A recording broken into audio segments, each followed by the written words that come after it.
Boo! It's me. Hello. How are we doing today? This fine, fine day, gamers. Well.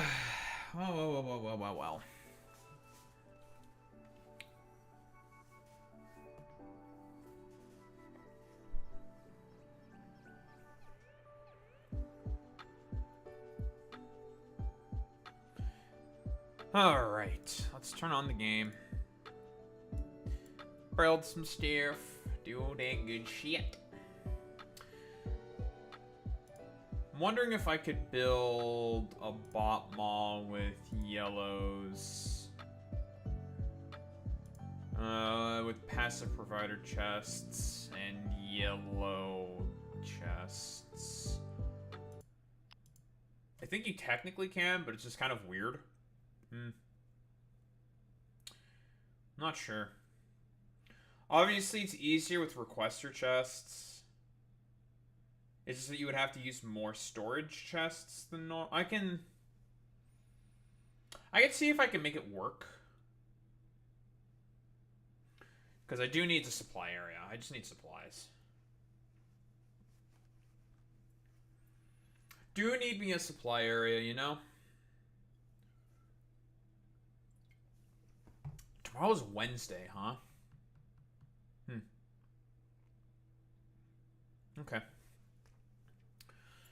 Oh boy.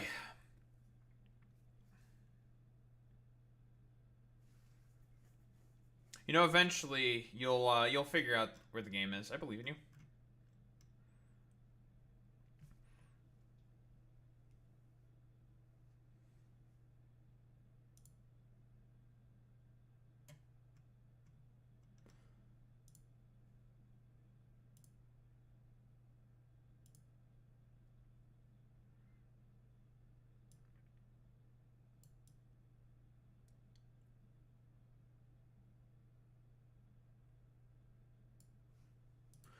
Ba-do-ba-do-ba-do.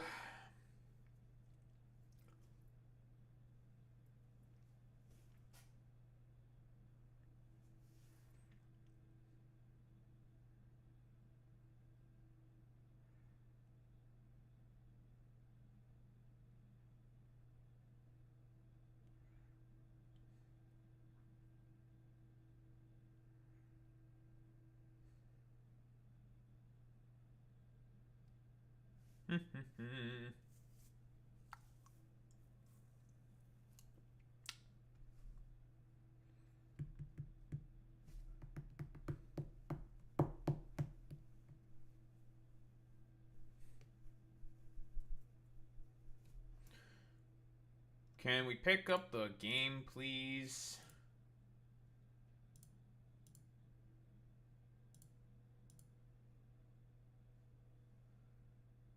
There you fucking go, bud. Yeah, I did it.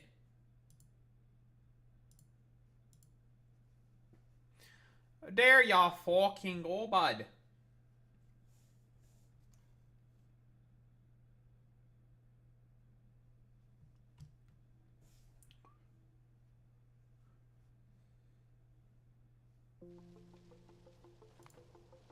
Oh, this is the last science for Nalvis, is purple science.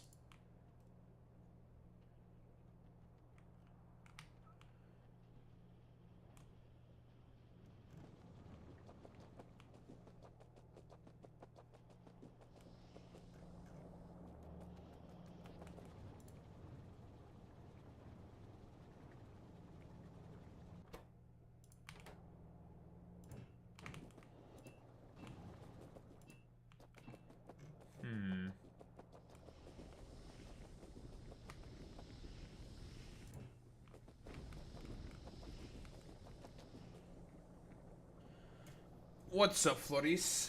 How are you doing, bud? I need to fix this problem.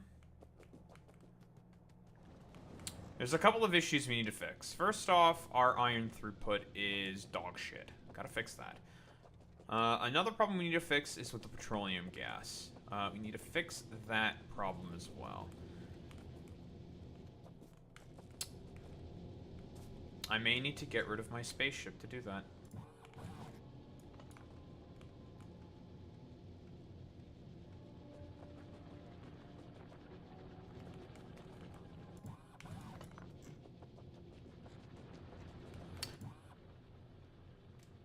Oh, I know I have more miners than I need for this amount of production.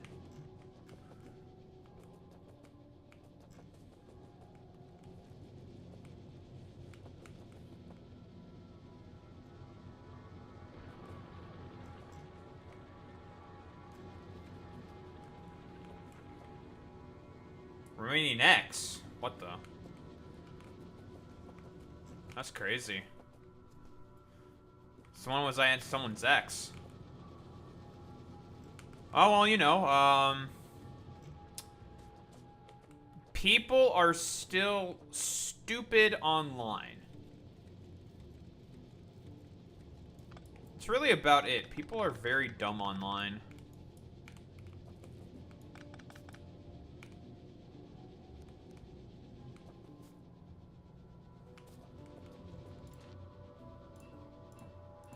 The problem with that, Boy Meets Mini, is they should not be proud of how stupid they are. They should be publicly shamed in being, because of how dumb they are. Shame all these people who are very dumb. Shame them.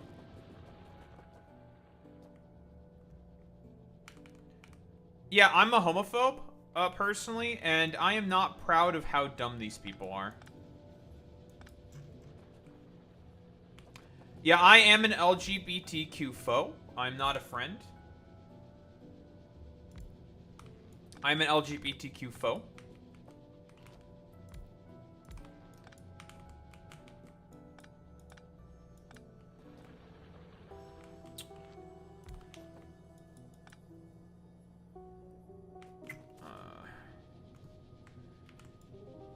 Six. Okay.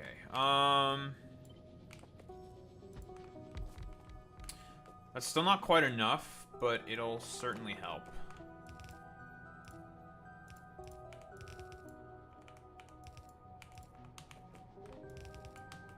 Not enough, but it helps.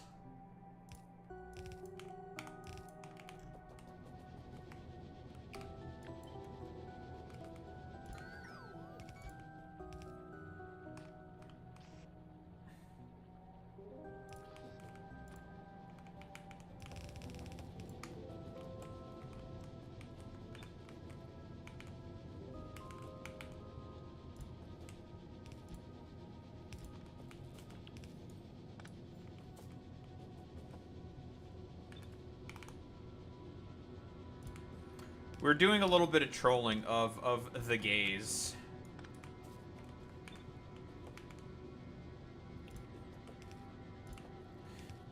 Alright, so that's not quite enough, but it helps, so that's okay.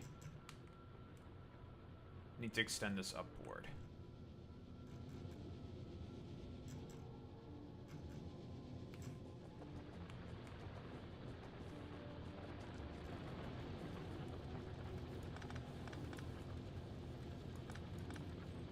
And eventually we'll be able to fully reintegrate our coal, lovely, back into the bus.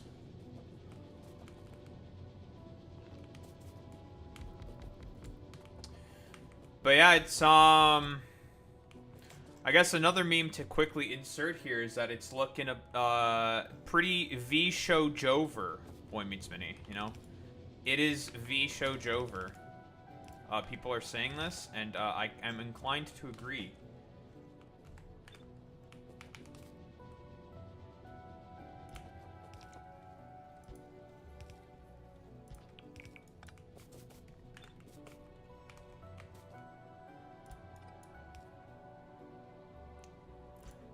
It's so Jover Jack. For V Shoger. Jack.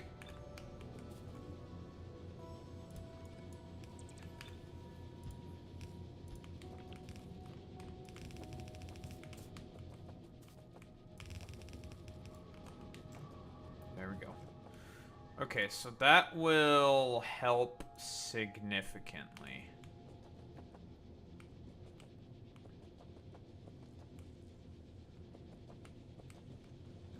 Of course, eventually I want to go up.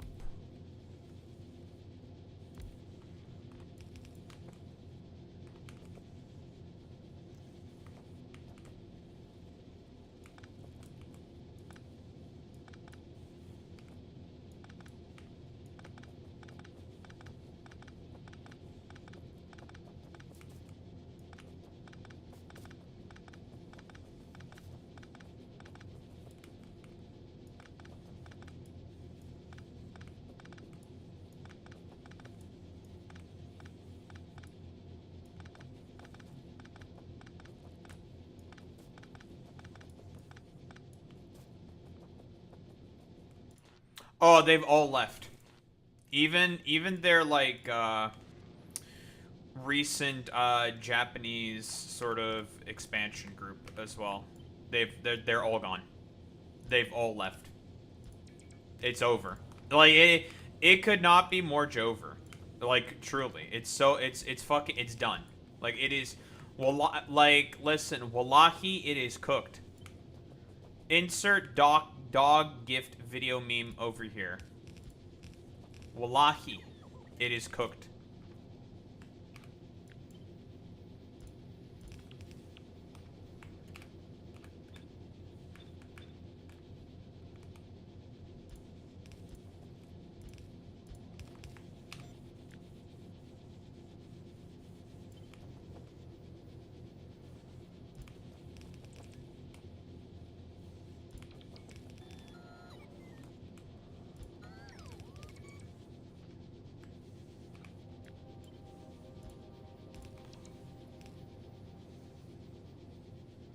Oh yeah. Well, you know, I swear to God. Well, you know, it sounds funny. Like, I swear to God, it is over, dude. Like, wallahi, it is so over. You know what, Boy Meets Me? I'm gonna keep saying it just to annoy you specifically now.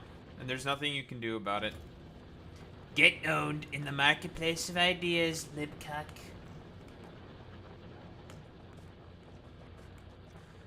That's right.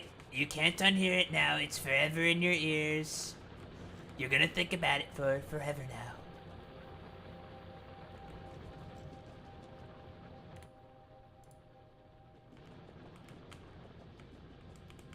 And there's nothing you can do about it, you son of a bitch.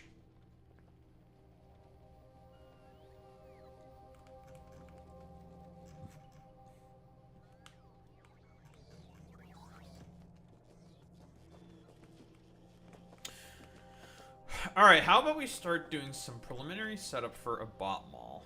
But yes, I'm very glad that we've been able to successfully turn the base back on.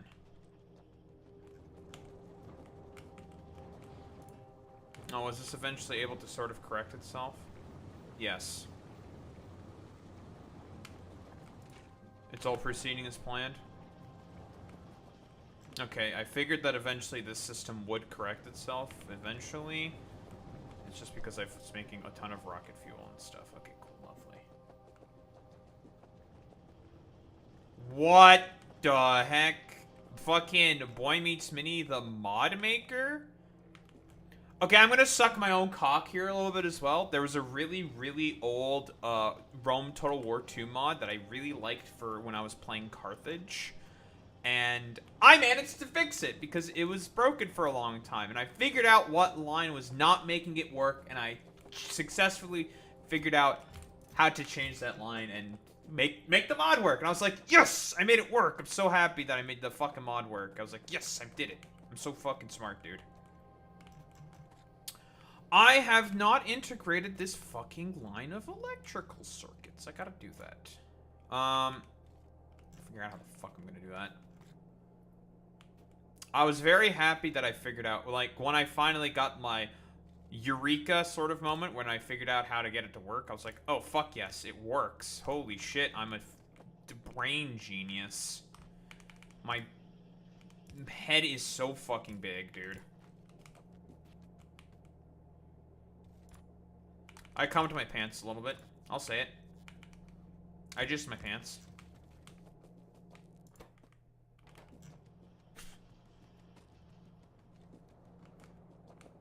How dare Kamala Harris tell me not to come?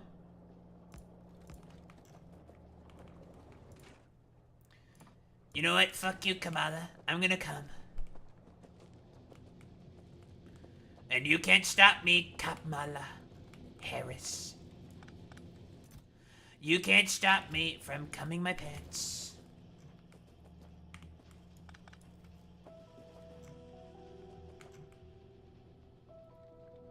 Doing a patch for one of the biggest mod authors.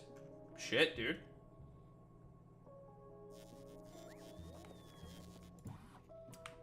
Have you talked to the mod author at all about it, Boy Meets Mini? I'm curious.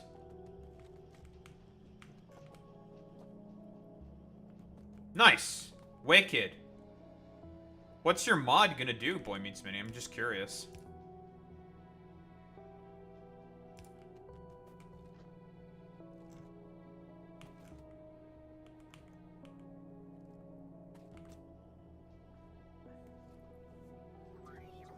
I may need to move this down by, well, actually, that's gonna help. Yeah, if I move this down by 1.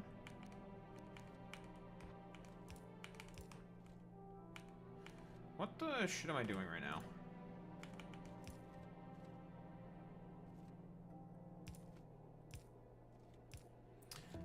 Quick, someone tell the mod maker that all that Boy Meets Mini wants to do is make an Ambedkar mod. That's all he's gonna do. He's just making Ambedkar.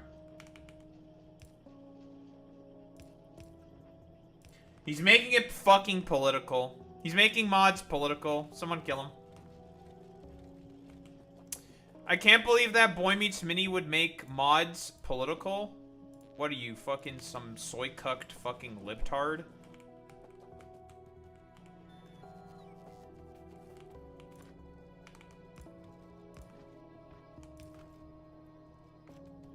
Whoa! Palestine? You're making Fallout political! Why would you make Fallout political? Mods, ban Boy Meets Mini. Ban him. He's made Fallout political.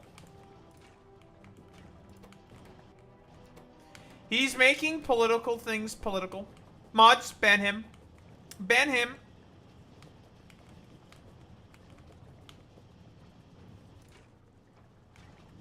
Somehow makes Boy Meets Mini ban himself.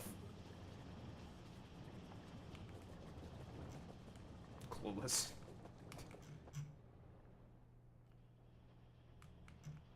Ah, the wonderful hum of industry. That was funny as fuck. Yeah, that fucking stupid ass boomer who when he fucking did that. It's like Vosh, you're a fucking goofy head, bro. Lovely. Okay, so well, technically speaking, I haven't fully fixed my fucking iron throughput. I've helped alleviate it for the most part, I suppose. So that's all fine and dandy. Technically speaking, I need one more furnace on each side here. And we can fit it in. You know what? Because we could just do a little bit of belt magic. Not so much over here. Don't worry. Daho is a genius, and he knows exactly how to fix this problem. I'm extremely intelligent.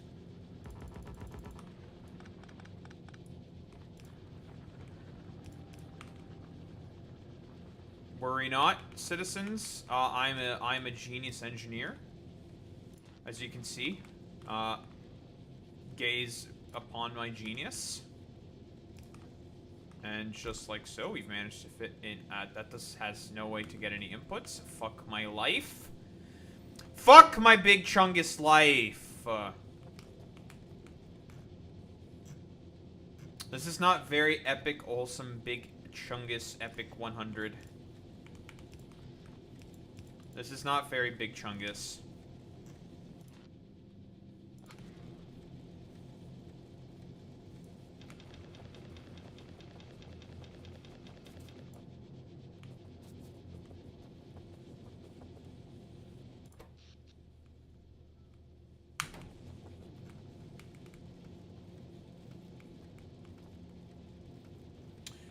You know what? I hate you, so I'm gonna do this instead.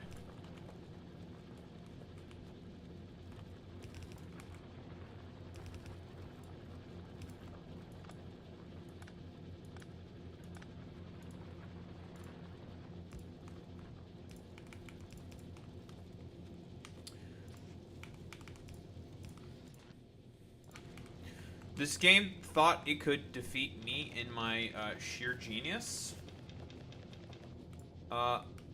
Unbeknownst to you, game, I have a giant brain, and you have a small brain. So therefore, I win. Fuck you.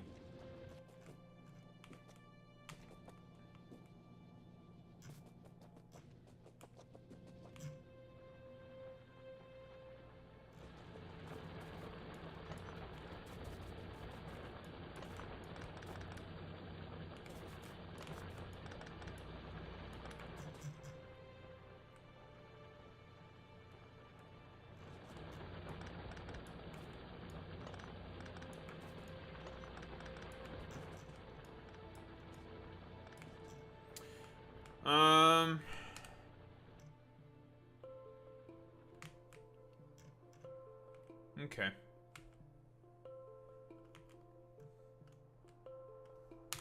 Lovely.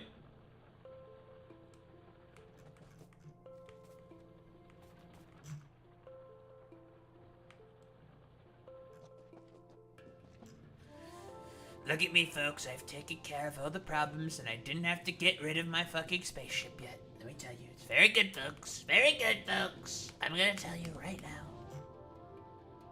And we have taken care of some of our throughput issues. And now we're gonna turn back on our piss science. Let me tell you, folks. We're turning back on the piss science.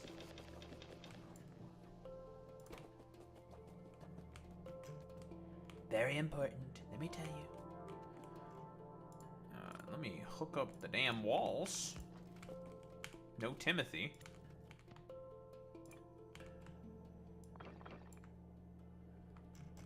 There we go. Don't ask where I got the idea behind the line of, let me hook up the walls, no Timothy. I don't even know if Tim Walls' full name is Timothy. Listen, we're not doing Tim Houthi, Chalamet, okay? None of that Houthi talk, let me tell you, they're a terrorist organization that has supportive terrorists.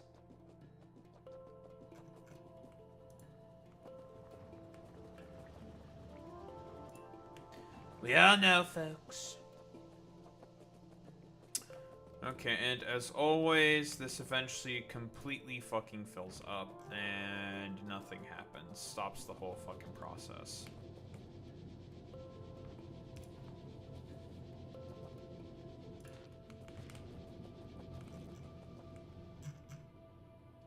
But look at that, we have nice belts full of resources ready to be turned into products, folks. Let me tell you, folks, we're gonna make products. We're gonna make so much stuff. That we're gonna make America great again by making random bullshit into little bottles of science. But first things first, we need to expand the bus.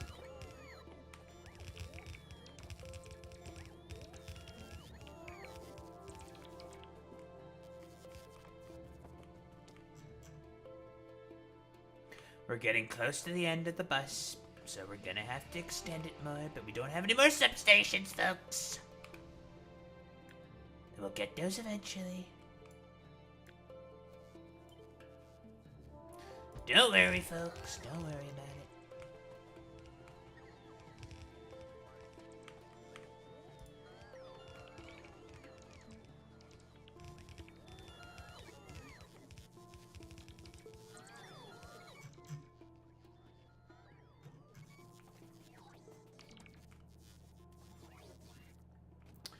Give me my resources, you bastards. They're all mine.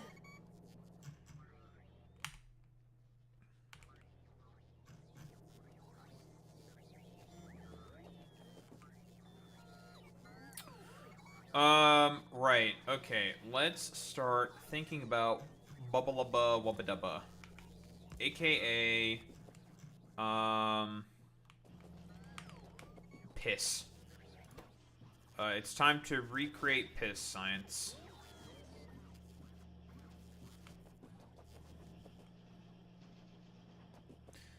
That's it, we're rebuilding the piss. It's piss time, folks. It's peeing time. We're gonna piss our pants. Big penis. What? I mean, I don't know what I'm saying, folks. I'm just saying wacky and zany words, folks. Let me tell you. I'm just a wacky little guy.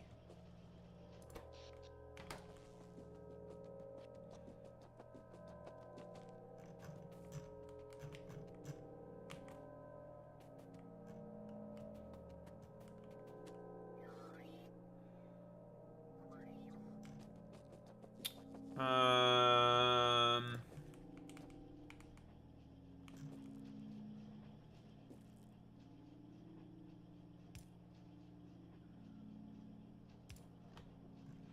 But yes, I'm very, very pleased with the results of this complete, utter teardown and rebuild.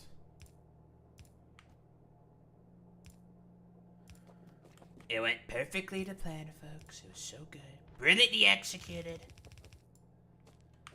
This substation's gonna probably be a bit of a pain in the ass, but that's fine.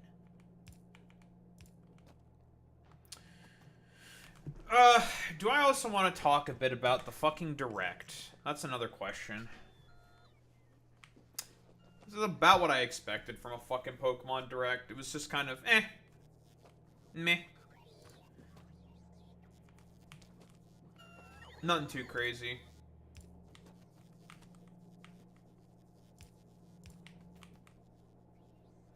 About what I expected, folks.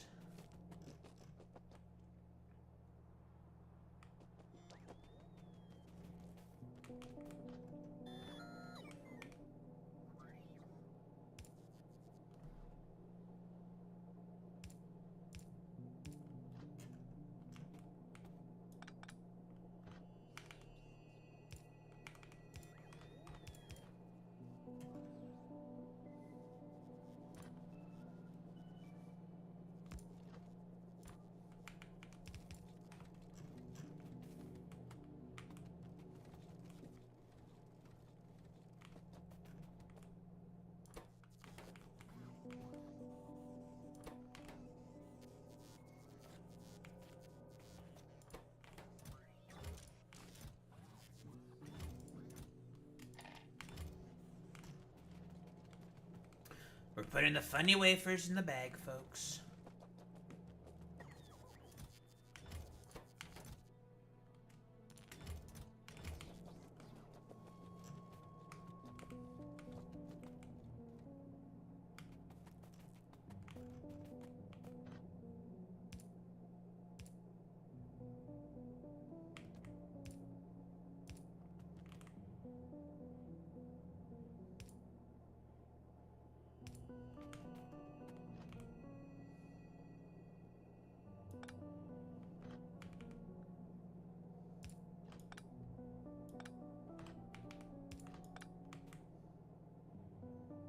What the fuck am I doing?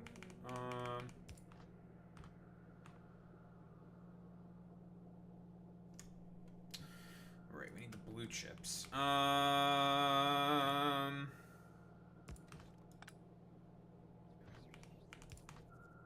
Sure.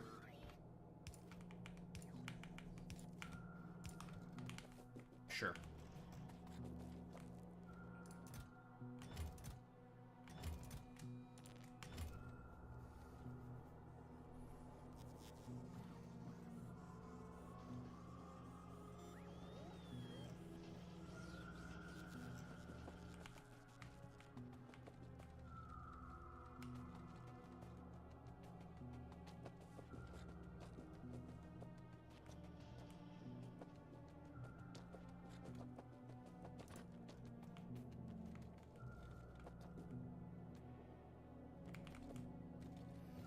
Hmm.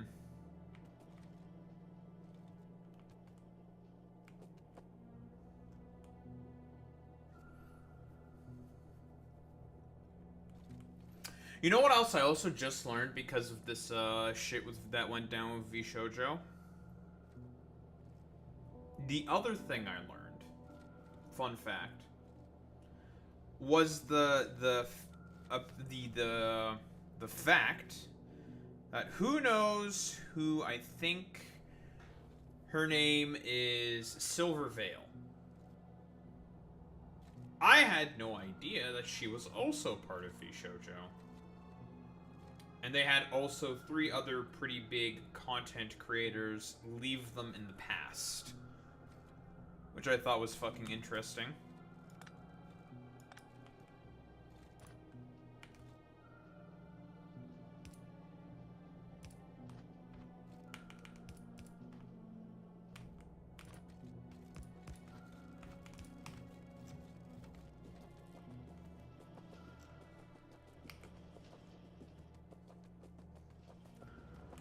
Because the only thing that I remember specifically about Silver Veil was the Hogwarts Legacy dipshittery. And I've made my position pretty clear, I think, on Hogwarts Legacy. That fucking boycott was never gonna fucking work. Because, again, if it didn't fucking work with shit like Nike, it was not gonna work with J.K. Rowling's stupid, dumbass fucking game either. Right? That's not, like, stupid to say.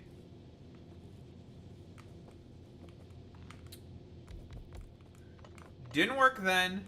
Wasn't gonna fucking work now.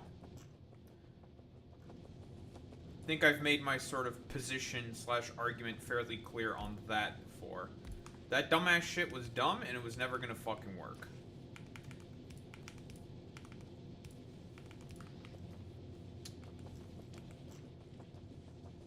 Apparently, she was a part of fucking V Shoujo when that fucking happened. And it's just like, huh. Well, that's interesting.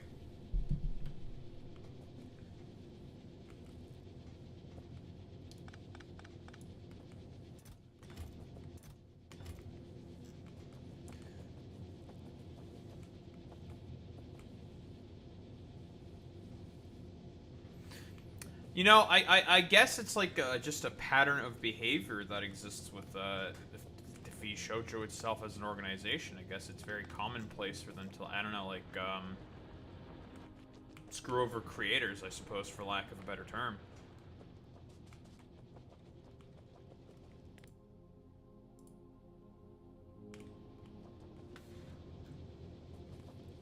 Is what I suppose I have learned overall from this entire saga.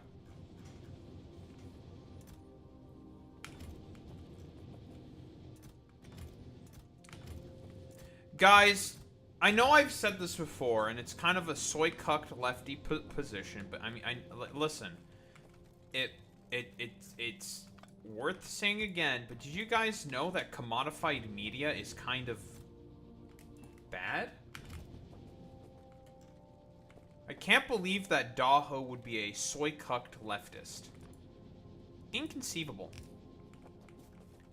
I can't believe my streamer is a cucked leftoid. I can't believe I'm a leftard. That's crazy. I know. It's wild. That this is big news indeed, but streamer is a leftist. It's crazy, I know.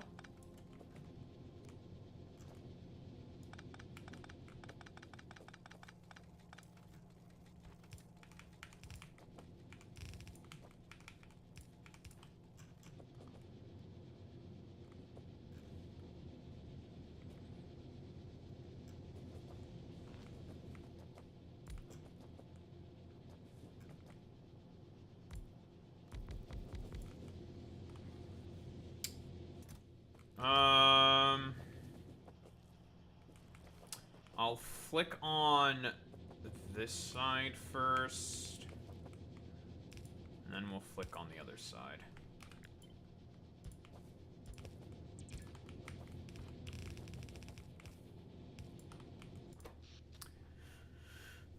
That's a bit of a radical increase of our power grid, but ligma, sigma, digma, figma, bigma. I'm glad that everyone was able to listen to what I just said there. Thank you for coming to my TED Talk. Let these dumbass extra buffer chests that I put here run out first.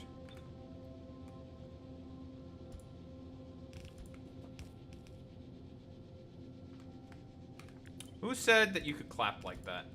Shaking my head.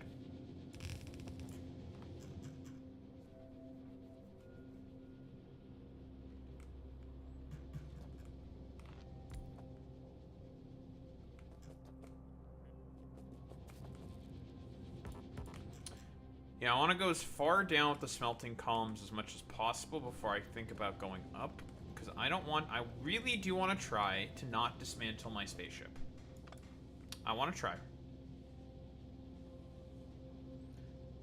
Like, normally I would just get rid of this shit and be like, fucking, oh, look at all the space for smelting columns. Whoa, crazy, I know. But I'm making an executive decision to try to not do that. Because, why not? It's an aesthetic choice that I want to adhere to. But this will certainly help our throughput issues.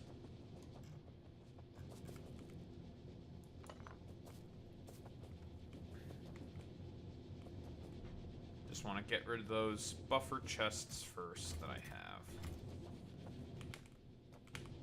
And then we'll flick on the rest. But nice. Throughput problems, I think, are more or less solved. The only way we can further improve these columns is via beacons. And that is a later problem because we do not have the power grid to support beacons. We sure as hell do not have that at the moment.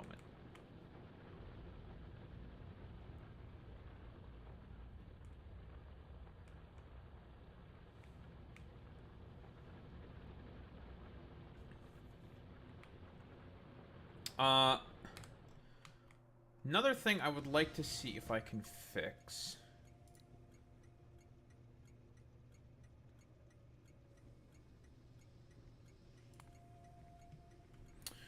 I would like to properly label this.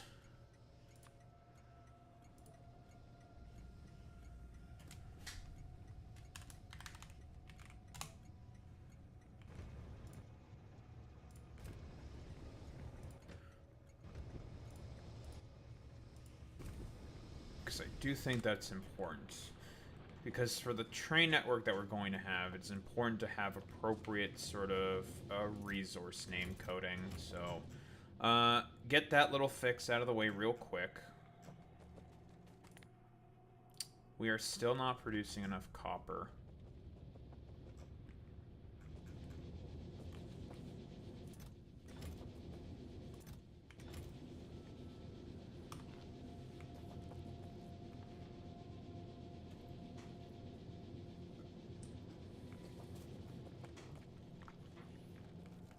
Okay.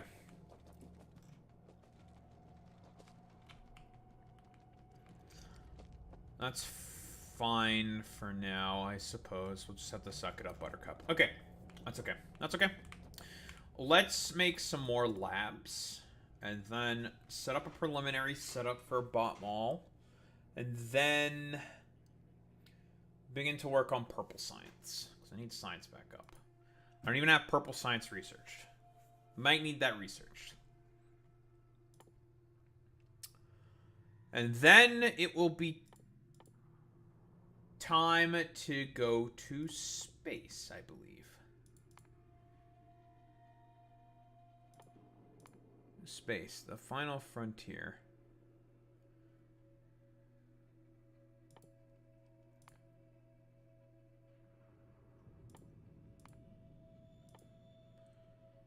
Electrical weapons damage. But before we go to space, because yeah, this is all the really good shit that we get with purple science. A lot of really good shit we get with purple science. which I obviously want. What we're gonna want to do is just get her good, bud. But we're gonna close that for now.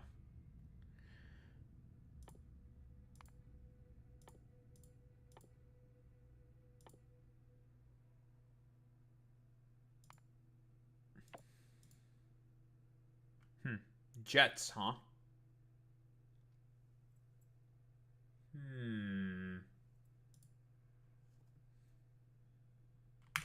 I'm intrigued. Right. Labs. Making more labs. Gears, belts, and phlegma. Okay, gotcha. Why am I all the way over here? I need belts. Get rid of these buffer chests now. Lovely.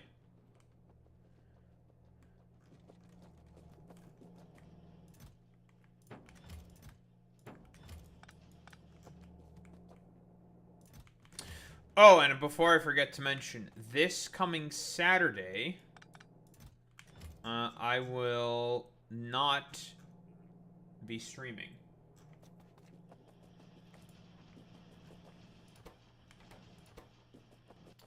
For one simple reason. I will be playing MTG with the boys. The boys. As Tim Pool would say.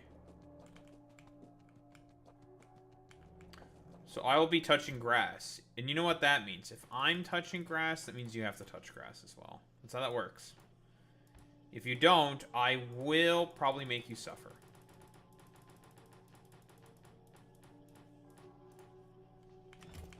I'll do it. You will suffer for all eternity.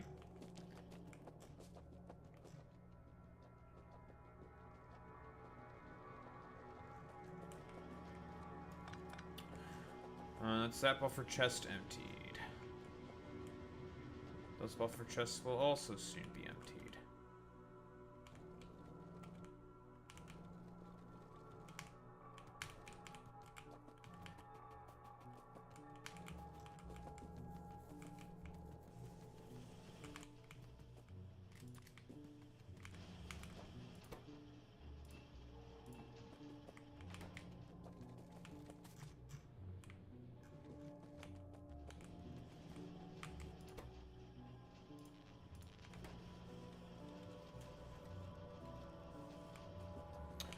Alright, that's 30 labs.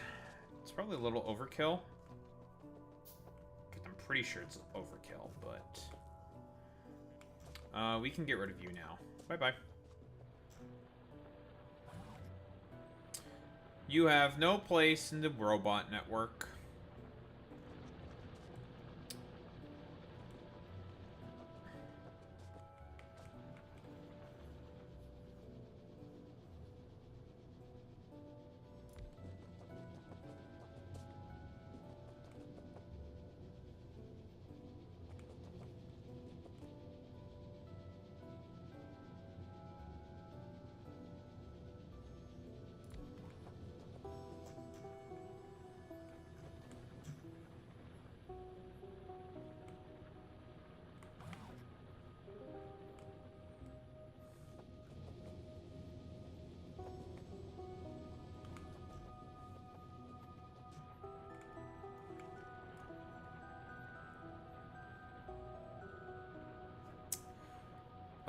That should be fine.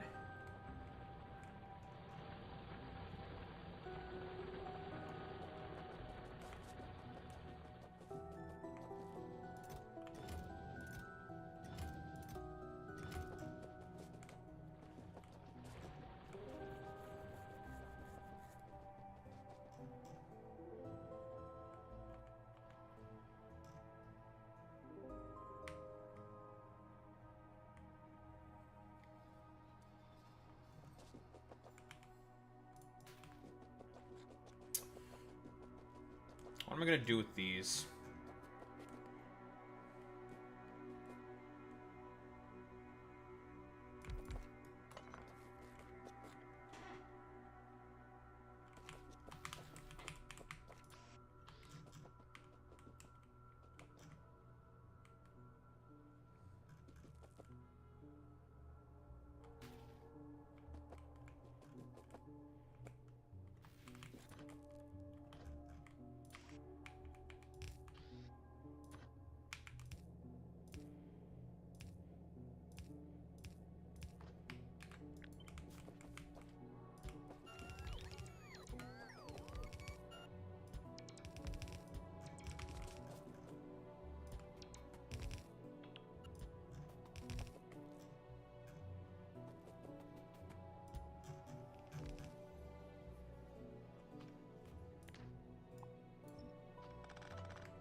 Okay, I know what I'm gonna do.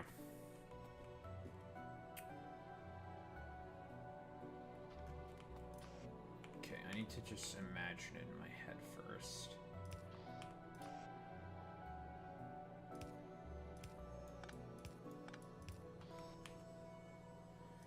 And then it'd be 3 belts each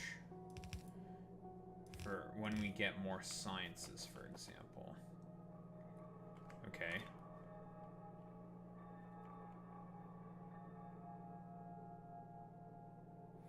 And on the other upper part, I would make it such that I have the ability for this to grab more. Okay. Okay. Okay, I got it. I got it. I got it. I got it. I got it. I got it. I got it. I got it.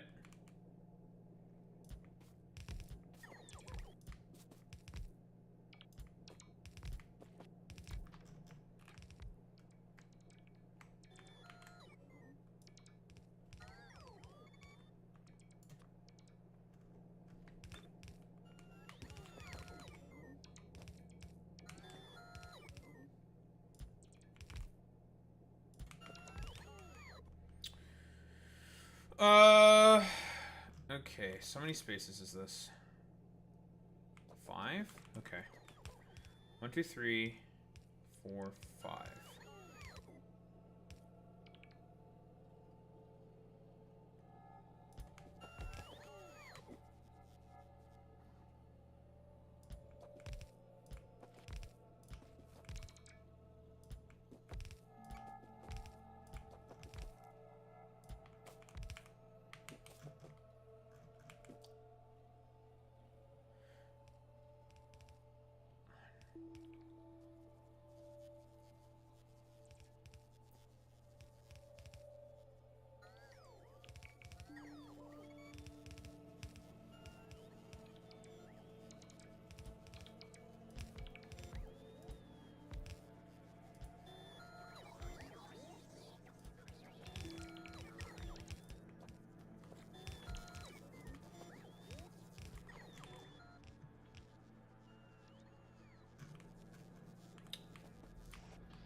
Alright, I just need to make 2 more labs. Overkill, yes, but that's fine.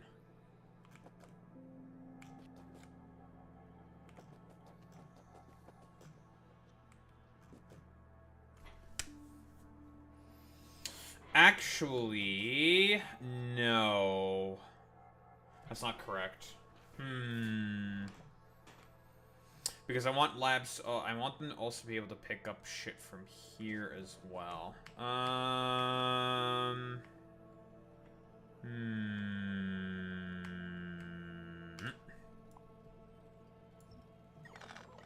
Kill it all. Yeah, it's not correct. Destroy. Destruction.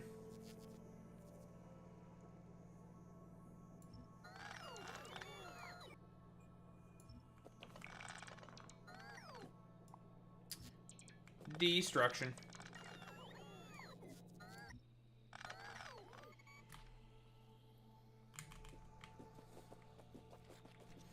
Okay, so this is perfect. Doing the same thing again. Do I just do it on another row? Or do I just, like, shebang, shebang, shaboing it just, like, right here? I mean, that works, too. I don't want it to be that long, though. I don't want it.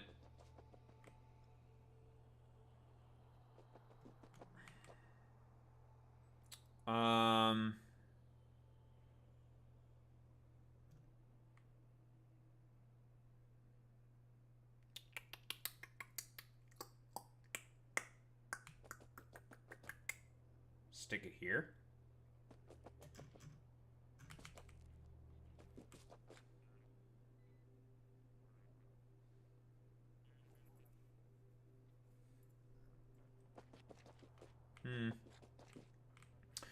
I could just, like, stick it here.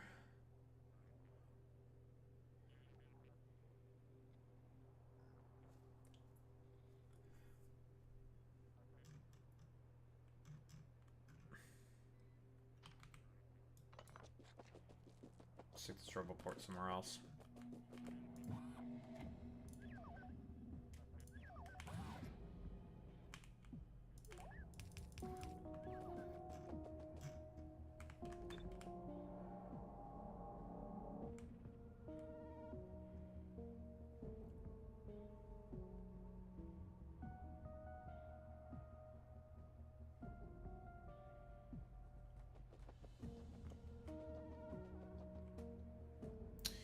Yes.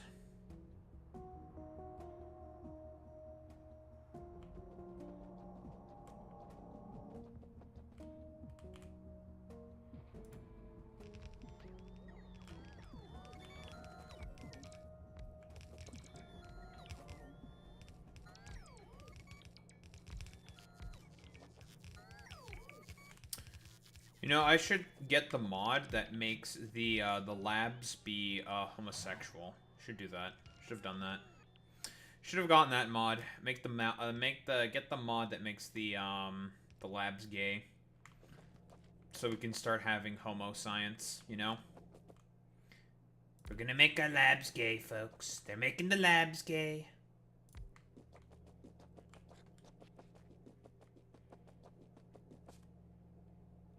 Problem is that it doesn't work with biolabs, so it kind of sucks. Which we're inevitably going to upgrade these things to, but...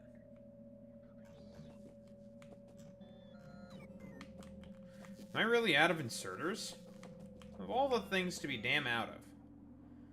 Inserters? Of all the gosh dang things to be out of, god damn it, Bobby. How the hell am I out of inserters? What the hell? Wah! How the hell am I out of inserters?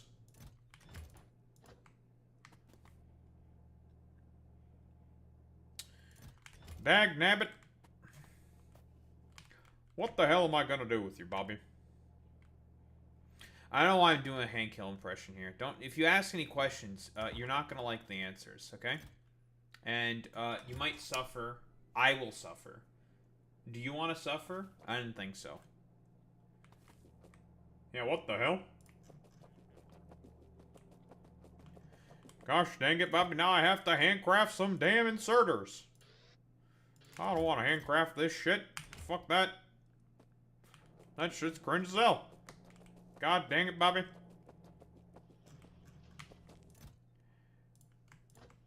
Dag nab.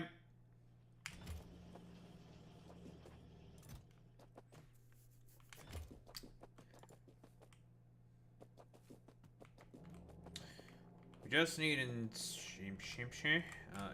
greens. Give me greens. And give me iron plates.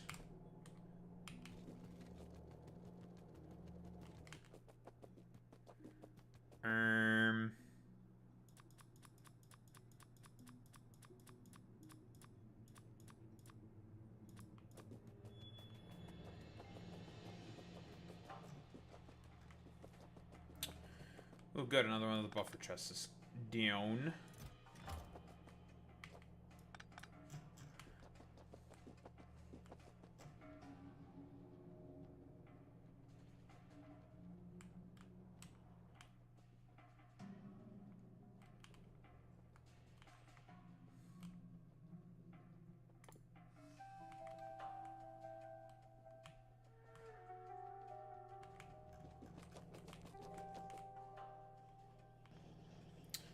I only need 2.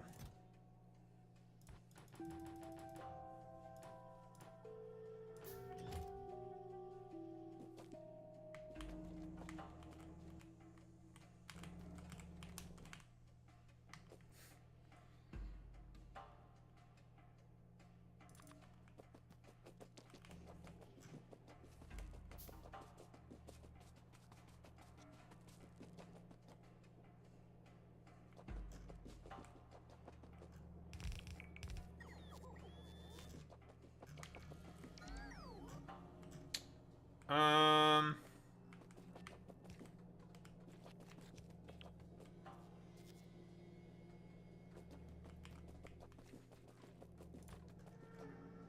Hmm.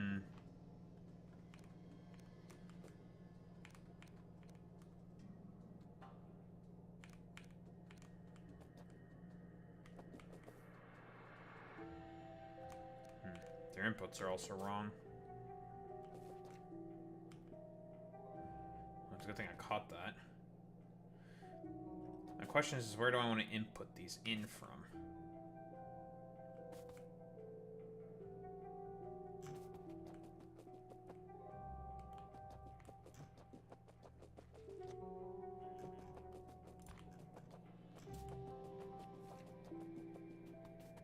We'll have this one be the last lab.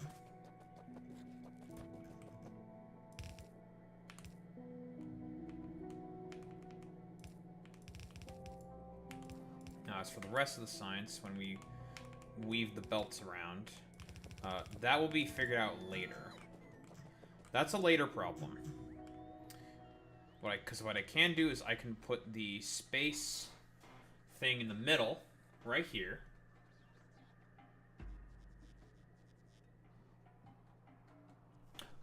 Okay, I'll think about this when I get there. I'll think about it when I get there. I'll think about it when I get there. I'll think about it when I get there.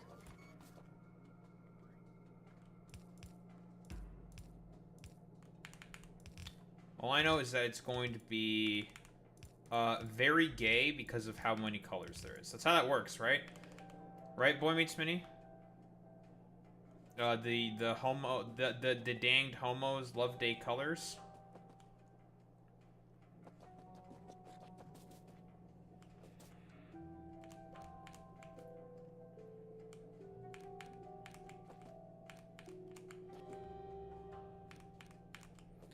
You danged homo queers.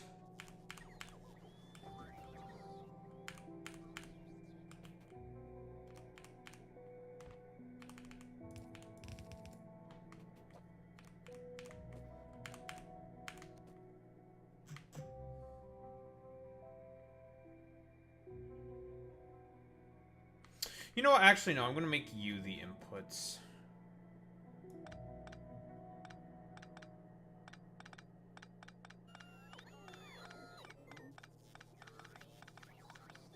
I'm being so indecisive. It's very womanly of me. I'm sorry. So stupid. We do a little bit of misogyny, folks, let me tell you. But it's ironic, so it's okay.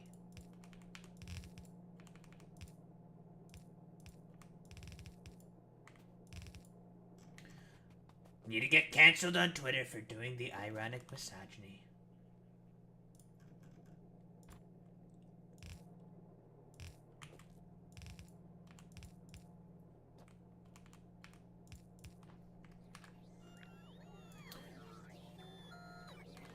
That's true. I actually do disagree with biology now. Just like all those, like, 3 IQ dumbass fucking Asmongold fans seemingly think, I do now disagree with biology. Because I hate them. Only because I hate them. All because I said, like, you know, I kind of have a problem with that, Ibs video saying, it's like, I don't necessarily know if I 100% agree with this.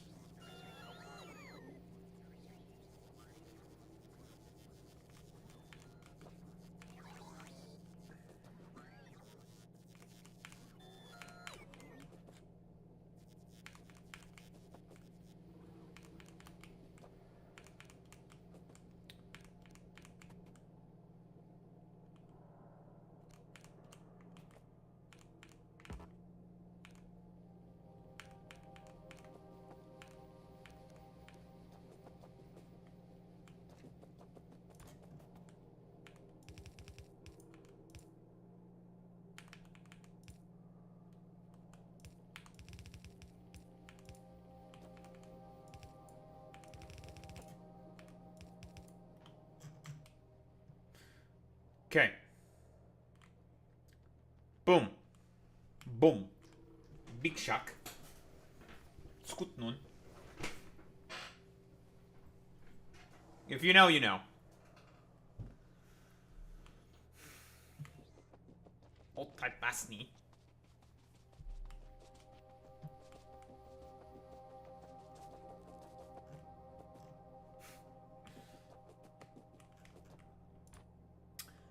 I wonder if anyone remembers the fucking goddamn reference I even made there. What's up, Fallen Nightmare? How are you doing, buddy?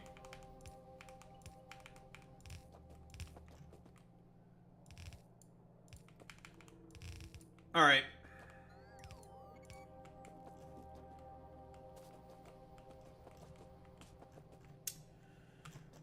Let's get the science going yet again.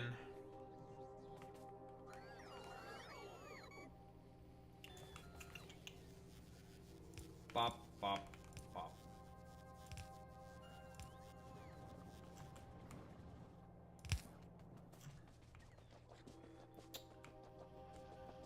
All these damned engines.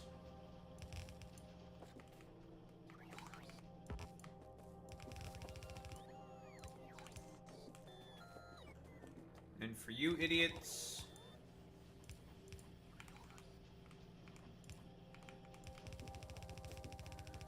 I love running a large, long belt.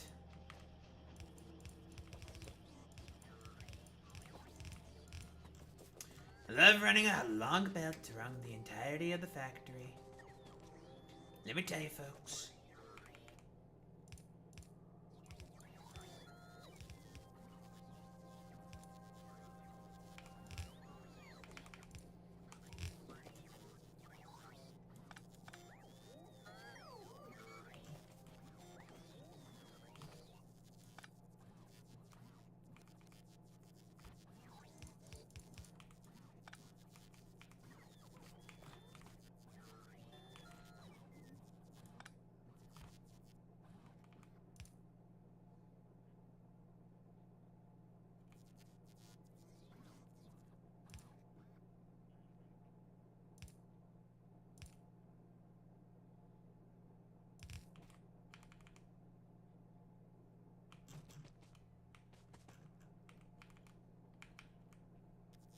What exactly am I trying to do here?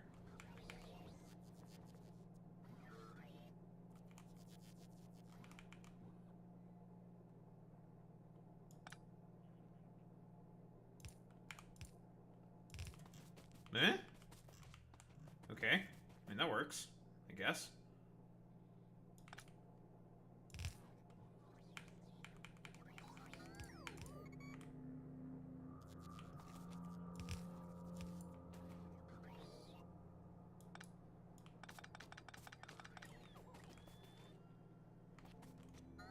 Sure, fuck it.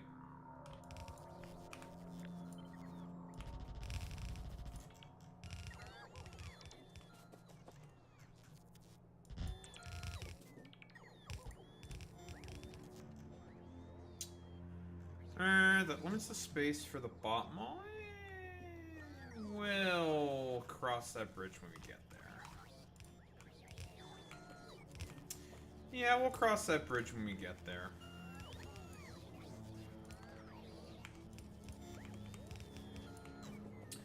Alright, let's flick these idiots back on. Go.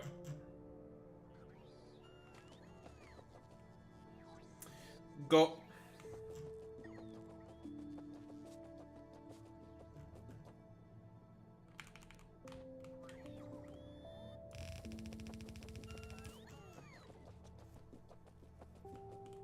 Back in you all go. Into the labs. Go, go. Eventually we'll get rid of those damn buffer chests as well.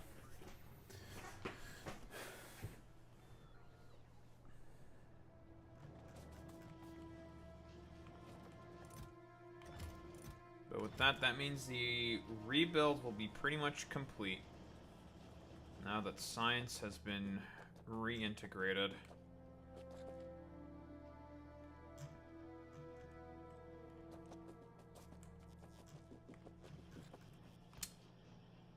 Oh, isn't this going to make potential expandability very difficult if you do want to expand? Now, see, here's the problem with that. Ligma, Digma, Figma, Sigma, Bigma. If we have to move the science belts, we can move the science belts. That's not the end of the world. If we have to move the science build, we move the science build. It's going to get torn up eventually anyways, so...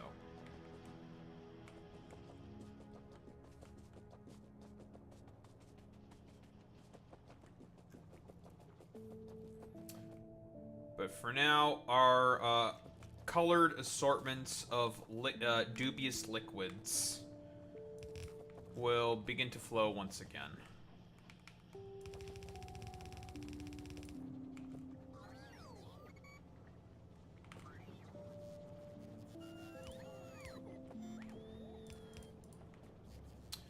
Our assortment of dubious liquid.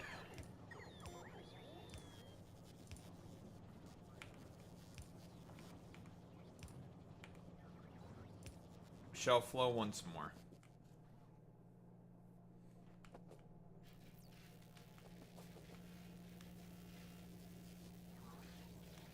I see why this is fucked up. That should not be like that. What the heck? How the fuck did I do this?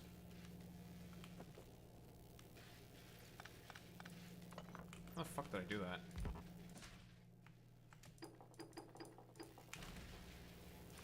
The heck?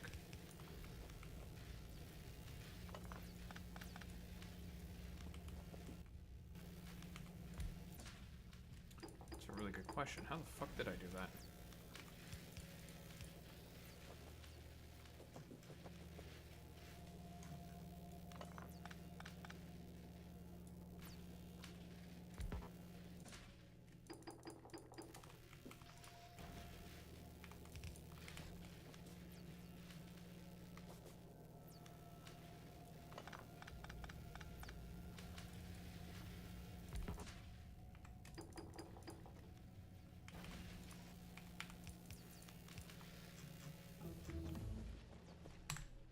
Okay, now this means one thing and one thing only now. Okay, we have to do this.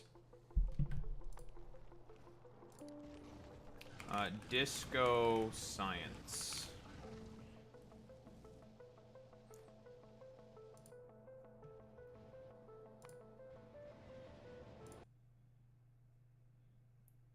We must install the disco science mod.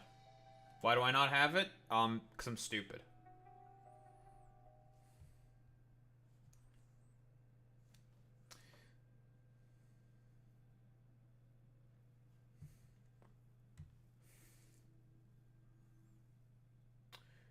Do.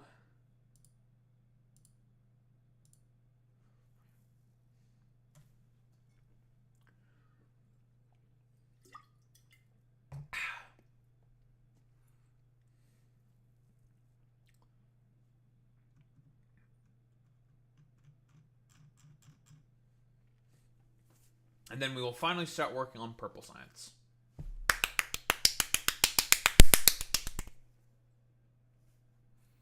I have to figure out what the fuck I'm gonna do. How do I want to build it?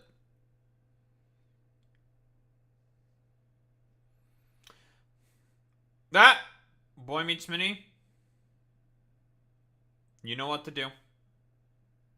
Hakai.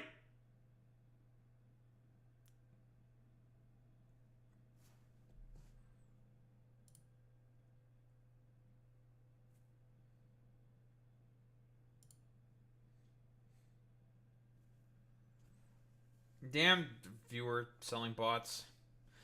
Those things have like died off. I guess they're starting like I guess they're coming back or something. I don't know. I have no idea. Cause they used to be fucking everywhere. Like every stream I did, I'd have to get rid of like 2 or 3 of them. Yeah, like there used to be a bunch of them. You probably got like 5 or 6 of them, like daily. And it's just like, I wonder what changed. Was there like anything in particular?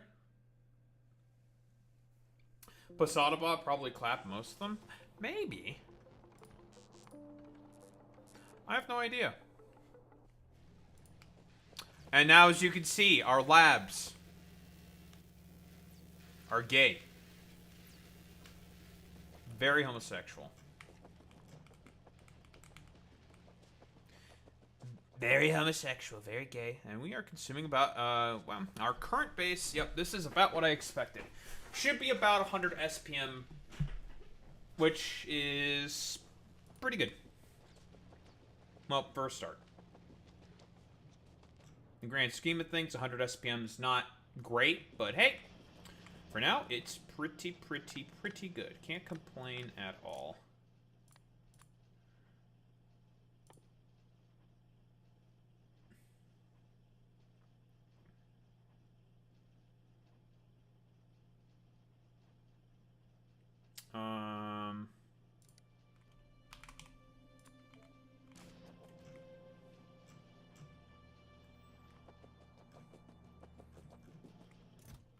I can only imagine what Boy Meets Mini's current live setup is. It's probably due to Bupkiss. Pepe. Okay,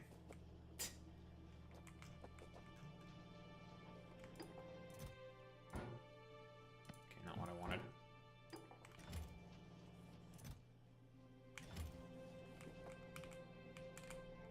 Get the...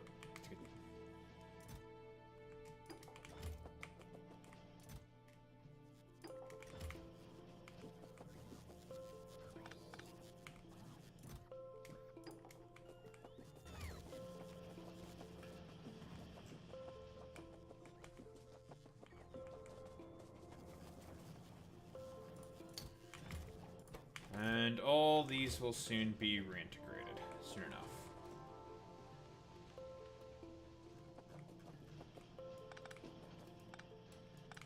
Alright. Lovely. I don't even have purple science researched. How can I make purple science if I don't have it researched? You need a fuck ton of stone and bricks. This is where most of the stone gets sunk, to be honest, is purple science. The rail, electric furnaces, and productivity modules. Of which we will snag a couple extra for ourselves. Probably gonna... It's the same ratio, so we can basically snag this exact same build here. And just put it right there. Very simple, very clean. And that's what we're going to do. We're just going to snag the exact same build.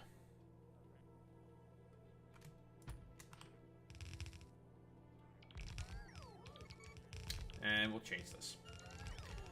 And you may be wondering, Dao, where the hell are you going to make all the necessary products? No, we'll just make them in the wings. We got some space right here.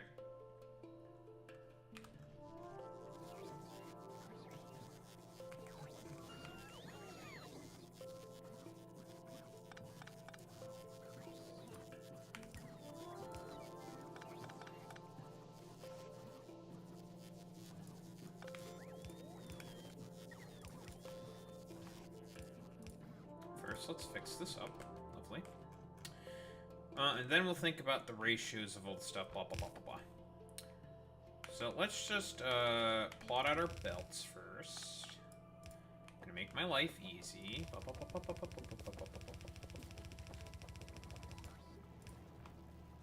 Very good. That'll be purple science. Eventually.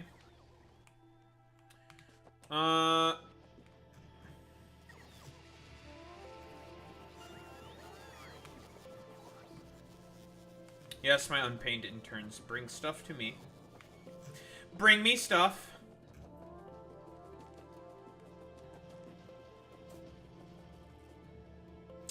Yes, bring me stuff, unpaid interns. Yes.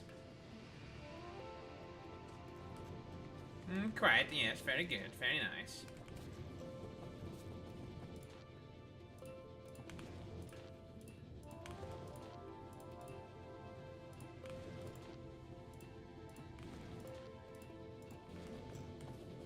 Nothing goes to waste here in Daharumba Incorporated.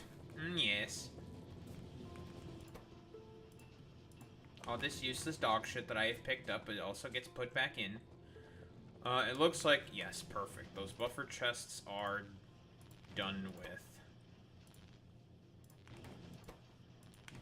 So now, time for more copper.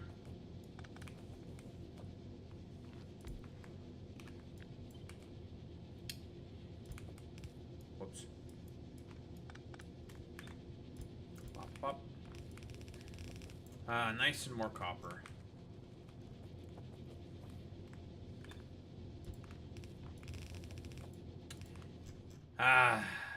Lovely. believe this is not 74.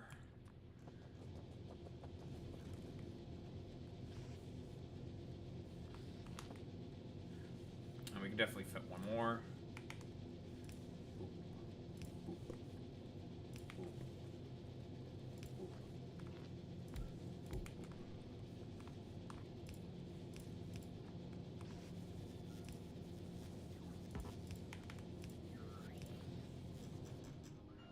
Lovely.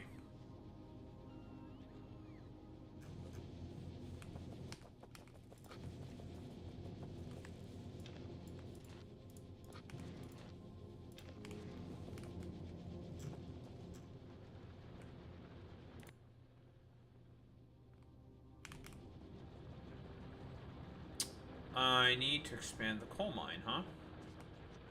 Okie dokie.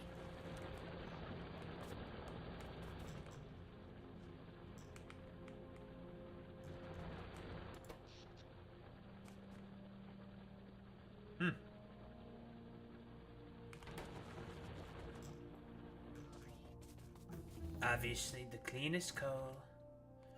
We all know how clean coal is, obviously, folks. We all know. Only the cleanest coal.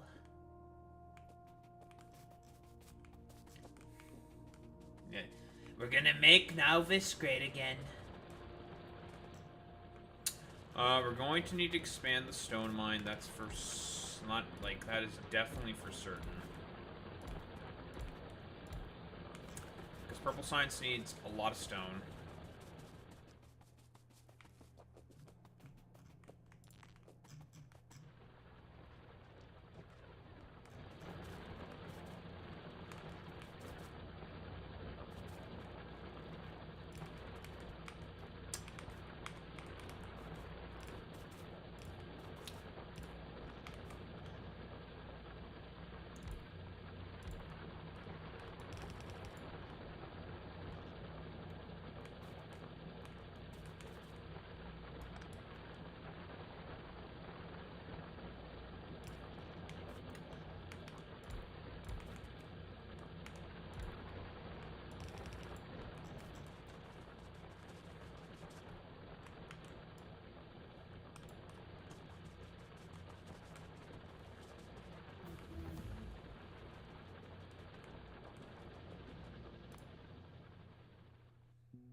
I did not find any abandoned fucking titans.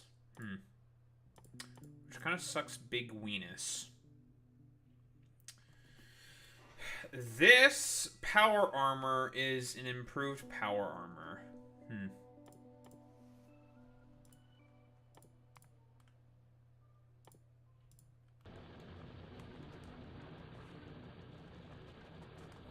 Right, coal mine.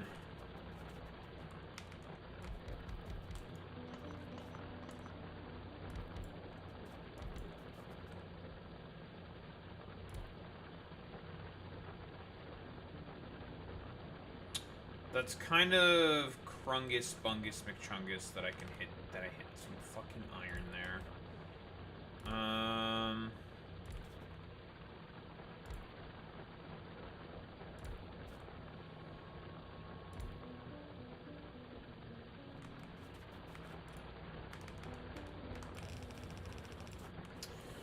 You know, I'm not even gonna really bother with like all the proper fucking ratios and shit like that. Fuck it, just pop down more shit.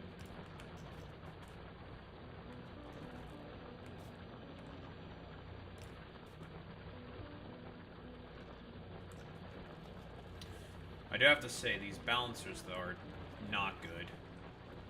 Like, this is just complete doo-doo. I know that this is, like, just complete fucking doo-doo bupkiss.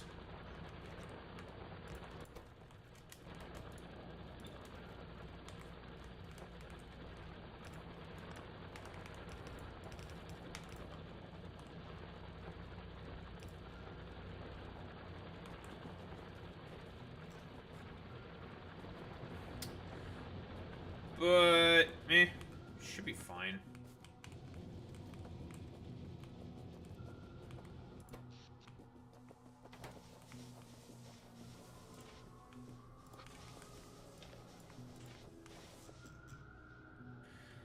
Let me tell you, folks, we're gonna stink the place up. It's gonna get real stinky.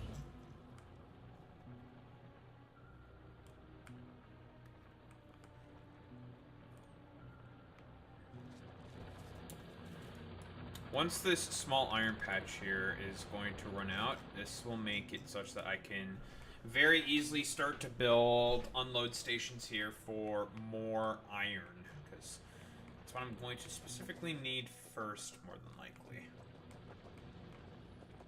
So that's what I'm really waiting for, is for this patch to be completely and utterly mined out. It's not a very big patch, so it won't take that long.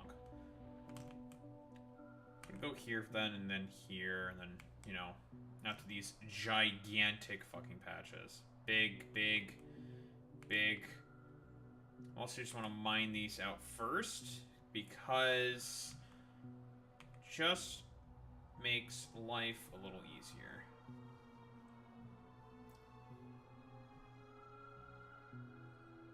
I can't believe that Boy Meets Mini would work on his mod page like a fucking cringe lord McIdiot head. What are you, fucking cringe, Boy Meets Mini? That's a rhetorical question, yes. You are cringe. Yeah, imagine working on a mod page. Imagine actually doing something. Couldn't actually be me, to be honest.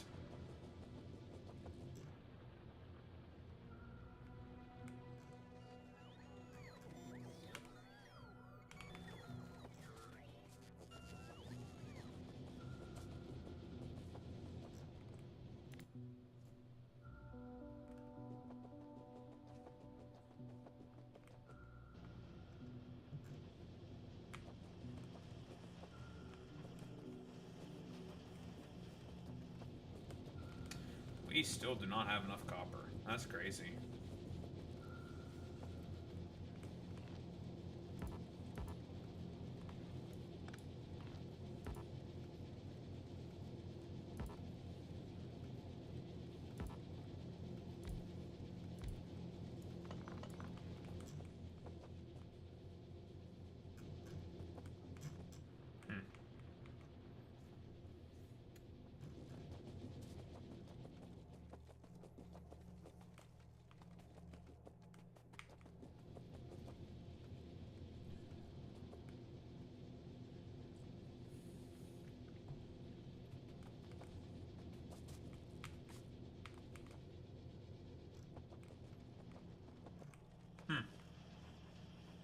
Just big.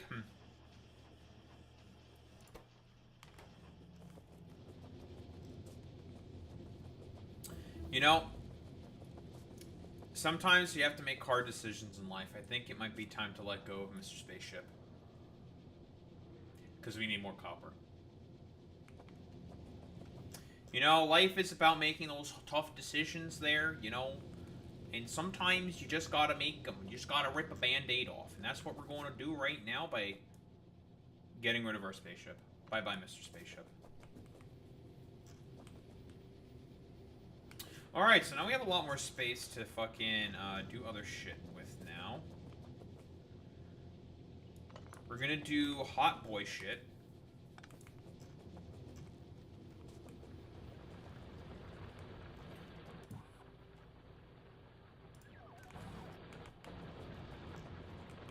We're gonna do big boy pants. We're gonna put on our pants. We're gonna put on our big boy pants, and we're going to start to add more to this fucking smelting column, because I just need copper.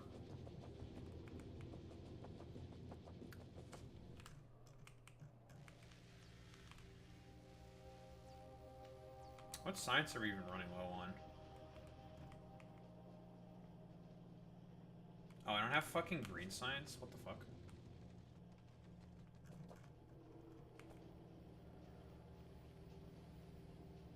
What the hell?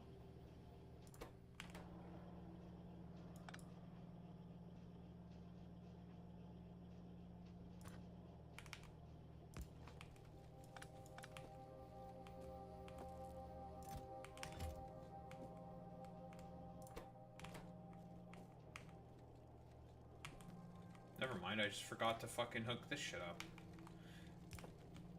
I've now figured out my problems. It's because I'm a complete dumbass.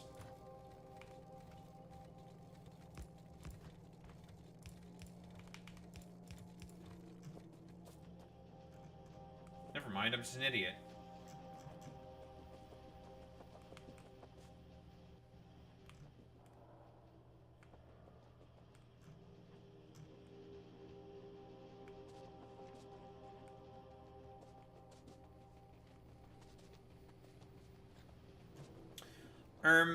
Never mind, it's because I'm an idiot and I didn't have any green bottles going.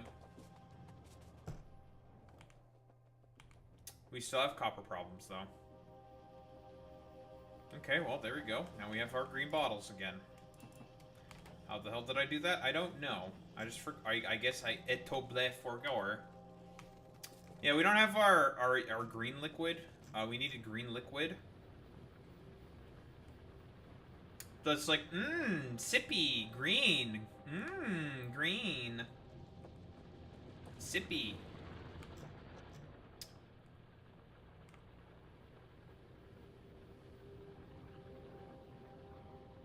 Yummy.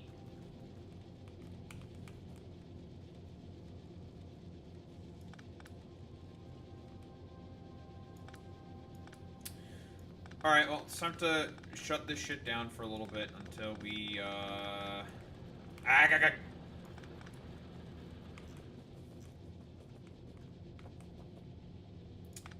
while we fix a bunch of stuff.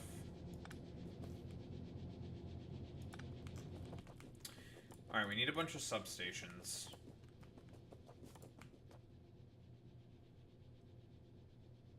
We're not. We will be heading to space very, very soon. Okay, first things first.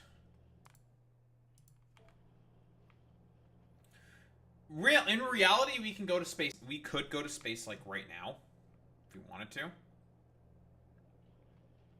Like, we could.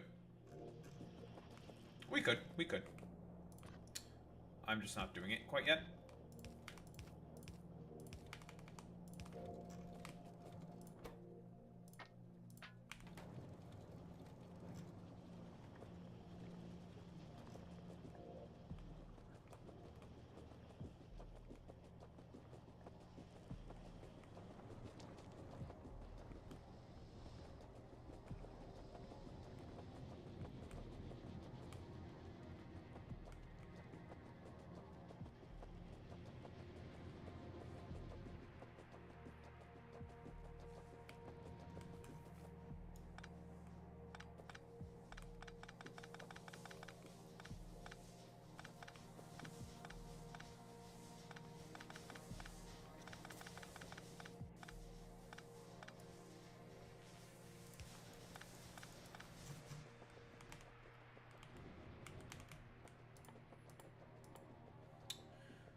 Substations. Steel, advanced circuits, cables.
do we have here? 76? Okay, we need to add 6 each.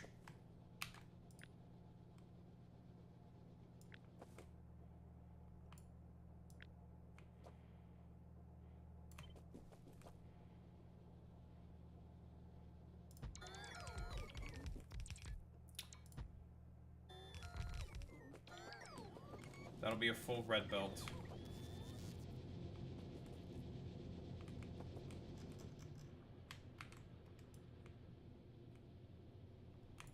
That is 50. I'm very good at math.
It's the smart thing to do.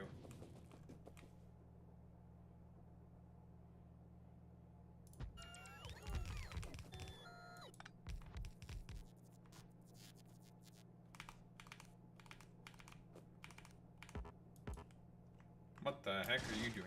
Fuck you. Pulls out the blicky to fucking shoot the tree. Hey, fuck you, foliage, bastard. Oh, look at how stinky that water is. Look at it. Nyeh. Look at the fish in the stink water. Nyeh, nyeh, nyeh. Stupid fish. Imagine staying in that stink water. Couldn't be me. I do have to say, there's a reason why we're going to be going to Vulcanus first, is because we are going to replace all these fucking smelting columns with foundries. And in terms of just sheer raw efficiency, woof! That's going to soar through the fucking roof. Now, foundries are fucking broken. Busted buildings. Very, very broken.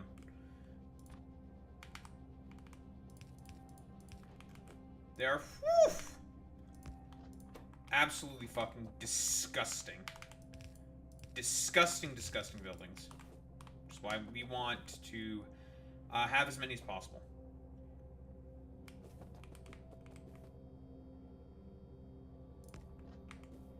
What can I say, folks? They're disgusting, they're broken, they're degenerate. The Foundry in Factorio is one of the most busted dumbass buildings on the planet.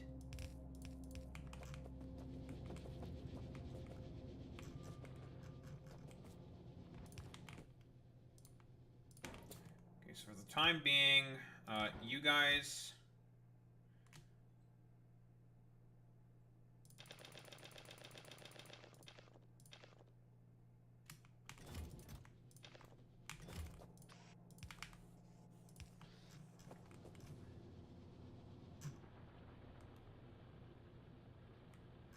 Yeah, you don't have coal. We'll fix that eventually. Shut up.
that shit better hurry and get there, back to the goddamn boilers, so then we don't have a total blackout, because that would be bad. Can't be having a total blackout, folks. That would be really, really bad.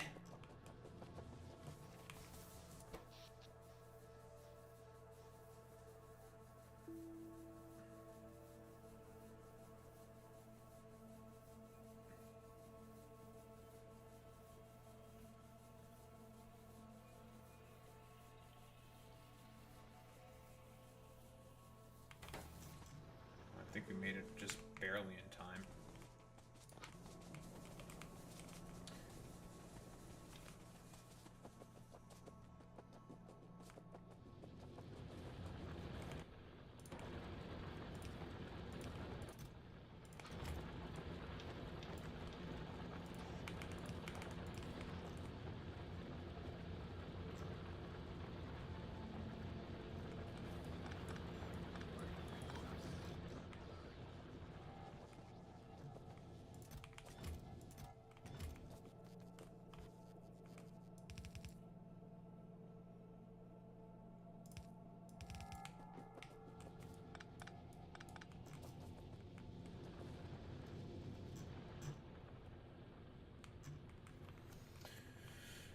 Okay, problem, I believe, fixed. For now.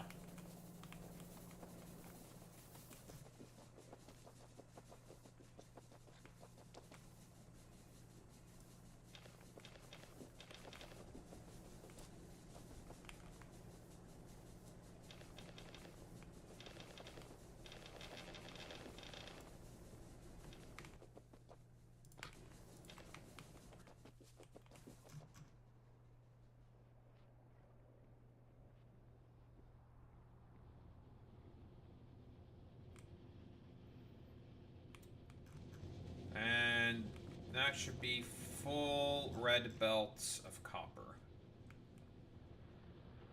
Now. Our copper woes have been taken care of, I think. I hope. I believe so. Yeah, now! You will make copper now! You know what? Maybe we should bug the puto. I feel like that's always the correct thing to do, though, is bug that fucking Papega head Ford. Just be like, fuck you, puto. And that's it.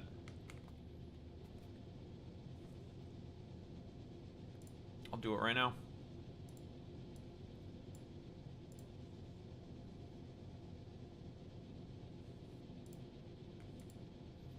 He didn't reply to the last time I said fuck you, puto, so I shouldn't do it, actually.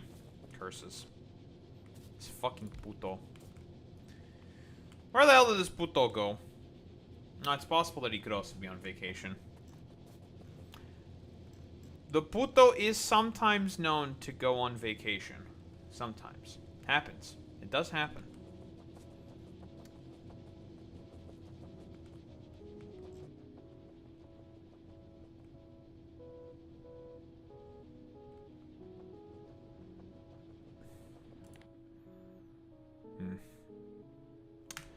I don't know, we should be okay for now.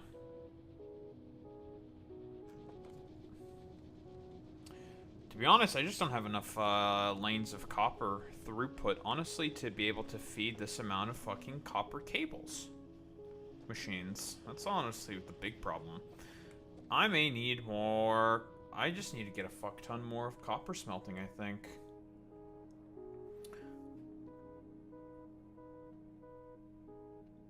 Yeah, that's honestly the only problem. Just not producing enough copper.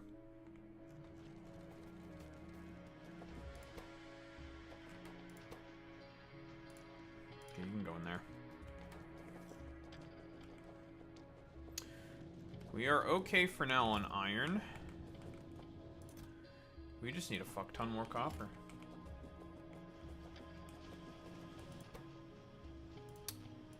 Shut your fucking puto head ass up, okay? You're acting like fucking Team Papeja. You want to act like Team fucking Papega head Ford? Imagine acting like the Fortnite, the Forsen sub. Inconceivable. Imagine being like that fucking dumbass puto.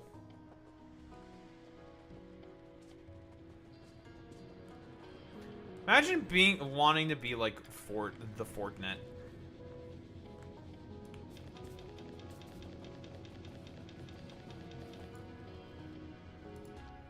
That should honestly be a crime in at least 7 different countries.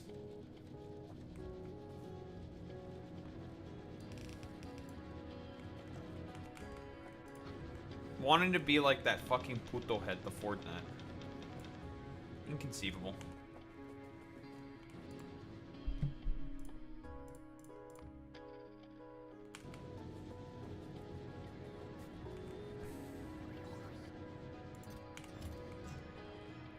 Alright.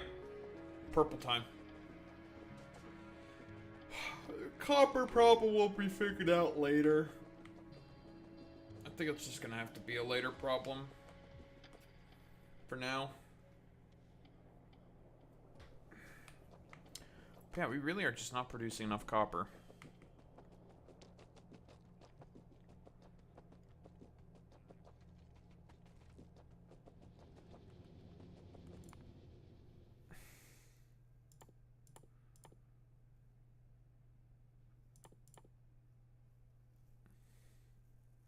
Hmm. 1,000, that's quite a bit. But yeah, here's where we start to get some real good shit. Better assembly machines. Some pretty good infinite research. Some very good infinite research. More robot speed. More fucking lab speed.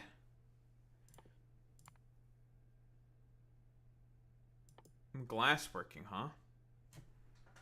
300 stone? What the heck? To make glass? I mean, it makes 50 glass at once, and then there's a byproduct of stone, okay? Like, Jesus. What a strange recipe. Just a little sussy. Like Boy Meets Minnie. We all know who's very sus. Boy Meets Minnie, the most sus guy on the planet. We all know this, folks. He's the sussiest. He's the sussiest, the most baka.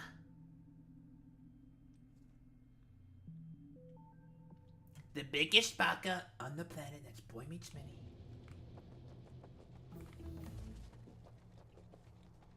Alright, it's purple time. If I start making the purple science, it probably will fix some of my other issues, because I have a bunch of other shit that I can get with it, kind of a deal. At least that's how I'm going to think about it. So, first off, you should not be even this science. Alright, it's just wrong. It's wrong, wrong, wrong.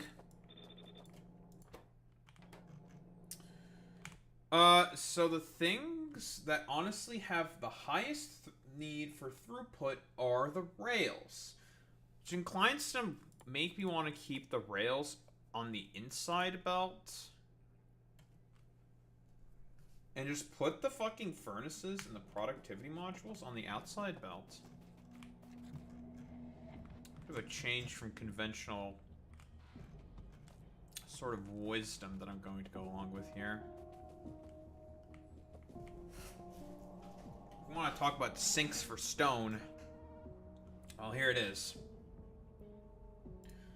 Rail needs a lot of stone.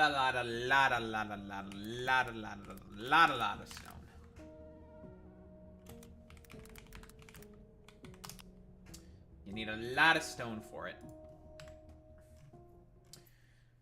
Alright, so assuming 42 machines need 10 making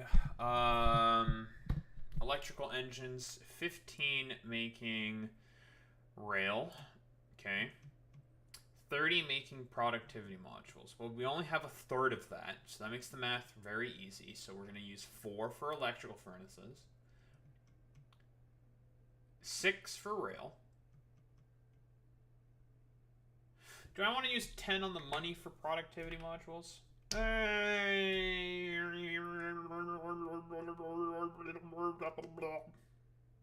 Sure. C. C.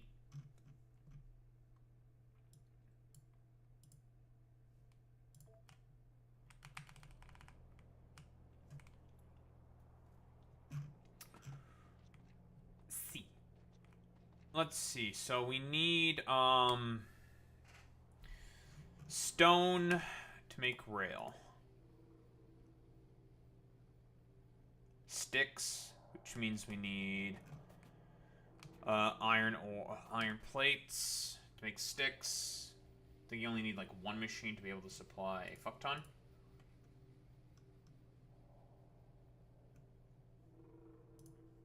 I'll figure that out in the rate calculator. Right, so how many did I say? 6 of these, right? So let's just array them out.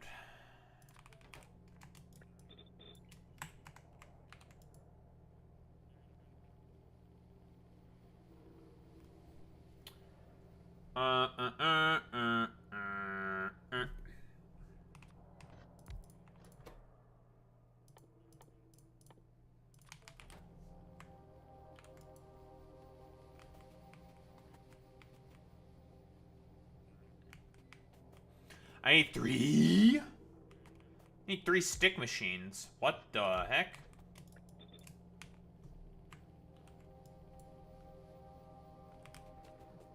What the heck?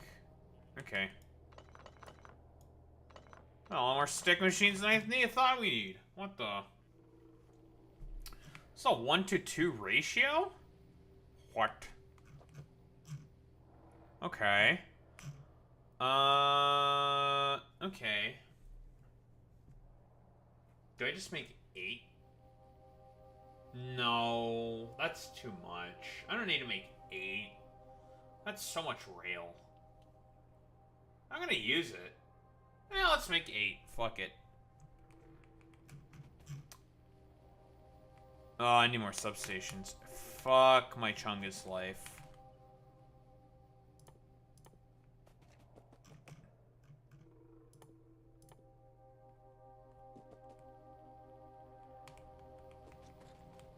Fuck my big Chungus life.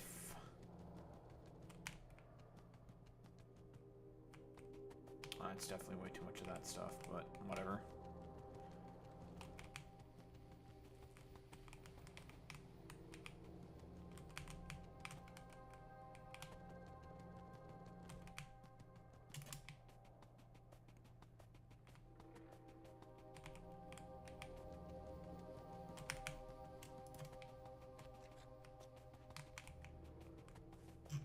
Okay, that should be plenty. Well, I handcraft that. We're gonna kill this rock, as we should.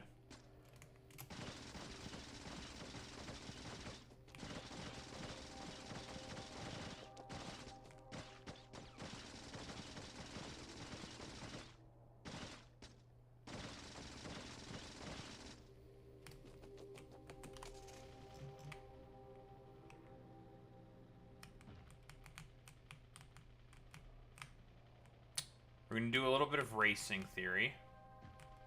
Fuck me.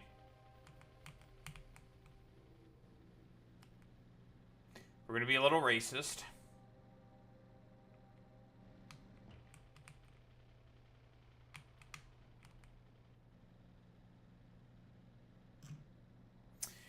I'm going to look around because eventually what I'm going to want to do is I'm going to need to actually make a defensive perimeter. Man, just in case. Just in case. Because if I'm gonna leave, I'm gonna make sure that nothing gets attacked. And if I can't come back, that'd be a problem.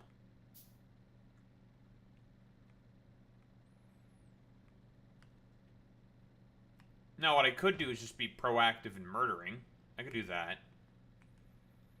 I've not checked on the bugs in a while. Let's see, like, what's the evolution factor at? I should check on that, actually.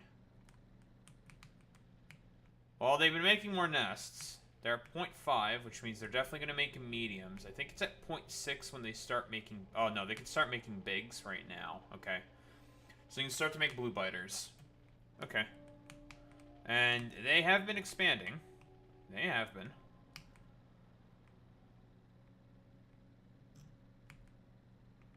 Slowly but surely. Eventually, we're going to have to make a defensive perimeter. We don't need to right now. But we need to think about it. Honestly, the defensive perimeter will help in just stopping the expansion parties.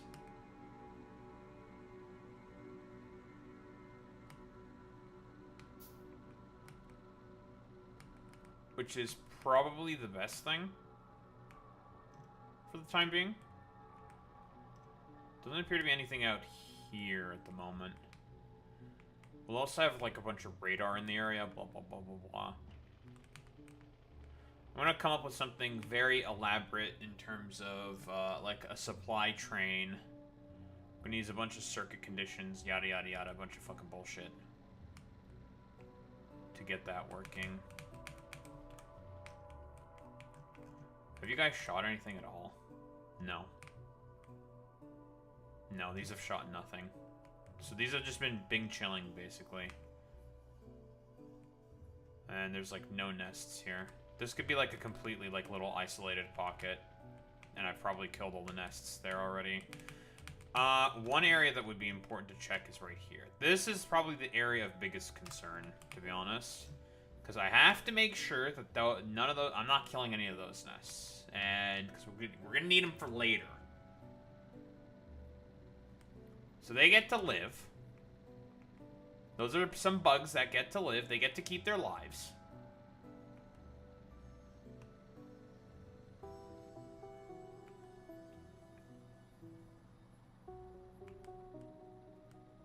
And right here's this nice, tiny little choke point we can use.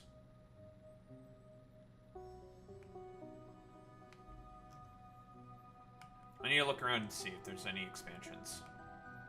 And kill them. Because I don't have radar out here. I have no form of detection.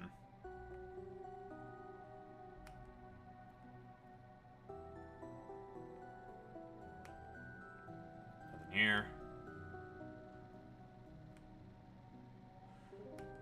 Another thing that I could potentially do, okay? I could do this as well. Is set up the defensive perimeter just right here. So if they try to send out any expansions, it mostly looks like they're trying to expand through the southeast, which is fine. I don't really care if they do that. That's fine. The west seems like it's... Oh, hello. Am I okay with you there? Alright, we're starting to go into a different part of the map. I don't think I care about this too much. Okay. That's fine. My car is almost dead. I need to stop hitting stuff. I can't make any repair packs here. Fuck you. I could run back, but it would take a really long time, and I don't want to do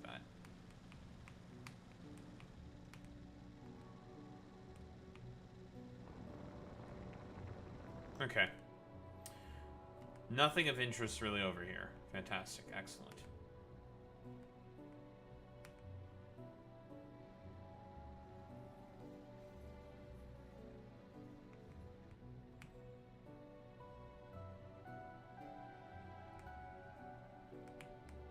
What?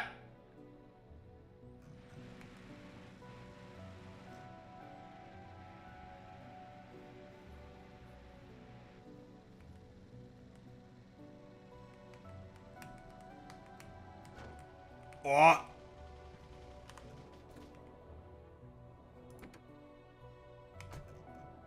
Alright, let's stop driving the car.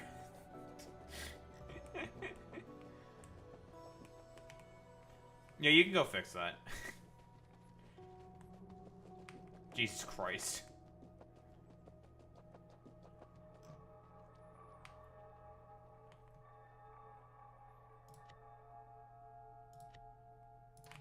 Yeah, it's critical racist time actually. I don't know what you mean by racing. Okay, cool, lovely. Critical racing theory? I don't know what that is. I don't know about critical racist theory. Thank you very much. Gonna have to snap my fingers in a Z formation hip rotation.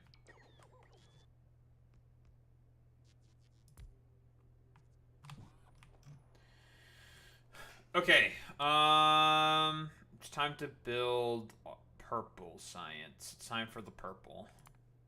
Purple. We need the purple. Need the purple, man. Bro, I need that purple. Bro, I need that purple.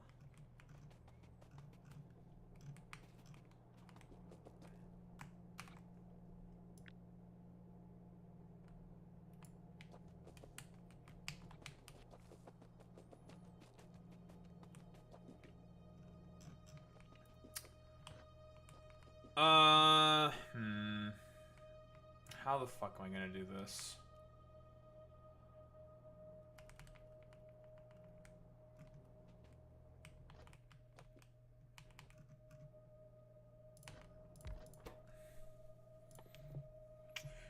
Okay, so electric furnace.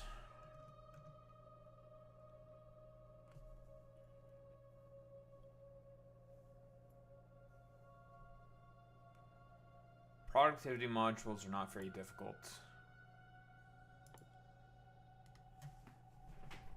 This is going to require a lot of red circuits.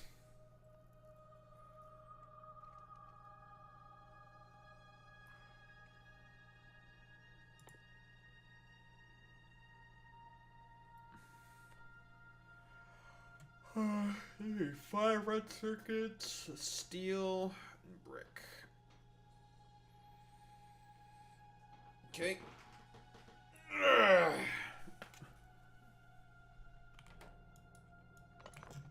Big purple.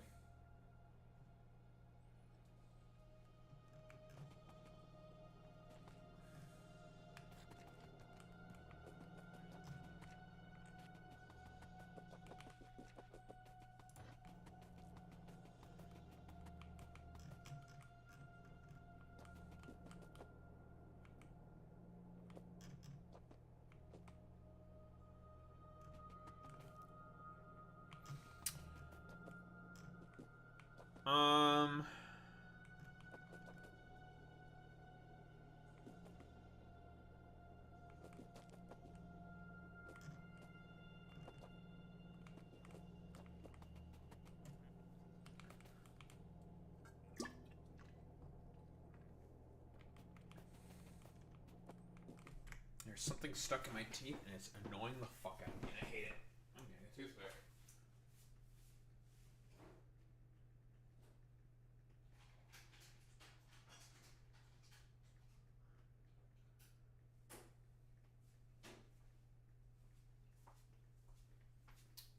Damn piece of cabbage.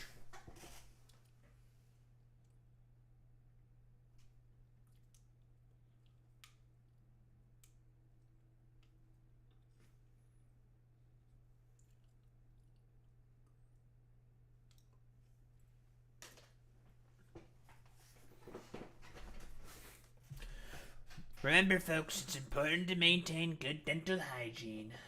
Let me tell you.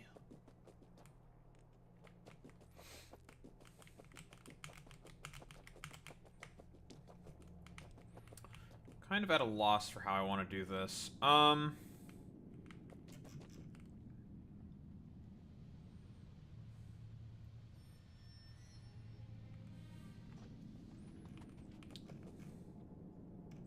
Perhaps I should move this elsewhere.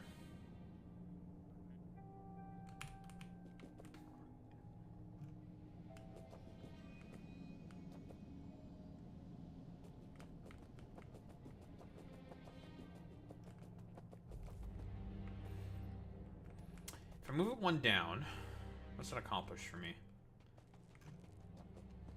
I have another space in the middle.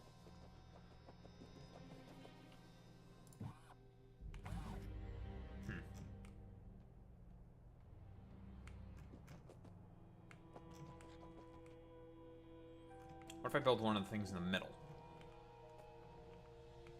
Could do that. Build the rail setup just in the middle.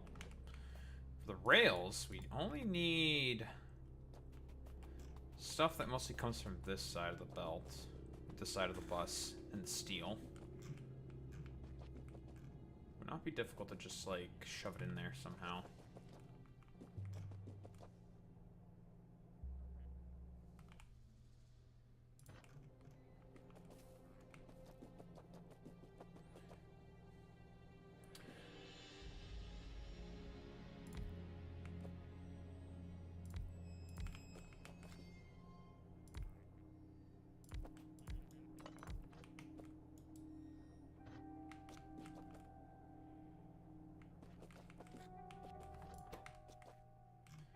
Stick.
Stick. Rail.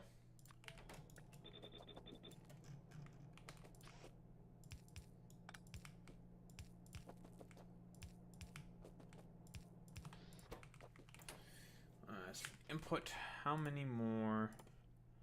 How much stone does the rail take?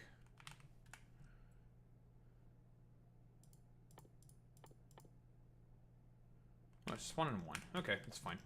Alright, here's what we're gonna do. I'm gonna copy this shit right here.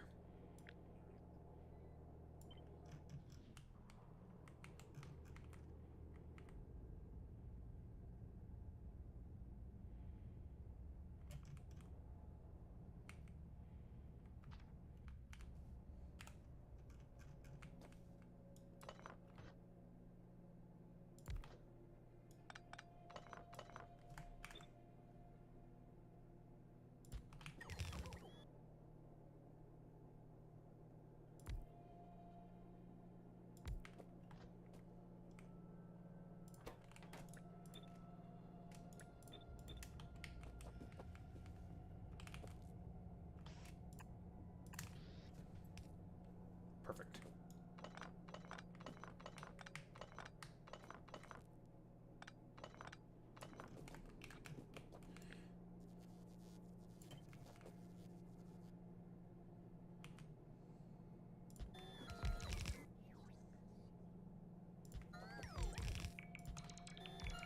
Lovely. I'm out of inserters again.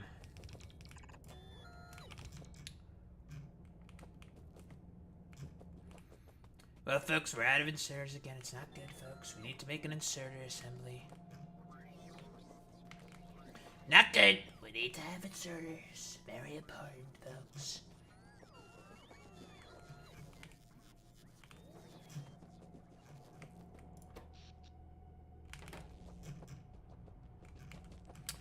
Okay, I'm gonna... Alright, we're gonna do this. I don't know if this is exactly gonna work like I think it's gonna work, but it's worth a shot.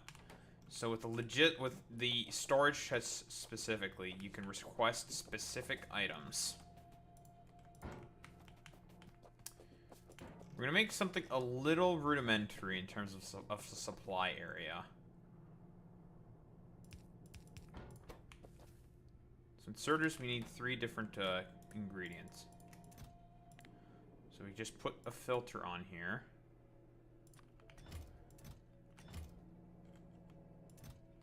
So that's gears.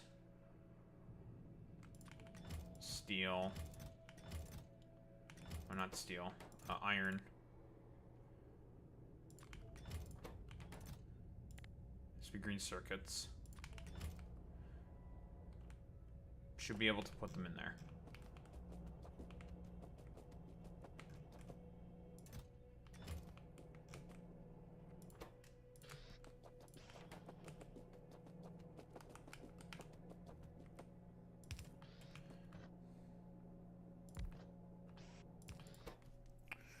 Now for blues, dabba-dee dabba-die.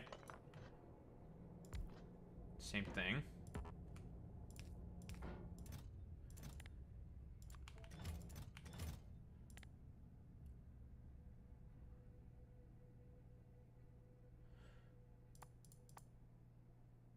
And green circuits.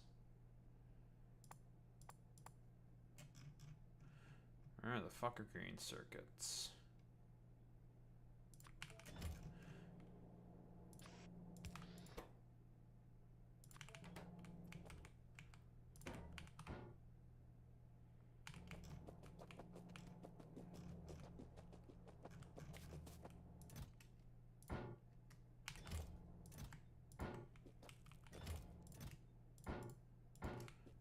They should theoretically work.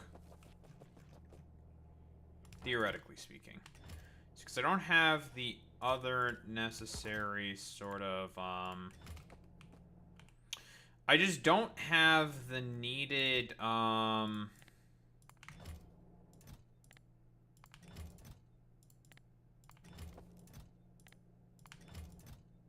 shit, basically. Because I don't want to do this myself, I want to just have the bots take care of it. So here's what we're going to do. Okay, we're going to head to here. I'm not going to provide too much. We don't want it to get too much.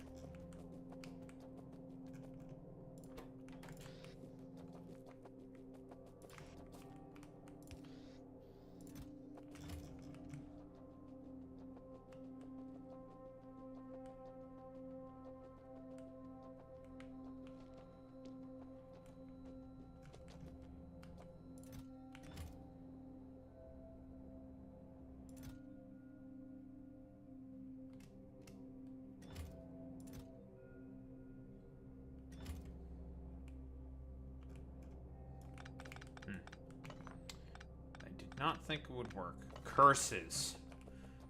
I really need to get logistics system done. Only way we can do that is with space science, which means we need to go to space.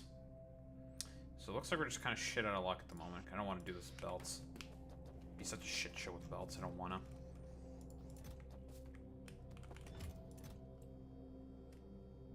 Fucking give me that.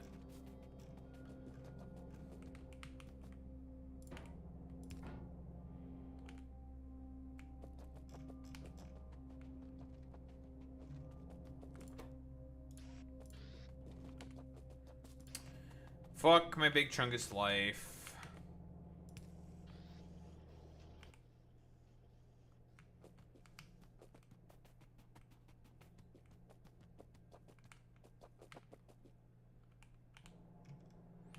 Oh, we don't want gears, we just want plates. Fuck my big chungus life. Stop it.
Well, well, well. Boy Meets Mini making a mod?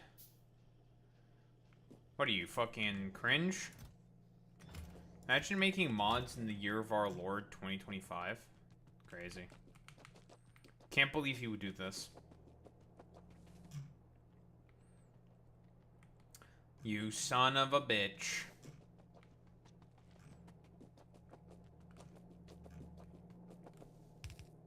There we go. Okay. Rail. Done. Input for the rail. It's cringe or be cringe, Jack. That was very loud. I was not expecting it to be that loud.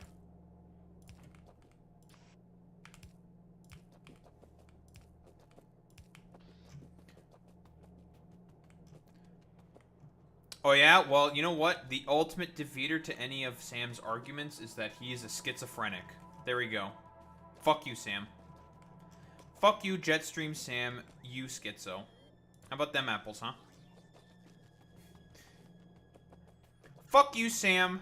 You are, you're a schizo.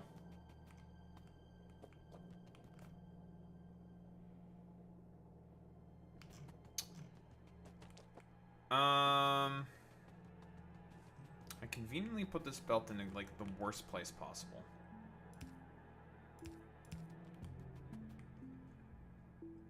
But it's okay, we have a lot of room to play with.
There you go.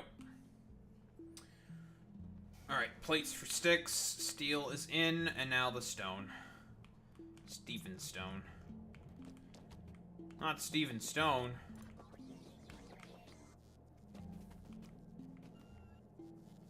What the? How are you gonna get around this particular thing? Easy, idiot. There you go, I got around it. Fuck you. Now rock and stone.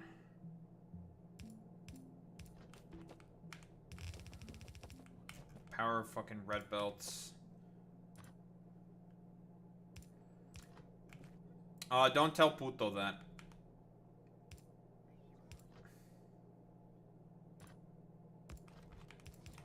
Otherwise, he will become Team Papeja.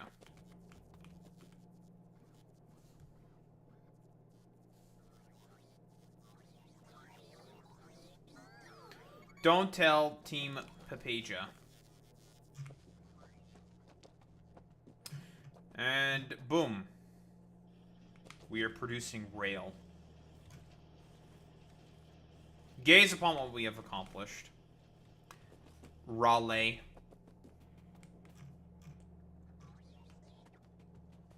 Now, of course, getting it to the research is another problem, but we have it.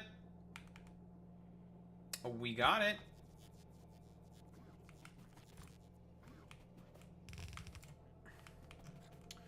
So I just want that on the separate inside track. So that works.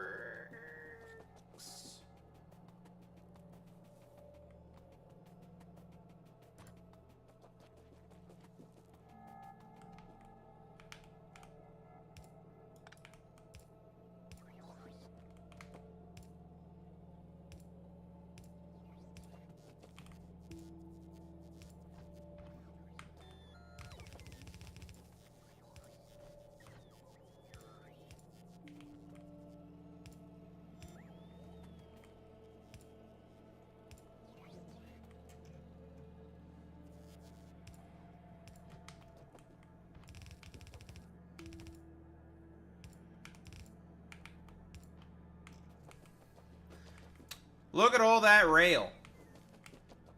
Look at all those chickens.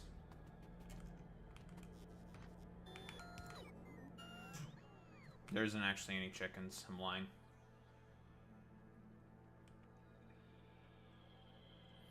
I was lying the whole time. There is no chicken.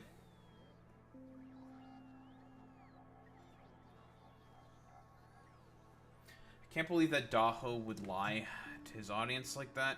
I'm gonna have to cancel him.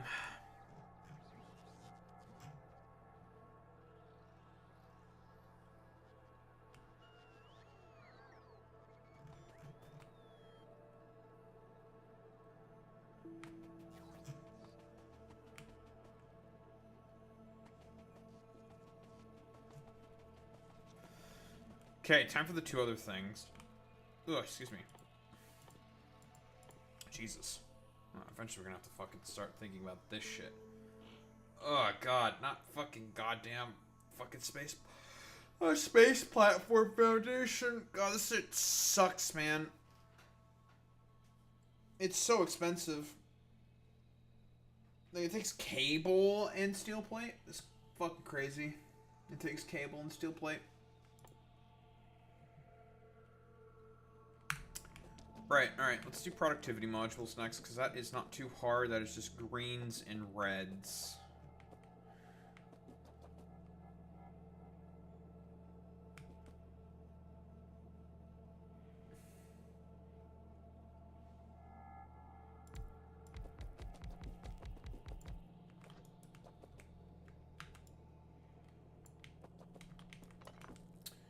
How many did I need? I said 10, right?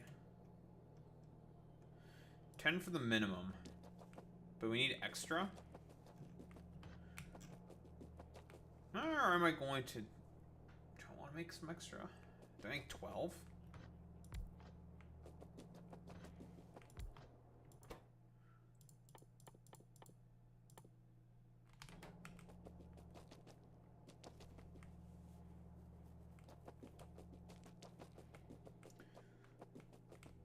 My plan is to, broadly speaking, just... It doesn't matter if I put them on both sides of the fucking belt. I want to put them on both on the same belt. That's what I want to do.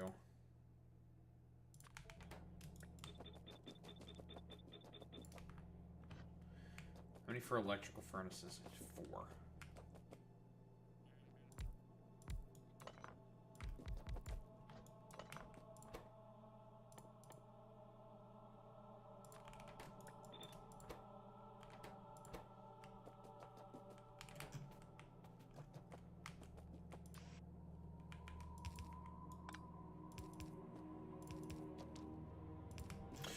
I need more blues.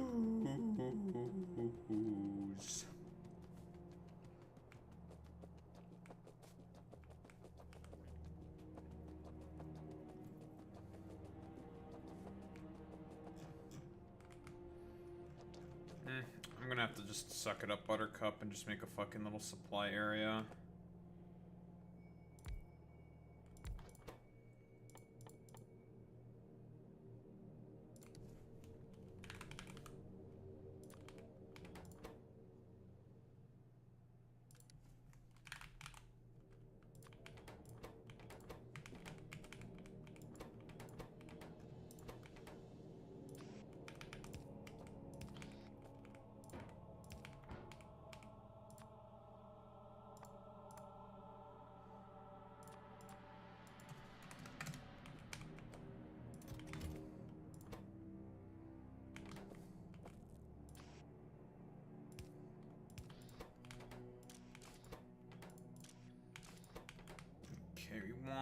plates and circuits on the same side. Gears here. Of course, the substation's kind of in the way.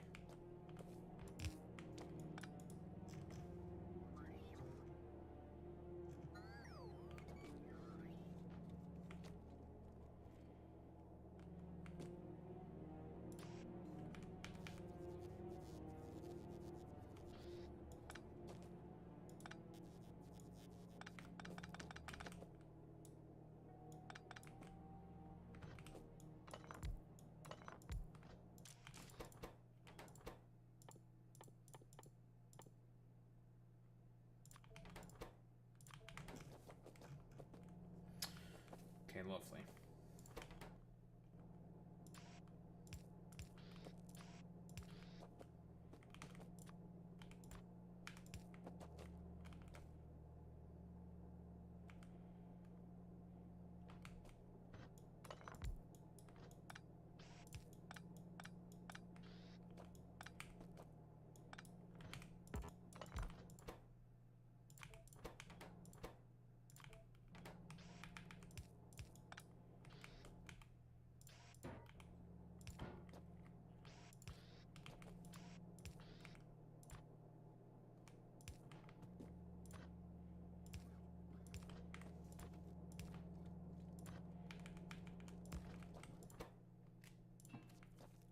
Mm-hmm.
Okay, I don't have to concern myself with how it really looks, because this is all temporary.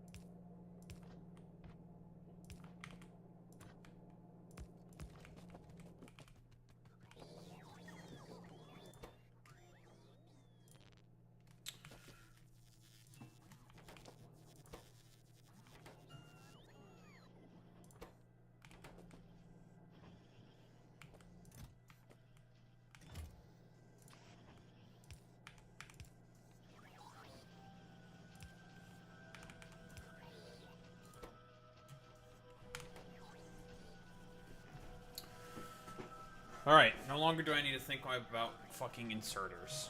Fantastic. Very good. Forehead should have just produced 7 trillion more of them. Oh, well, you know. Hindsight is 2020.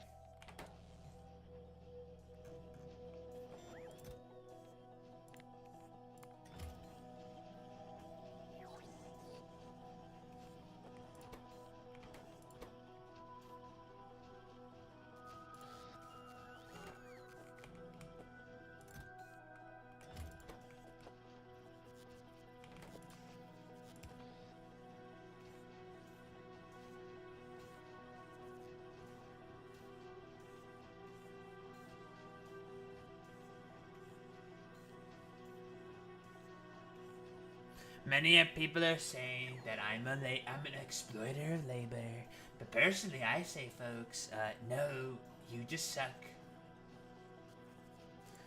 I love to exploit labor, folks. Let me tell you, I'm a part of the labor aristocracy. That's what Karl Marx would have said. The landed gentry.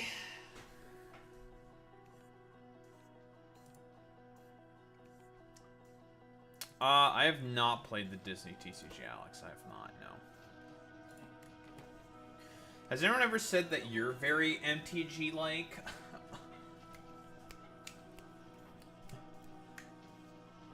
What I mean by MTG, I mean Marjorie Taylor Greene-like. Got him. Oh, God. God, I'm so funny. Why am I the funniest man on the planet? By funniest, I mean the most cringe.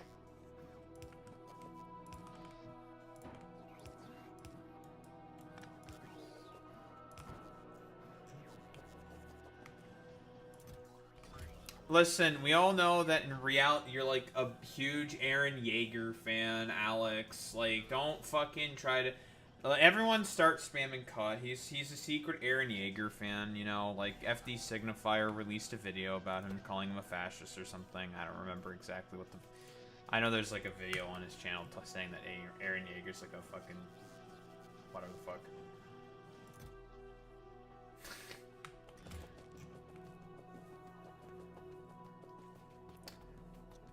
No Justice MTG. Can't say I have. Nope. Yeah, you're cooked now. You're cooked now, son. It's over. Betgar got your fucking scent now. Your ass is now grass there, bubby.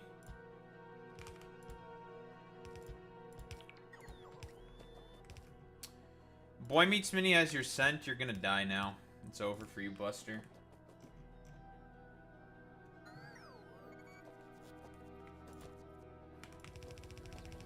Marxism, Leninism. Ew! The most crungus, bungus, McChungus. More like soy left. Alright. Some of the biggest fucking soy chuggers. I mean, yeah, it's always fucking Britoids that seem to be fucking MLs for some fucking reason. Why? I don't know. They live in... I'll be honest. Okay, I'll be essentialist about it. It's because they live in Britain. There's like a dampening field that just makes you like 10 times more stupid, I would say.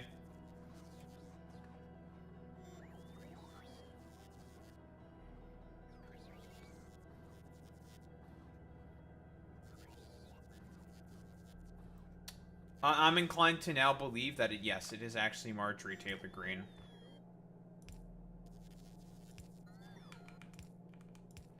Well, you know what? Now I'm going to be dishonest and say it's Marjorie Taylor Greene because I hate Marxism-Leninism.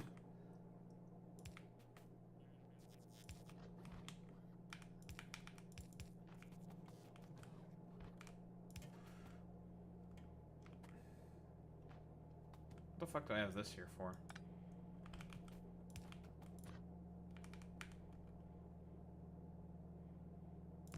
I do not like the Cavernacle at all. I think he's very dumb and annoying.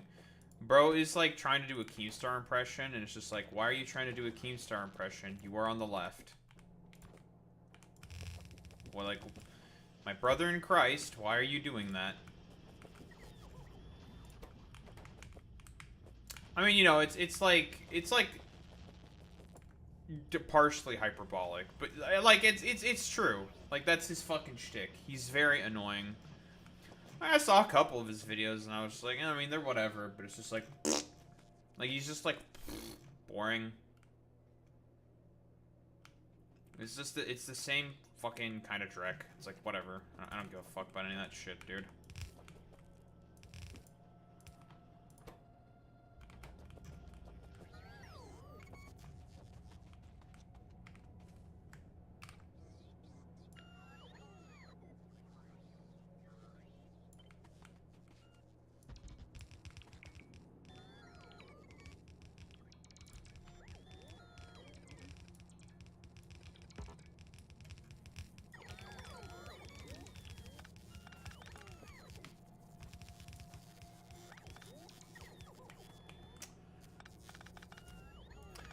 Personally, I'm actually a part of the max left.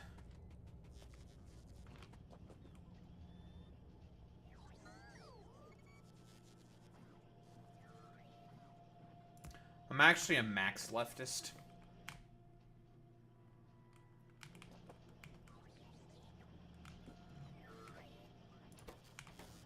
Very important for everyone to know this.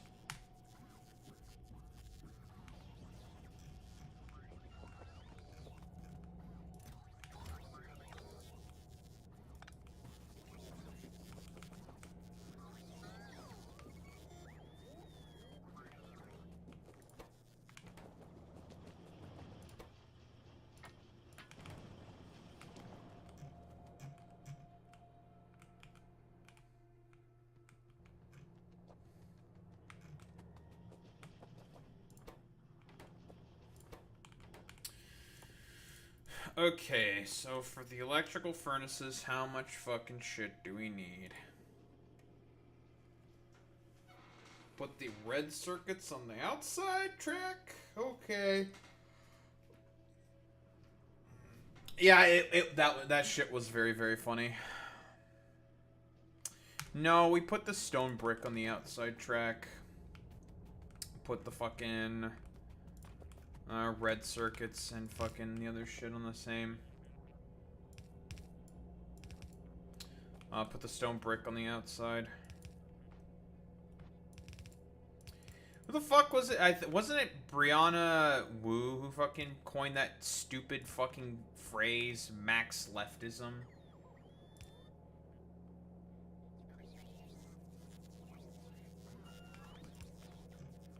The only person who calls themselves like a fucking stupid Romanian leftist is like some dumbass Marxist-Leninist. And they're just really fucking dumb and annoying.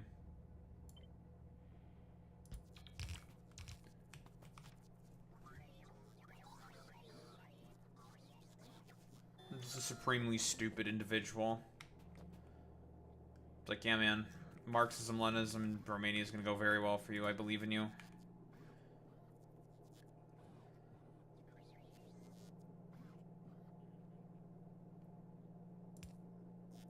Yeah, you want to know where they're at? In Ukraine. Trying to sabotage the Russians. That's where they're at.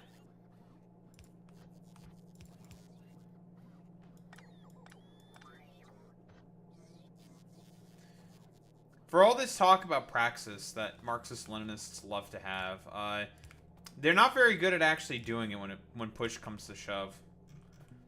Oh, I mean, they prefer to, like, go after NATO for some reason, where it's just like, yeah, man, because NATO is, like, the grander evil in the Russia-Ukraine war.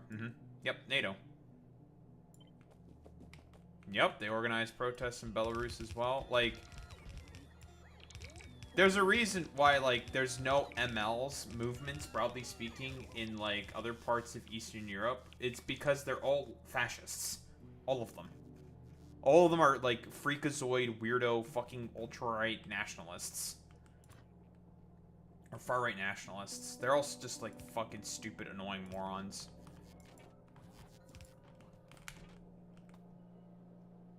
Yeah, like, trying to be an ML in Eastern Europe. Sure, man. Great idea. You do that.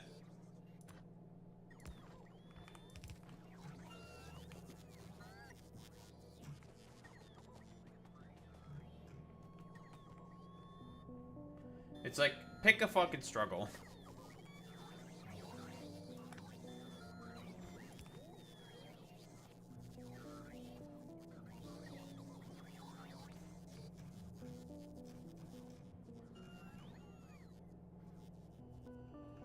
Serbian fascists are so funny. Because they're so dumb. Like, they're just complete, just morons.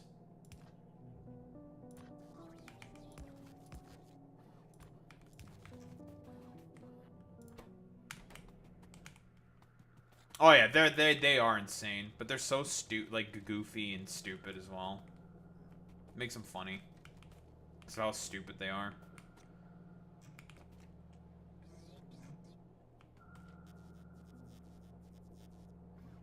Well, all we need now is just this shit.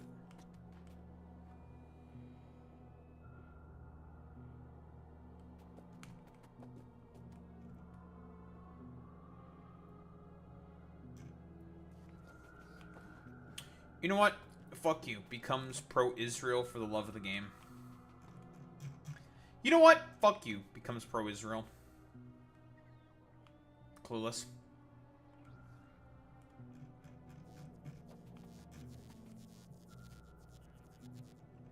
For the love of the game. I'm doing my best AOC impression, actually. Yeah, I'm pro-Israel. For the love of the game.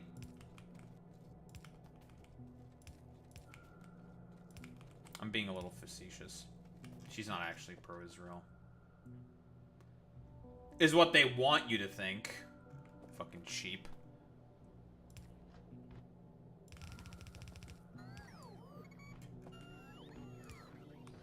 Fucking sheeple.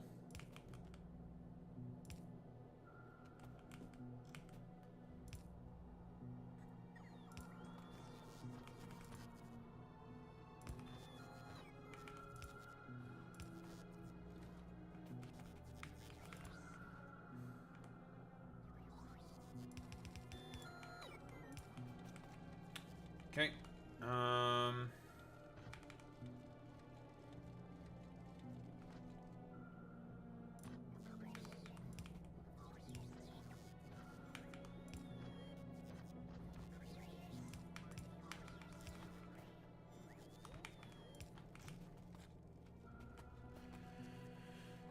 Alright, that's the productivity module set up.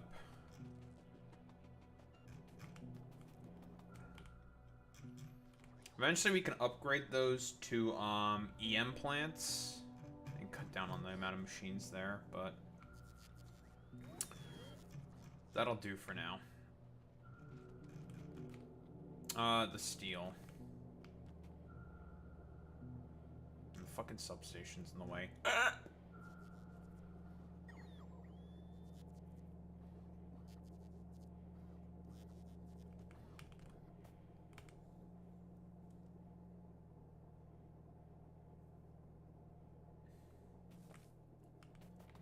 What the hell are we talking about? Are we talking about some fake lefty group or something who are pretending to be lefty or some shit? Is that what we're talking about?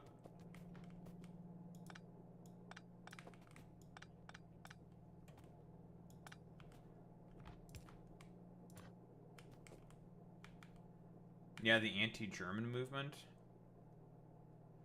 Do I really want to know how stupid this is? Like, on a scale of 1 to stupid, how stupid are we talking? How dumb is it? How stupid is it?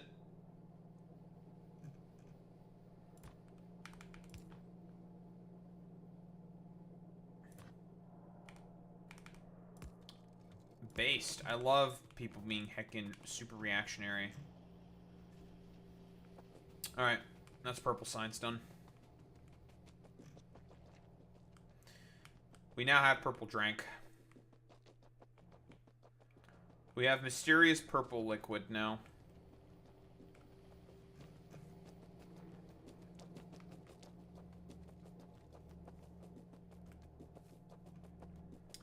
We've acquired dubious purple liquid.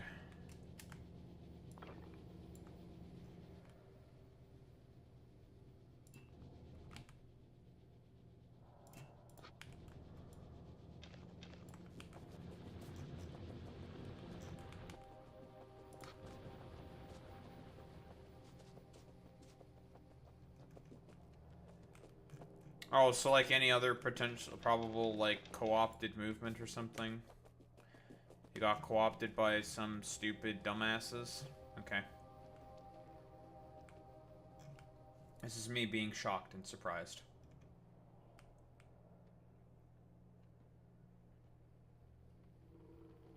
What the? Zionists? Bacana. Bacana. Purple.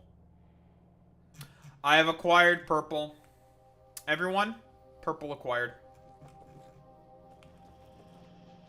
Purple. acquired.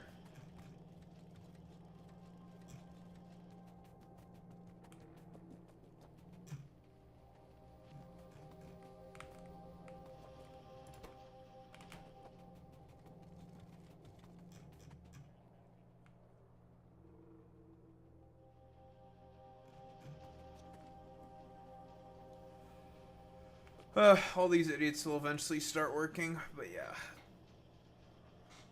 We're done with Novice Science. All of the Novice Sciencers are complete now.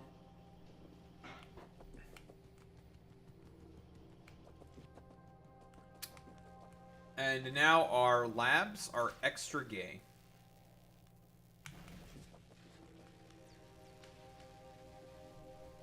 Gaze upon our labs.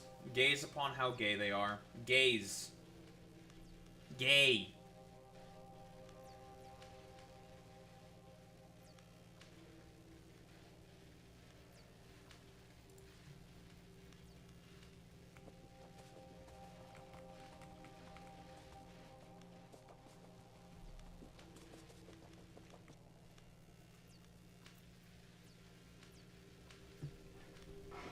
Very gay.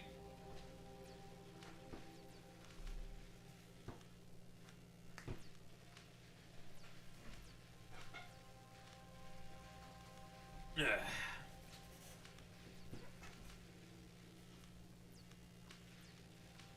Eventually, it'll, you know, it's like it. Shit trickles in. But yes, our belt of science is very colorful, very fantastic. I'm gonna empty out my goddamn stupid ass fucking inventory. And that stone is actually gonna start to be fucking consumed.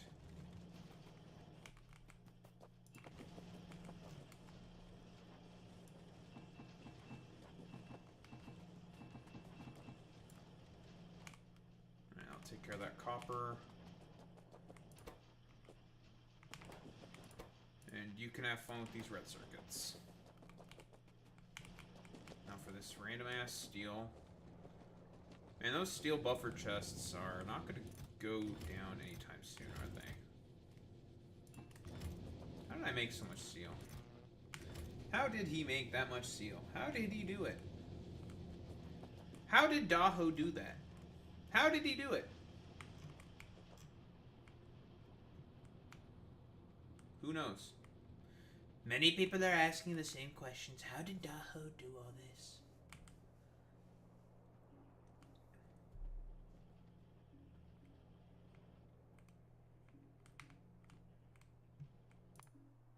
It says 60-minute science. No, it's 30. 30-second.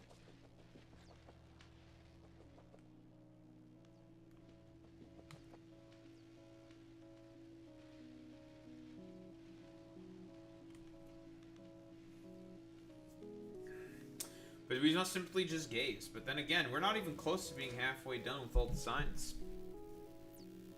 That's how much we have left. We're not even close to half. We're not even a third. We're about, well, about a third. We're about 30%.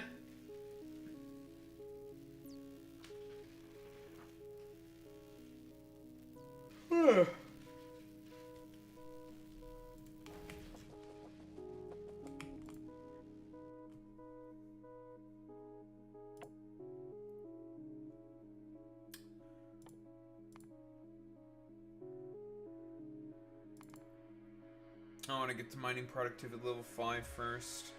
So for every 1 ore we mine, we get +1, or every 2 ore we mine, we get +2 extra. And that is what I want first. After we get logistics and automation 3. All the other stuff we can't really touch right now because we don't have the power necessary for it. We're gonna get this.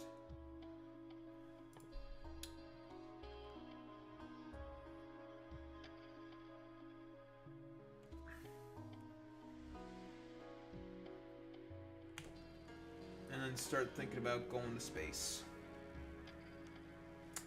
That's all we got left is going to space. Which means we need concrete.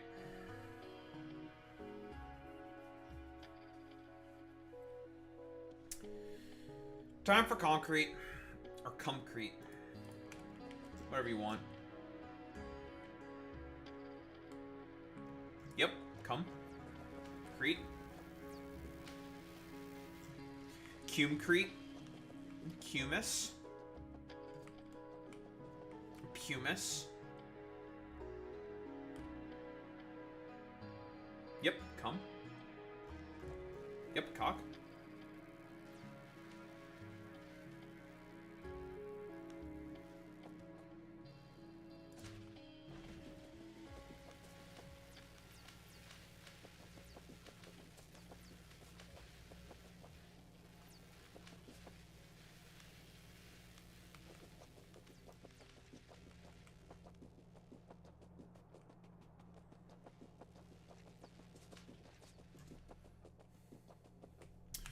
But yeah, I think that's the next thing that we're gonna have to think about is making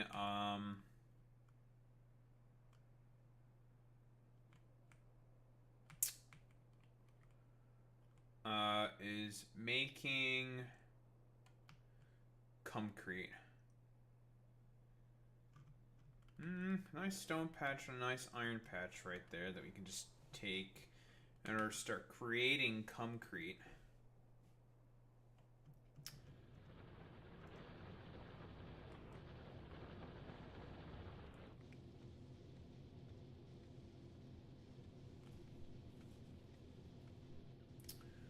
That should get the job done. Gonna have to fix those belts again. It's fine.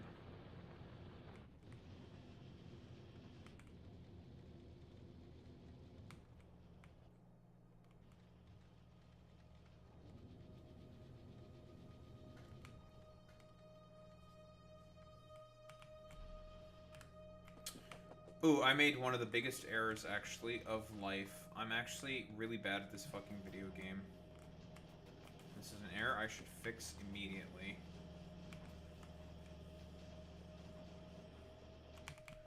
I forgot to put in productivity modules. I'm missing out on, like, just free extra science.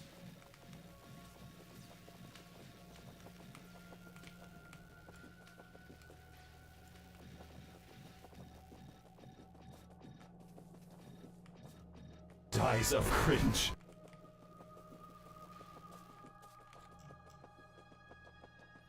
That is actually kind of cringe of me.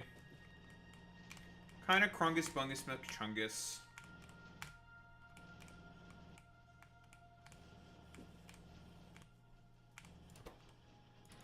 Give me that.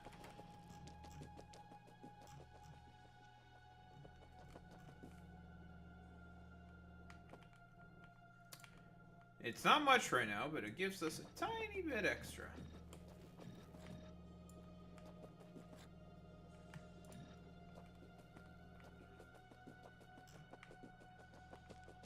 Blurb is just sometimes very stupid.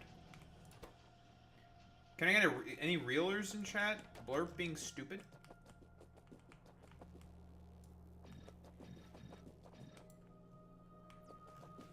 There.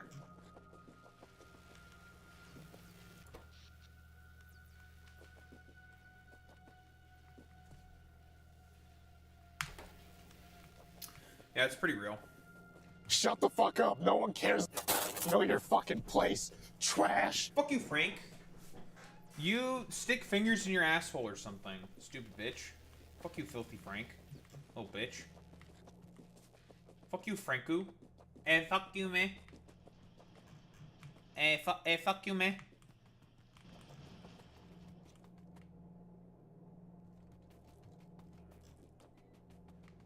Man, fuck you.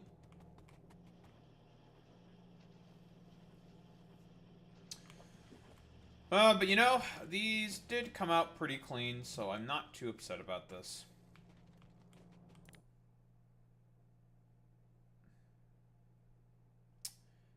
Can't complain.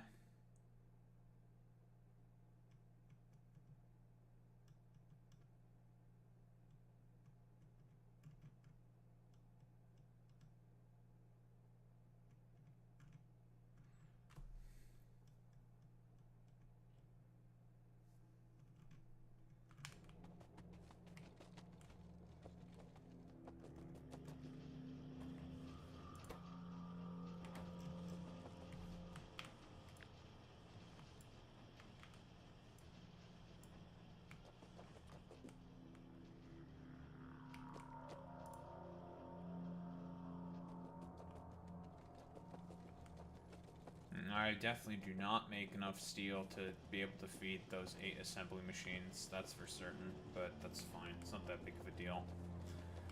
Again, when I eventually replace these things with fucking foundries, it's gonna be so Jover in terms of steel production. We're gonna make such a fuck ton of steel. It's gonna be great. It's gonna be so fucking hecking pockers and the greatest thing since sliced bread. And I will jizz my pants.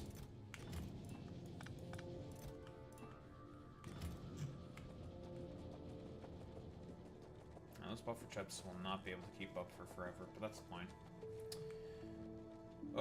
Everything will be better once I get to Vulcanus. But first, we have to go to Maluna, and then we can go to Vulcanus.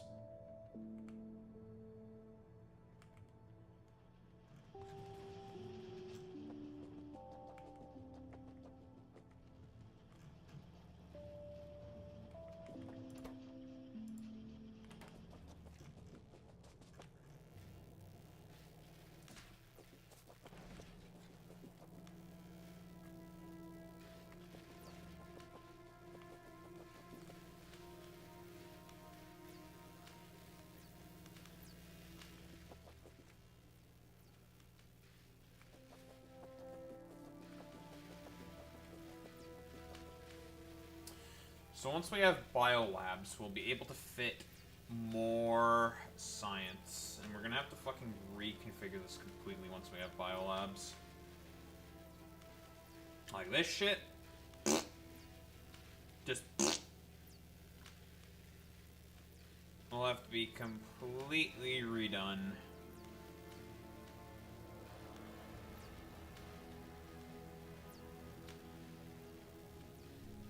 But it's good enough for now. For now.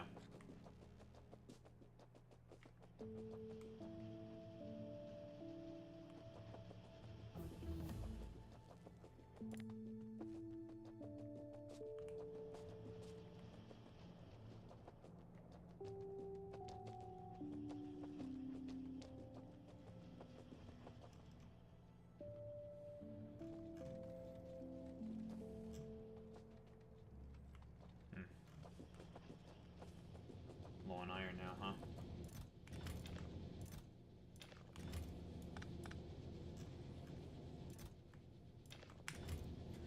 Oh, there goes that dumbass stone buffer as well, hopefully.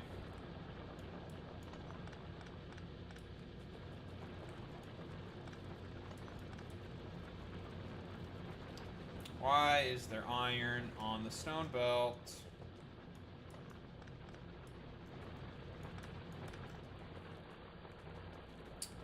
How the hell did that happen? It's because of you.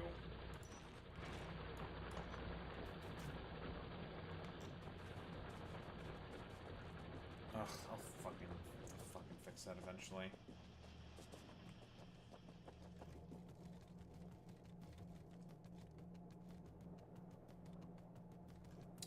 Well, that's annoying.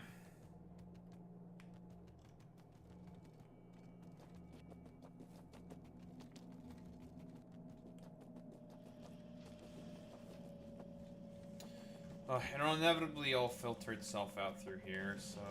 eh. It's not the end of the world. It's annoying that we have to deal with it, though.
Okay. So, we're gonna have to think about how we're going to make the concrete sort of production work. Generally what I do with concrete, so just make it separate.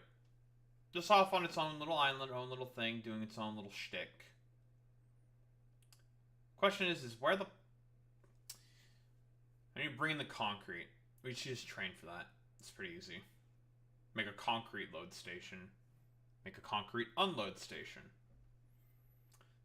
So it appears that it is finally approaching time to expand the train network. Because we need concrete to make rockets.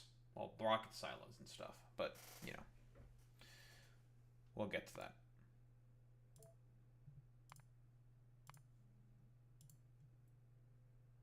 In about 3 hours. Alright. We'll head to the bathroom. Yada yada yada, bloody bloody bloody.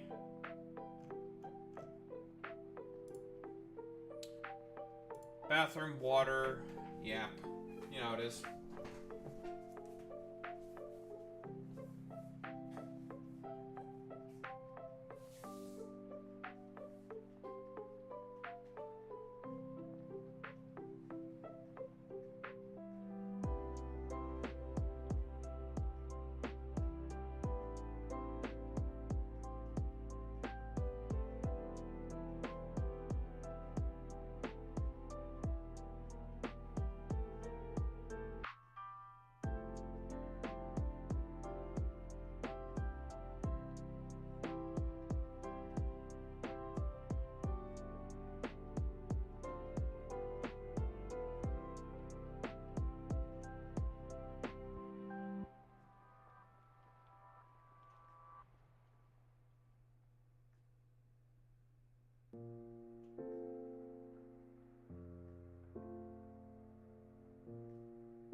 Oy.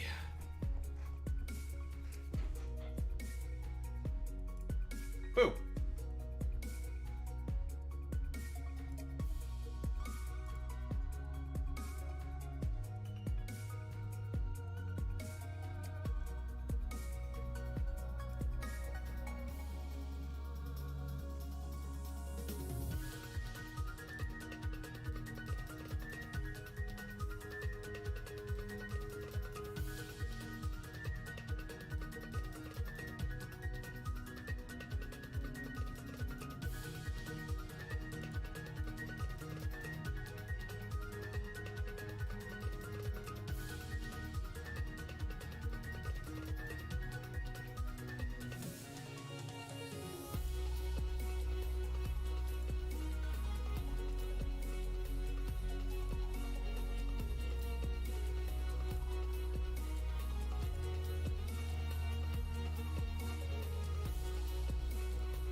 Okay, lovely. That's that done.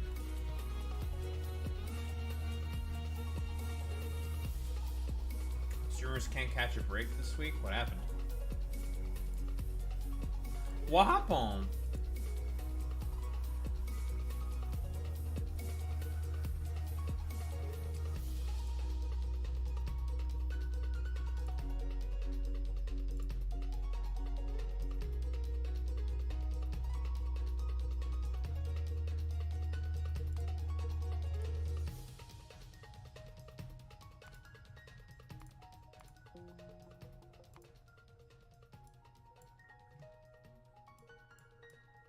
So much going on. Oh yeah. We're just talking about like general sort of shit that's happening. I could agree with that.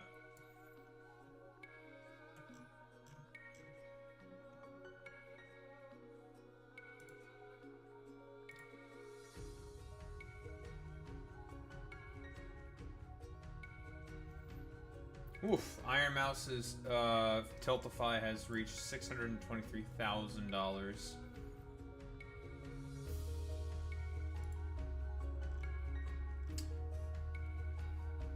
Yeah, 500K in less than 24 hours. Well, that's definitely everything that was withheld and more.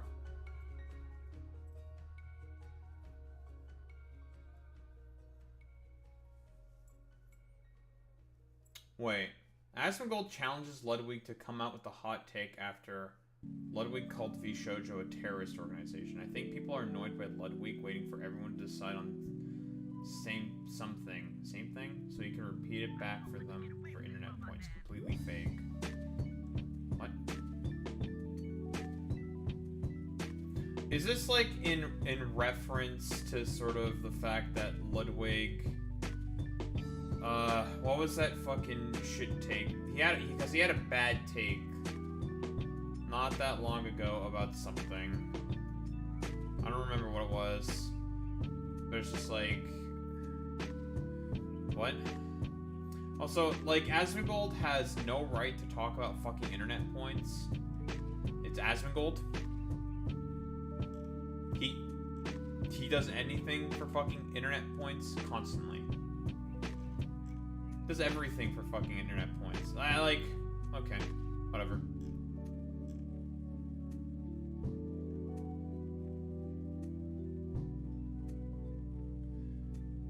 I can't believe this person would do something for internet points. Like, yeah, man. Okay.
Huh.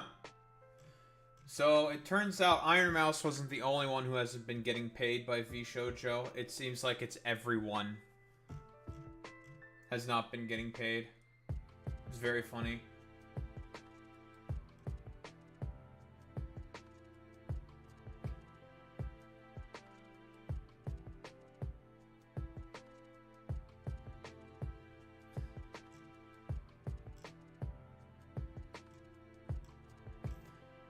Wait, you're telling me that, Daho, you're trying to say that a corporation is bad? Inconceivable. What the heck? Corporations are bad, guys? I can't... Huh. Shock, I know. It's crazy.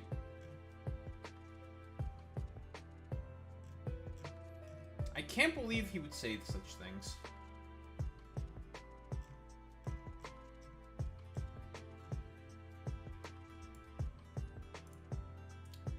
Alright, we'll grab this bad boy. We grab... we'll make fun of the Asmongold being a white nationalist some other day. Mold Man is gonna be probably tomorrow. I'm gonna do that. Why don't I even say that I was gonna talk about? Trump's distracting from Epstein. I do want to talk about that because it's funny. I want to talk about it because it's funny. Because I do think it's very funny how desperately he's trying to, like, make people not think about the Epstein files. Obama, Rosie O'Donnell, It's all because Obama. Obama. It wasn't me. I didn't rape people.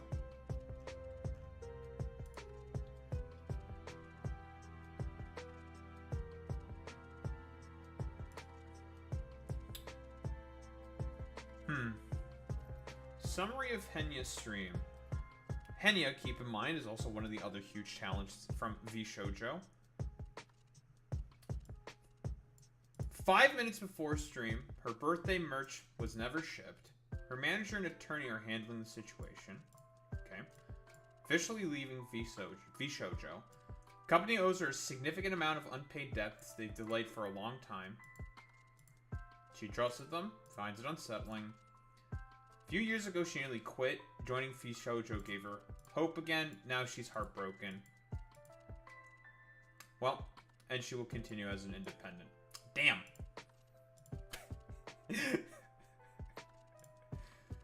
That's fucking crazy, bro.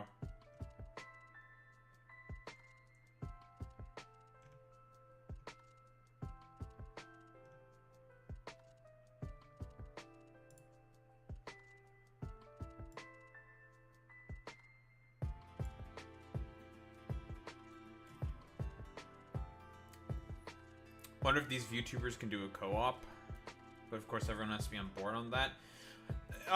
Well, the argument would then be, like, what's the point of doing a co-op when you can just say independent? Like, hypothetically speaking, yeah, you could do the co-op shit, yada yada yada, obviously. Like, duh, but then it just becomes like, what's the point?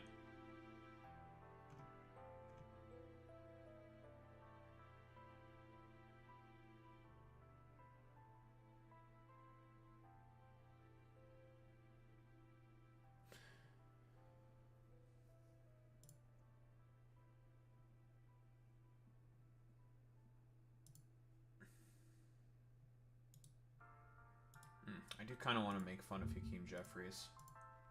Because people are asking him about Zoran Mamdani. Communist Zoran. That communist, folks, let me tell you.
Because Hassan smelled like shit. Did you see that one? Yeah, Several. Mehdi Hassan commenting about the Jubilee is also interesting as well. I would like to see what he thinks. I know he's gonna go on. Do you remember that dude who basically called those two white women mud sharks because they said they like black women? Like that degenerate 4chaner Nazi freak.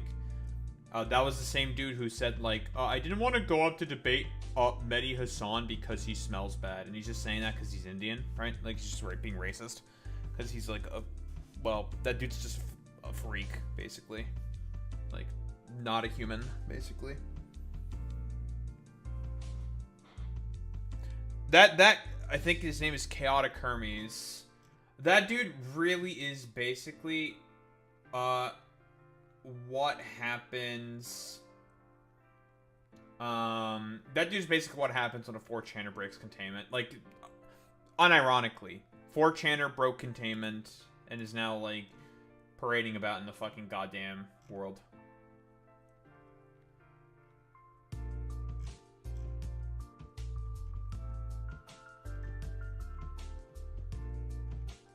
Yeah, but Hermes wasn't like a degenerate freak.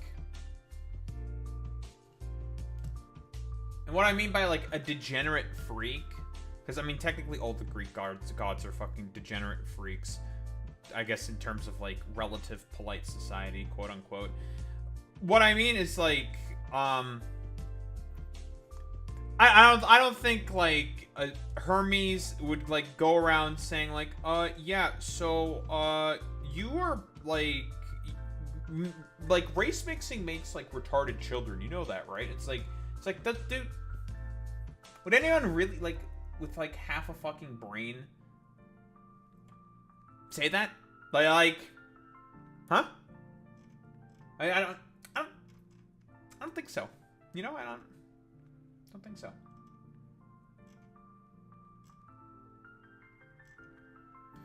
Personally, I don't think so.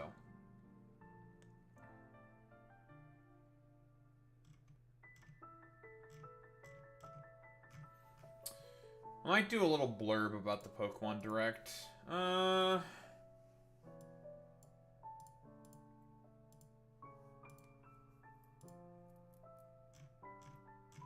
don't want to go too in-depth with it, I think. I'll do a little blurb saying, like, epic.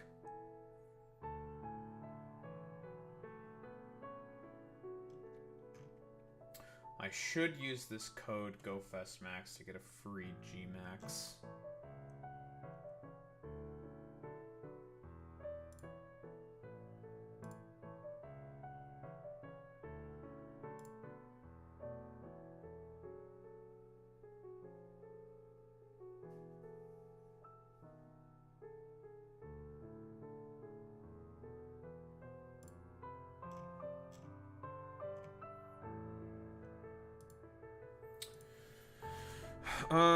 Trump, Rosie O'Donnell.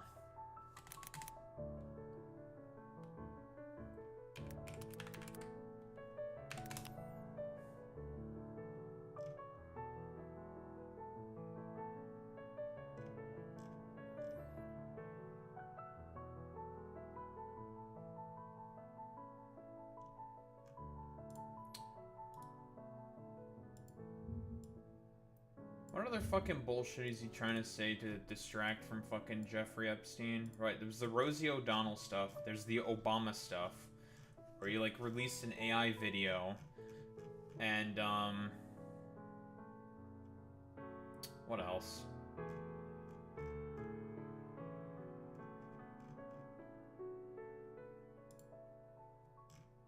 Because the point of him saying all this, like...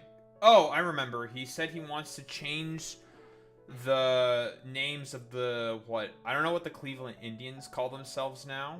Cleveland something. And the Washington Commanders back to the Washington Redskins. It's all like 3 IQ distractions. He's just like he's just trying to throw as much shit on the fucking wall and see what it sticks. to distract his fucking fan base from the Epstein files. That's why. He's being haunted by the specter of Epstein. Just like how Bill Ackman is haunted by the specter of Zoran Mamdani.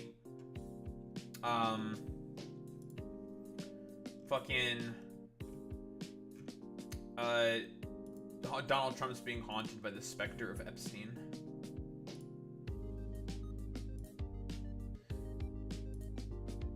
I love Jeffrey Epstein. He's my favorite guy on the planet.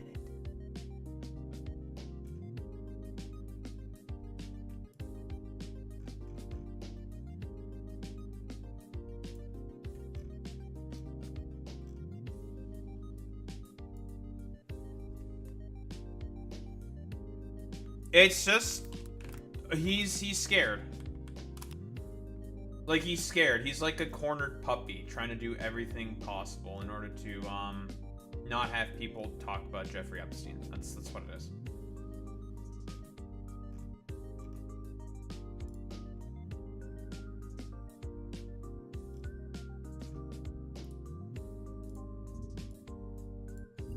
Like, he's just trying to fling as much shit as possible in order to try to, like, distract people. That's it. That's the point. Because he knows he's probably, like... If, like, all these, like, conspiracy theory schizos, like, have half a brain, and, you know, when it comes to stuff like this, they typically do have a fucking half a brain. Because guess what? There was just some fucking footage that just came out at his 1993 wedding, and Jeffrey Epstein was there.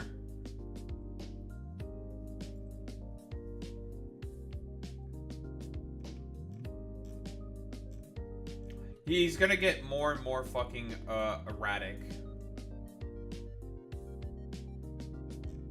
Because there's like he's caught.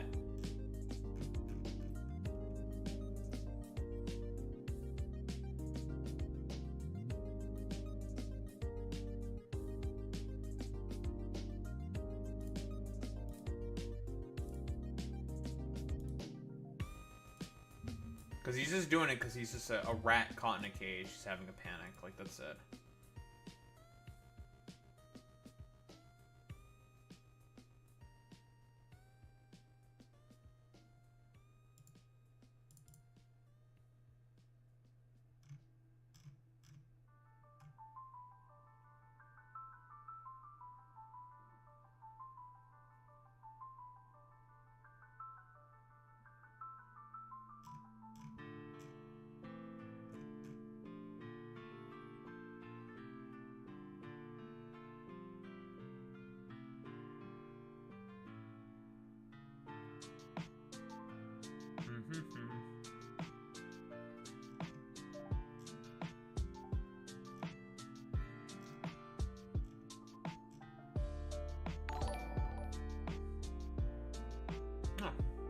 Thanks for the follow, Rafa Gang. Appreciate that, bud.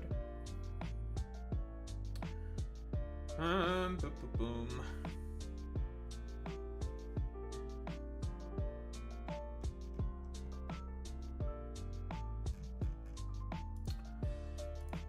I want the Trump AI video. That's what I want.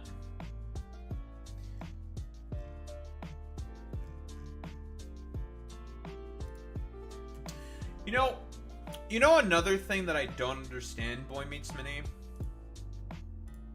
It's another thing I don't get. Why on earth do people use video count on a fucking goddamn person's channel as a pejorative? I find that a little strange.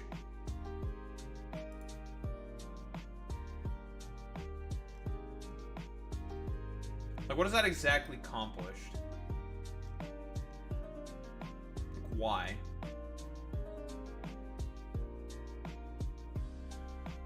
Hey, you have this amount of subscribers, yet you have like over 700 videos on your channel. Nyeh, nyeh. And it's just like, okay. Like, what's the argument there? I don't exactly understand what that means. what are you saying?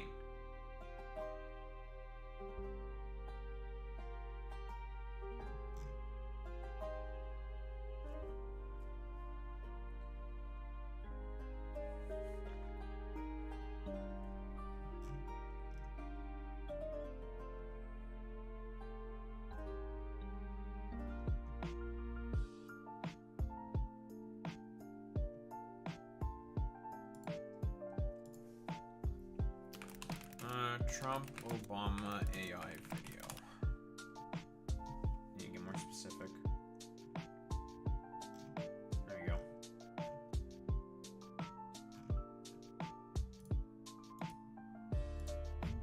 Ew! Ew! Excuse me.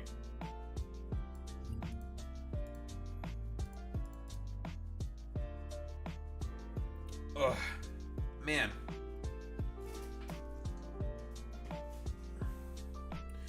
I need to threaten Greenland again, folks. Let me tell you. Greenland, cringe and stupid.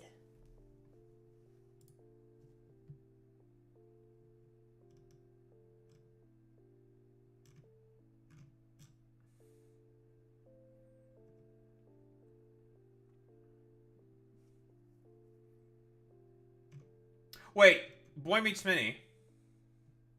I don't know if Boy Meets Minnie's actually here. Curses.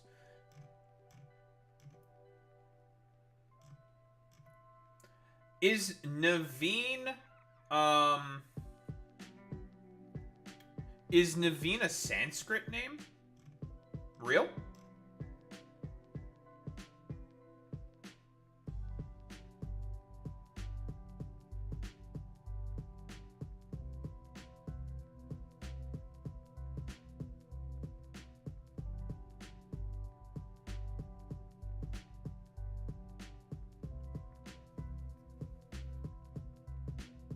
Interesting. I mean, that was a character that was teased during the Pokemon Direct. Was Naveen.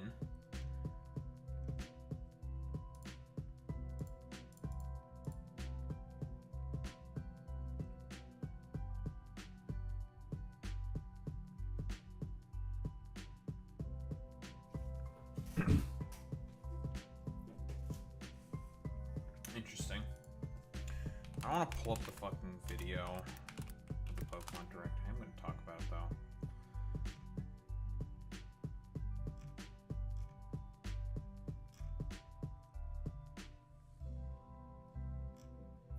Oh, I guess there's also the,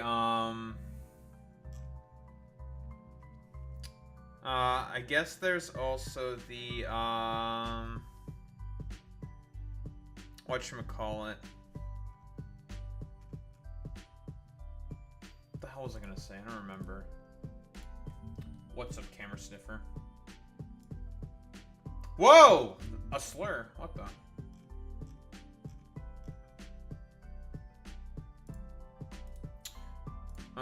What the hell was I gonna say?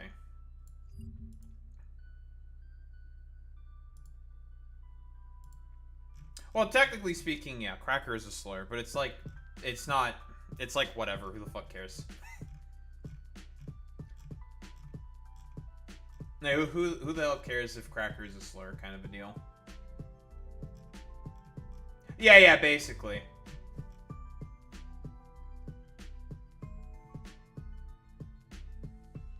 Oh, like, Twitch is not gonna yeet me for that. Like, that's not gonna happen. Probably not. If Twitch yeeted me for that, that'd be some of the most fucking cringe bullshit on the fucking planet, but whatever. That's true. I am not cringe like Hassan. That's a very, very, very good point.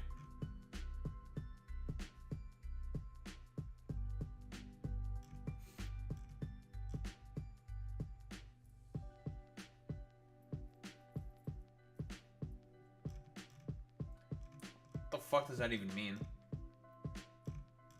Those are words. Listen, those words are not in the fucking Bible. Those are words that are not in the Bible. Those are southern supermarket chains. Well, that's why they're not in the Bible.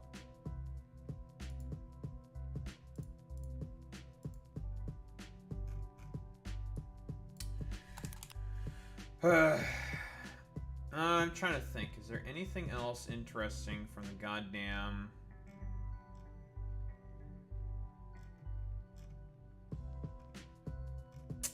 Oh, Pokemon Champions. That's interesting.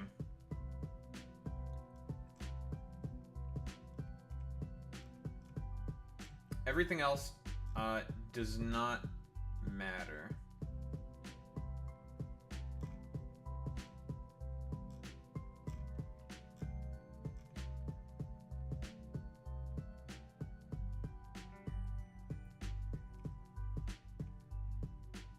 Yeah, so much for calling it the Bible Belt. That's a good point.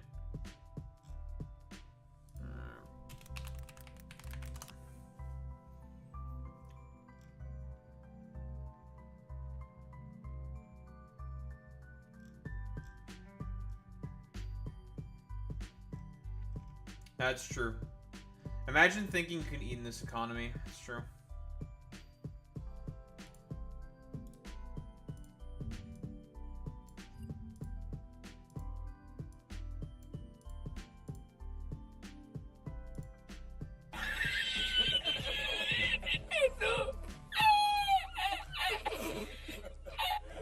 That's true.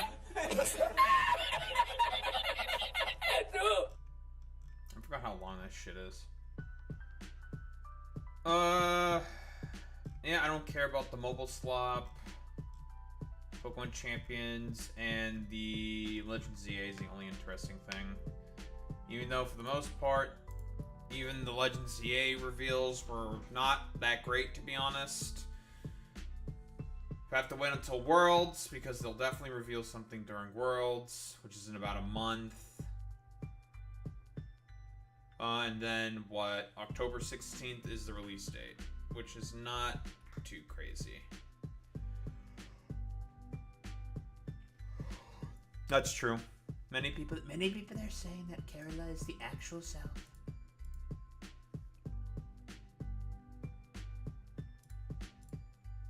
Many people are saying.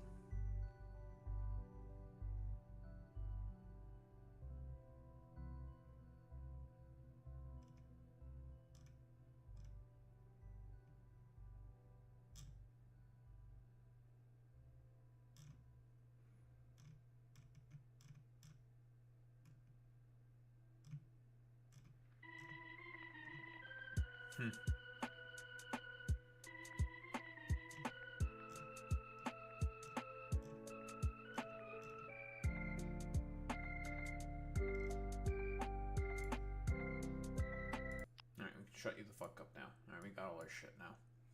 Got all my shit that I wanted to talk about. Boom.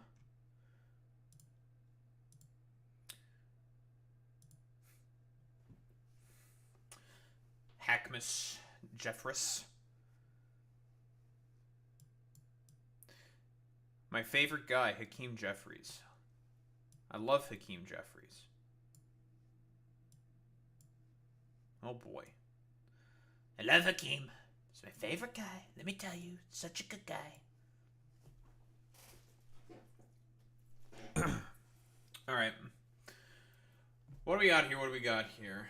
Hakeem Jeffries. Dodging a question about Zoran Mamdani. Yeah, Hakeem with an I, Pepe. True. What kind of message do you think it sends to voters in your party that you have still not endorsed a party nominee for mayor in your home city and your home state? We had a constructive and candid and community-centered meeting that lasted for over an hour on Friday, and we agreed at that meeting to reconvene upon his return back to the country. So he's just, like, delaying for no reason? Is that what's going on? Cool. What kind of message do you think it sends to voters in your party that you have still not endorsed the party nominee for mayor in your home city, in your home state? Hey, Democrats! Vote blue no matter who, huh? Vote blue no matter who. What happened? What happened? Why aren't you flowing blue no matter who, huh? Get behind Zoran Mamdani. He won with the historic mandate. 12 points above Andrew Cuomo.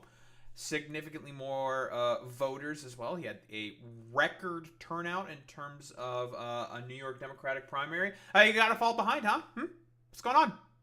Oh, in reality, the reason why Democrats do not, fundamentally speaking, want to fall behind Zohar Mamdani is the simplest shit on the fucking planet, to be honest. It's because they are afraid of, well, the coalition that Mamdani was able to build, right? A lot of upper middle class people in general and working poor people. That is a pretty undefeatable sort of goddamn coalition, and mostly young people as well. Those are the main people that the Democrats want to have animated in order to be able to win elections.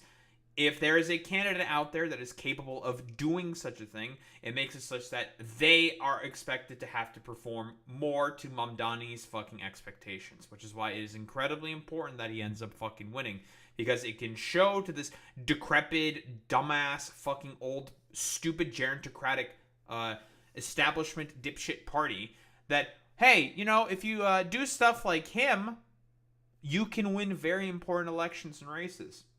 It's a lot more difficult to make that argument with Omar Fatah. You could still make that exact same argument because he appeals to the same general demographics, because it's a city like Minneapolis. Keep in mind, New York is the city of all cities. We had a constructive and a candid and a community-centered meeting that lasted for over an hour on Friday, and we agreed at that meeting to reconvene upon his return back into the country. Yeah, he doesn't want to talk with him at all. Doesn't want to, like, address any of his criticism or anything. And yeah, exactly. I think upper middle class people in New York are quite aware of their lack of social mobility. Yeah, it's weak. It's pathetic. As expected of fucking Hakeem Jeffries. He doesn't want to get with the fucking times because, you know, he's a stooge of a corporate establishment fucking politics. And again, he just wants to continue to benefit from corporate money because, again, he doesn't want to interrupt that fucking gravy train. He never wants to interrupt that gravy train.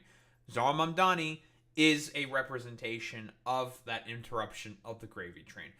That's why he's never going to fucking address any of this stuff. Ever.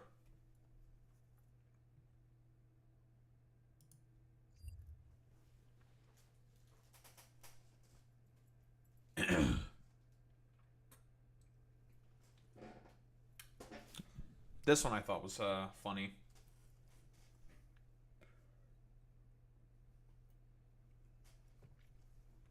I forgot to get her fucking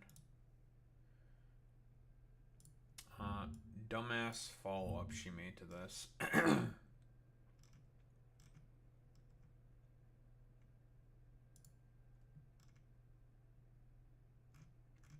Oh, that's a very, very long post.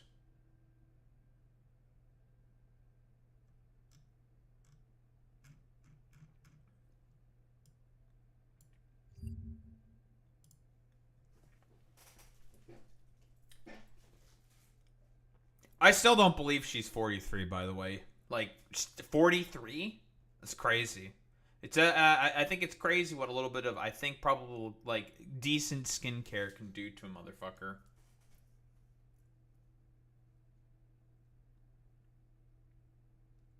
I don't believe her for a second.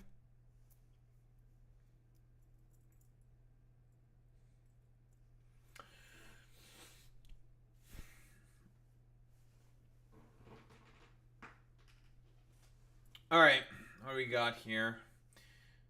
I have no idea who Yuna Leska is. Alright, never heard of her until I saw this. Well, came across specifically the follow-up post to this. So, she's 43 years old. She does not look 43. And as a response to this is saying, is it okay to be over 18 and still love buying plushies, collecting Pokemon cards, and having extremely nerdy hobbies and interests? Answer to that question is yes. Like, duh. Like, what? Like, honestly, when you become, like, 43, you become fucking older, it's, like, more and more okay, because you have disposable income. If you want to spend your fucking disposable income on whatever the fuck, like, like, just do it. Who cares? But she likes Final Fantasy video game memorabilia and Sailor Moon. Based. Very we love that for her. Apparently, what? It apparently blew up. So she's commenting on this. This went viral and wasn't expecting it to blow up, honestly. First of all, thanks to all the nice things. I'm sure y'all understand what it's like to be passionate about something and have hobbies that distract you and make you happy. Absolutely nothing wrong with hobbies and finding things that make you happy, no matter the age. Second, I find it immature and rude for people to judge me without even knowing me. See, this is the main fucking problem here. A lot of, like, dumb fucking sort of shut-in dipshits, right? And this is mostly the line that I want to focus on specifically, right here. Passion, interests are a sort of thing that I would say are dead nowadays. And there's a lot of specific, like, socioeconomic reasons, and I think psychological, philosophical reasons as well for as to why this is. A lot of it plays into death of fucking subjectivity. Again, like, no one knows... And she says it herself within this post, saying, like, you don't know what my life is like. You don't know, yet you're jumping to these conclusions saying that, you know, I don't know, I'm like a cringe kid, like, why am I doing this, blah, blah, blah, blah, blah, and all this, like, stupid bullshit. It's like, okay, yeah. Wait, and people are complaining also about the fact that, you know, she doesn't wear fucking makeup or some shit. She doesn't doll herself up. That's her decision. She's 43. She's an adult. She doesn't have to use, like, if she doesn't want to use, if she wants to use filters, if she doesn't want to use filters, she can do it. Again, like, it's the sort of, like, dumb fuck, stupid, idiot, incel culture bullshit, right? Like, that's what it fucking is. And it's just really fucking dumb that shit like this, yeah, exactly, becomes fucking discourse. Because one outrage merchant probably is, like, sort of, like, peddling this. It got caught in the algorithm, and now it's constantly being pushed. This is, like, the broader sort of byproducts of, like, commodified media and commodified sort of, everything being broadly commodified, right? Capitalist fucking realism. Again, harder for people to go out and socialize because no third places, wage productivity gap. I've done the whole fucking shebang, you know? Everyone's, like, living fucking paycheck to paycheck. However, there's social media that you can go on to be, like, a stupid 3 IQ troglodyte and just be, like, really dumb and annoying to random people on the internet who's, like, what, she's 43 and she's, like, a fucking turbo nerd. Okay, cool, fantastic. Very, very good. I mean, it's just, like, really emblematic of these sort of, like, incredibly antisocial behavior that we currently fucking find ourselves in, like, to be honest. And it's just like, dog, like, she's just doing her own thing, living her own life, enjoying her own fucking hobbies, and, like, degenerate schizophrenic freaks need to be like, why do you have all that child stuff? You're 43, get fucking mature. It's just like, dog, like, why the fuck do you care? Like, fuck off. You just want to be, like, a 3 IQ fucking rabble-rouser on the fucking internet. Like, you people are dumb and stupid and deserve to be fucking derided and socially shamed for your general abstemiousness. Like, I don't know. Eat shit? Like, honestly, I think that's really all there is to say. Besides just all these, like, stupid incel motherfuckers can just, like, fucking eat shit. Boy Meets Mini, you're supposed to be a miserable unk. Also, what is Shuonhead's age? I think she's in her 30s, right? Shuonhead age. 34. Blair White's 31? What the heck? I didn't know that. Neat. Neat. Yeah, fuck you, Boy Meets Mini. Oh, yeah, you were off. You said 37, 38? It's like, I thought in the back of my head, I'm pretty, she is in her 30s, right? I don't think that's like, that's true. Definitely in her 30s. 38? Late 30s? I don't think so. Yeah, that's true. What happens when you dress trad? Dress trad.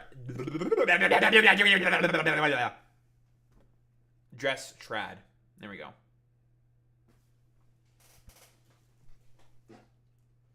All right, well.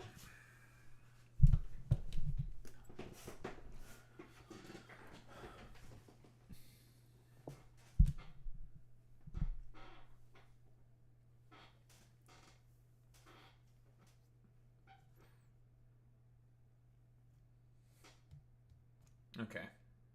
Well, let's talk about this shit. So, Pokemon Direct. Now, typically I don't really talk about stuff like this on a politics channel, but you know what? Fuck you. I don't give a shit. I'm talking about this on my channel, because fuck you, suck my dick or something. Whatever. But yes, don't really. I'm a political channel for those who may be coming in who don't typically digest politics. Yada yada. I also play Pokemon. I like Pokemon. I have thousands of hours in the game. Blah blah blah blah blah. Yada yada yada yada yada. I just mostly wanted to talk about like my sort of takeaways from the Pokemon Direct. So what? There was a Pokemon Direct 24-minute video, and honestly, I guess for myself mostly, I like playing competitive Pokemon. That's like my kind of shtick, you know, min-maxing, yada yada yada, shit like that. You know the meme, right? So the only things that I really care about, or did care about in terms of the Direct, were our boys here, stupid ass fish, tanky ass man, stupid ass cat, and unfortunately useless snail because its typing is really really bad. Getting their shinies. I really like Chi-Yu shiny. It's a very very good shiny. So that's cool that they announced their shinies during the Pokemon Direct. Very very cool. That's like my first takeaway. I'm not talking about any of the mobile slop. Although Pokemon Friends looks like it's alright. Like, if I have, like, nothing better to do, I don't know, just do silly little puzzle games. Sure, why not? Okay, cool. And, what, it's mostly this. I'm looking forward to this because, well, mostly because I get another copy of each one of these, so seems good to me.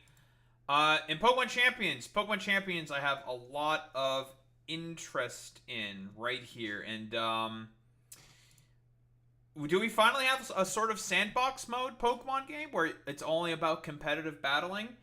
Which is really, really cool. Very fantastic.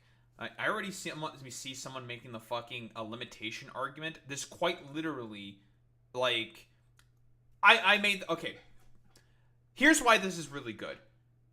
Generally speaking, this isn't about limitation. First off, like... Why the fuck are you saying limitation is not, lame limitation is fun? Why? Fuck that. If the limitation is just extremely, extremely tedious to acquire, then that's not fun. Making a competitive team, albeit I'll give the Game Freak credit for this, in Gen 9 is easier than ever. Really the only limiting factor in terms of being able to make a competitive team is just how much money you can get, to be honest. Because... that's, like, probably the biggest thing. Also, you have to, like, go out and, like, collect material for, like, TRs. That's not too annoying, but still, in order to be able to get certain specific, like, legendary Pokemon, that's still a huge pain in the ass. Still really, really big problems in terms of that, well, a certain aspect of the game, right? So, stuff like this, and this is why Showdown is as popular as it is. Why a sandbox mode is as good of an idea as it is. And ROM hacks have been doing this. Look at your Radical Reds. Look at your Emerald Imperiums. In terms of being able to just have whatever stats you want. Quite literally. Now, with Pokemon Champions, we don't know exactly how long it might take in order to, well, get victory points. You have to battle in order to get victory points. Yada, yada, yada. Bloody, bloody, bloody. Who knows? We can, like, quibble about that for, like, forever. We're only going to know that until the game comes out, which I believe is in 2026. My overall position here is that this is a good thing. Period. End of story. And with the system here, I think you're able to, like, and I saw a Pokemon ND video about this. You're able to, like, squeeze out extra stats. I think normally the Gardevoir at this level, I think this is a level 50 Gardevoir, would not have 137 defense. It has 136 defense. So squeezing out an extra point there can always matter. You know, Pokemon is a game of inches. It's a game of inches, of course. And this is just good. Period. End of story. This is just a good system because it finally allows you to be able to, well, like I'm saying here, be able to make the changes that you want. If you want your Pokemon to be able to accomplish a specific goal, you should be able to just edit it for it to be able to accomplish that particular goal. Having to go through the annoying tedium of having to grind out a bunch of money, of having to buy all the necessary items, of having to reset constantly for the particular IV spread that you need for certain locked encounters, like Ursaluna Blood Moon, looking at you. Because you have to have, like, 2 bad in IVs, what would be attack and speed, because you typically would want in like Trick Room for like VGC, for example. And you only get one opportunity for one Ursa Luna Blood Moon. So you have to do constant resets in order to be able to do that, and it's a bit of a pain in the ass to get it. It's just like, this is just shit. Like, God, it's just absolute fucking tedium. This makes it such that you being able to edit the stats that you want, however you want, just makes it way fucking easier. Now, of course, they said that there's no microtransactions in this, which I think is fine, lovely, fantastic. I don't know if the game is free, because you can also play Pokemon Champions on mobile. I'm assuming it'll probably be free and available. I don't see reason why it wouldn't. I don't know. Like, who knows what the hell they're going to do, how they're going to monetize this. Maybe they won't monetize this. I doubt it, but no microtransactions from what I understand as well, so, they're probably going to have you buy the fucking game if I were to make a bet. But, that's complete fucking speculation. If it's like a mobile game as well, it's probably not going to be very expensive, like $5 maybe or some shit. Whatever. Speculation aside about like how they're monetizing this fucking game. This is a great development. This is a positive development because it finally gives you agency. That's what it's all about. Agency for you to be able to make the stats, the spreads that you want in a relatively comfortable, convenient, quick manner. Now, are they going to implement this sort of system in Gen 10? Maybe. Because this sets a precedent. More and more Pokemon is starting to acknowledge the sort of competitive scene. They didn't really care about it all that much. They sort of made VGC, I think, as like a compromise. Brought it into like a sort of existence kind of a deal.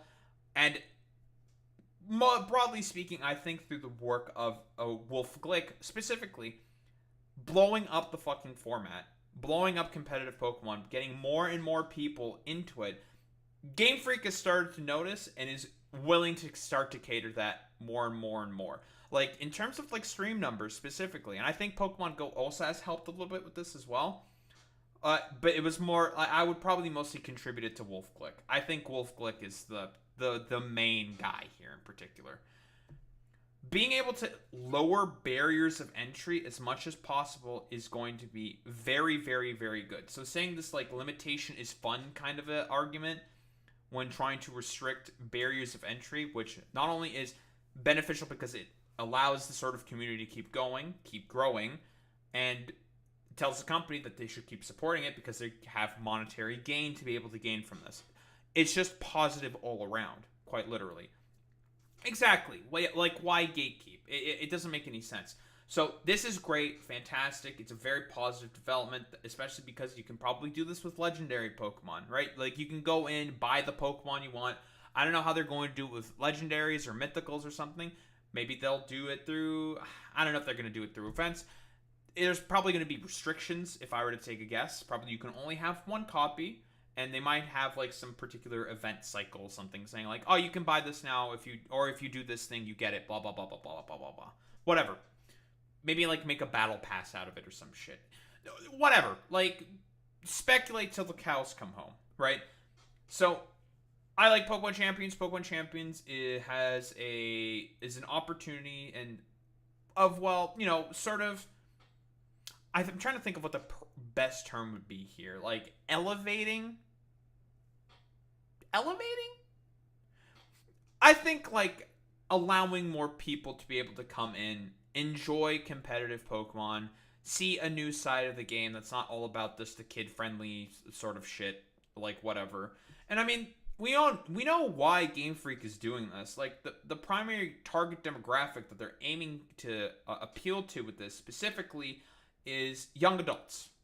And I think because of how people have grown up with Pokemon, most of them are young adults. And they're going to be more interested in the more compelling complexities of the fucking game, right? And that's with battling.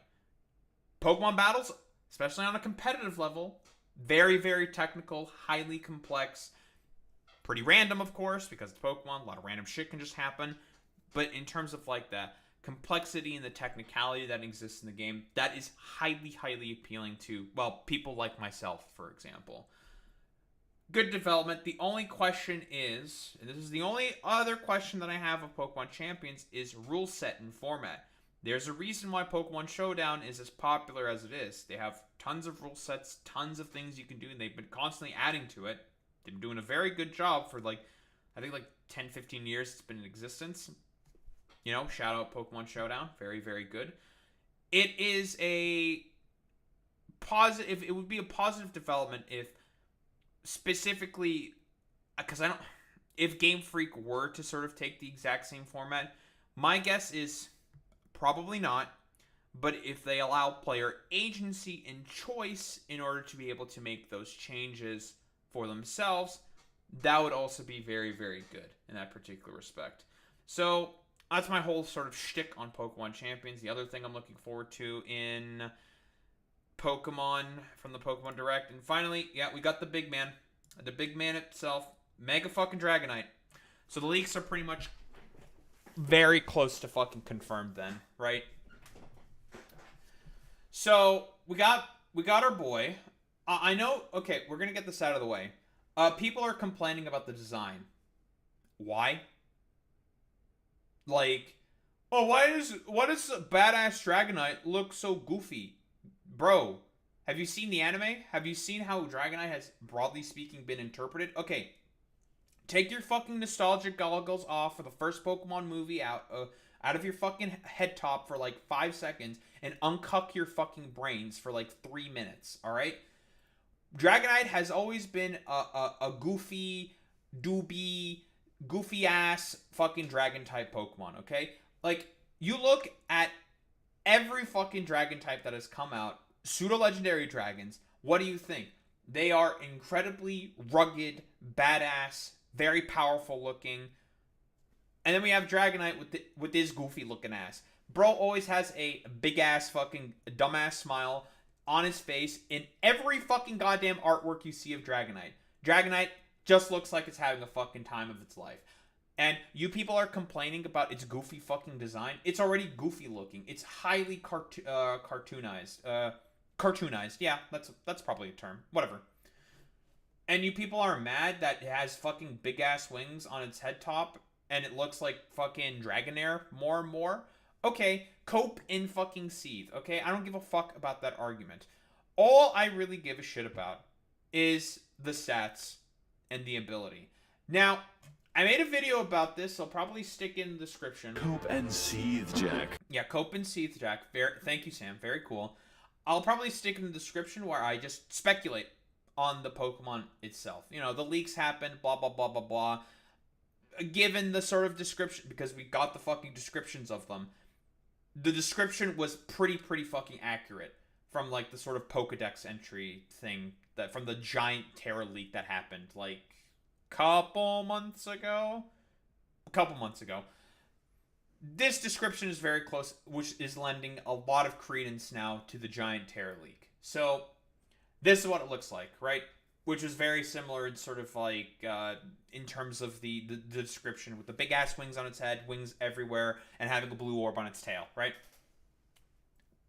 Pretty much hit it out of the park, right? Otherwise, like, no, most of the body was the same.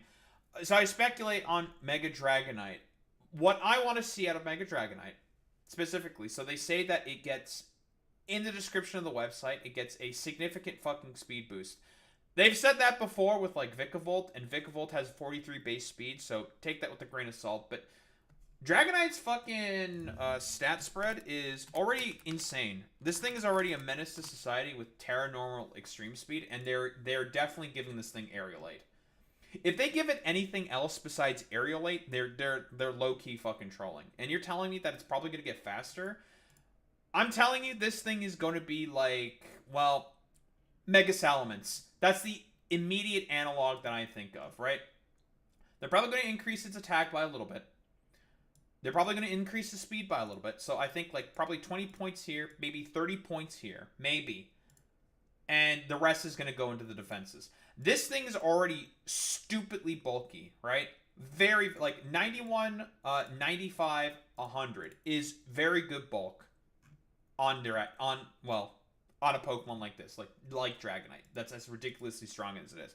And it's going to get stronger, like guaranteed.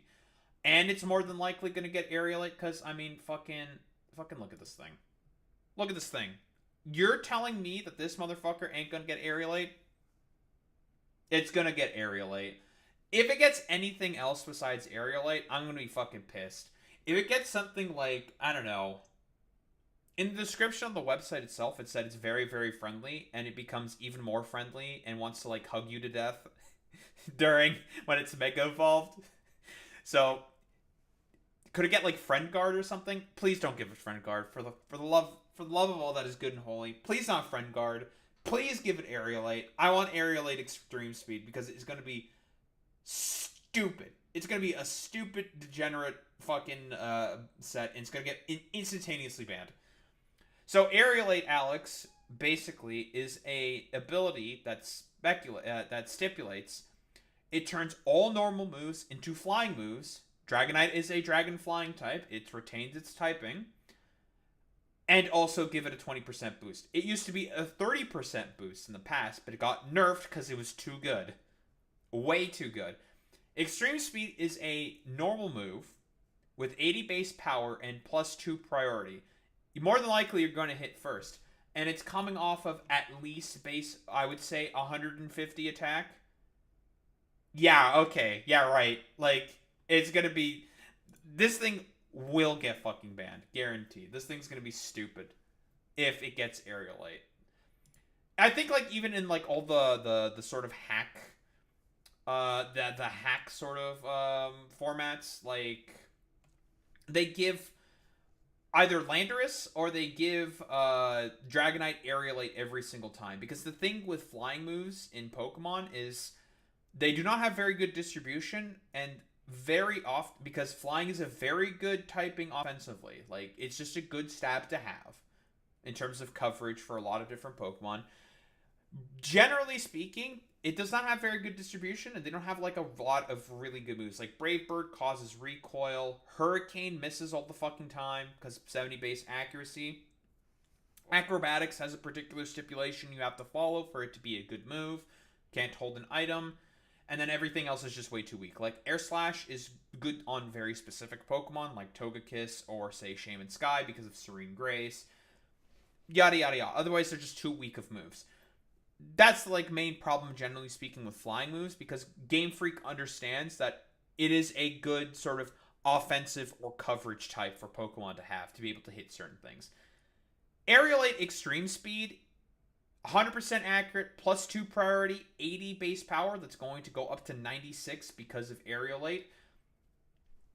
That's a wrap. It's too strong. It's gonna be really, really good. So yeah, very, very cool and good that we're starting to see this. We're gonna have to wait and see, of course. Otherwise, like what stats Dragonite specifically has. We're not going to know any of their abilities because in Pokemon Legends ZA, there are no abilities. That doesn't exist. And the battle style of it is basically, I would say, like Final Fantasy-esque. Very Final Fantasy-esque, like in the like 3D sort of like Final Fantasy games where all of your moves have cooldowns. They deal certain amounts of damage, and you can run around and dodge enemy attacks. So I would say like Final Fantasy 16, Final Fantasy 15 kind of a deal, right? RPGs like that is the sort of motif and battle system that they're going with. At least from the earlier trailers, we can sort of base it off of that. All I'm hoping for is when the home update happens, more than likely for Pokemon Champions, because you can transfer these Pokemon over from ZA to Champions through Pokemon Home. We're probably going to get that information when that update drops. And because we're going to know the stats, we're going to know the stat totals, you can calculate all that stuff with, you know, if you know your baseline, like level 100 sort of stat lines, yada yada yada. We can know that shit already by looking through the summary, yada yada yada, shit like that. We're gonna know that stuff. We're gonna know the stats. We're just not gonna know the abilities until probably around next year, or if it's already within a particular sort of data and it gets leaked, more than likely. So, you know, that's my sort of like takeaways from the Pokemon Direct, the things that I am the most interested in. Champions looks great. We're getting our uncatchable shinies, so do your Terra raids and stuff like that. I think these are just level 5 raids, so pretty easy to solo. Won't take very long. And these go on throughout about 2 weeks. You need to complete 100 of them, and then they become a mystery gift code that you can get. Pretty simple, pretty simple, pretty simple. And also, Mega Dragonite is looking kind of fresh with it. You know, I like it. It's goofy. Better, honestly, it's better than the previous design philosophy that they had with Megas, and that is just, I don't know, just add a bunch of spikes to it, and that's probably like good enough kind of a deal, because that's kind of been the sort of previous design philosophy that they had with Megas. So having something that looks way more fucking goofy, I think, is a welcome change in sort of in terms of like design philosophy.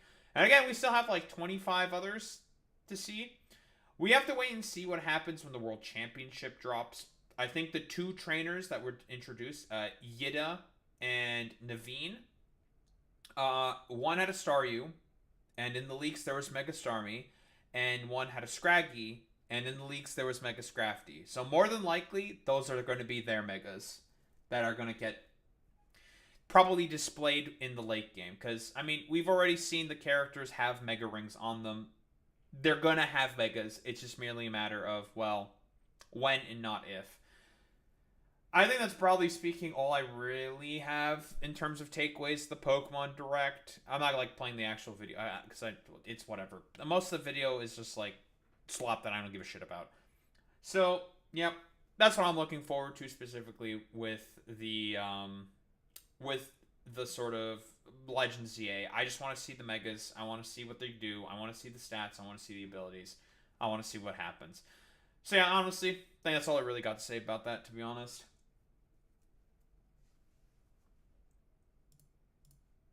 Epic.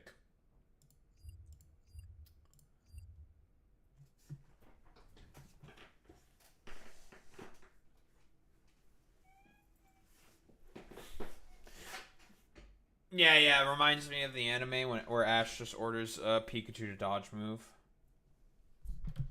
You can actually now dodge. You can do the OP technique, and that is just dodge forehead. Just say dodge, and then you dodge. It's like, oh, you can actually do the thing from the anime. Oh, a soy point. Oh, another thing I should have said that I was hoping have to happen is changes to some of the abilities. That's another thing I hope for out of Legends ZA.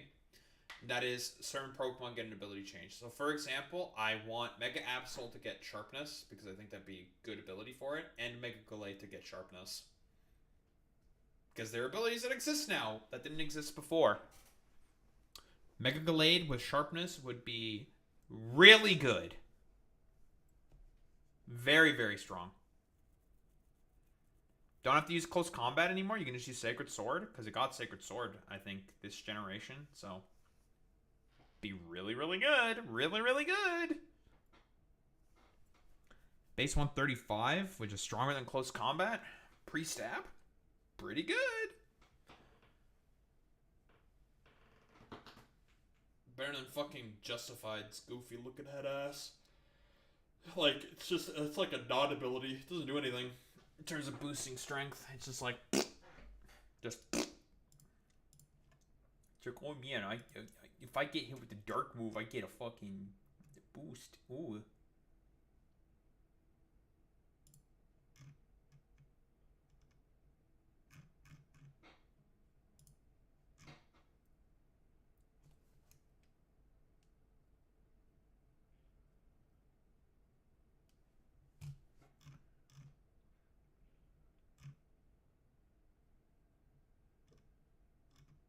I forgot to talk shit on Pine Sap.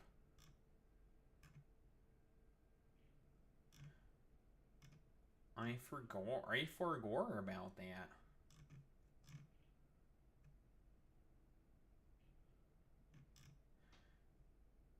I forgot.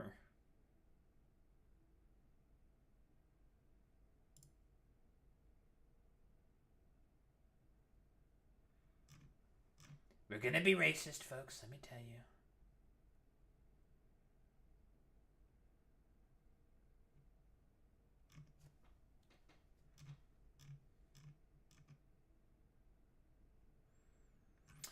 Well, I do like this design because it was supposed in the leak itself. It said it has angel wings and stuff. I do think like this extra sort of redesign here, I think would be also really good as well. Like sort of do the angelic sort of idea, play more into that. I think this would be really good, to be honest. Just give it more fucking wings. Fuck it. Why not? Make it look very fluffy. Because we all know what angels actually look like, right? Like if you were to gaze upon an angel, you'd be like, right? Like you'd want to, you'd like lose your fucking mind. You'd be like, what the fuck am I looking at? Kind of a deal, right? I would like this. This would be nice. I think this would be a nice design. But you know, I still don't mind what they did. I think it was good. I'm looking forward to Mega Dragonite. Even if it doesn't get Aerialite, it's probably still going to be really strong. Like, it doesn't matter. It'll still be good. But, eh.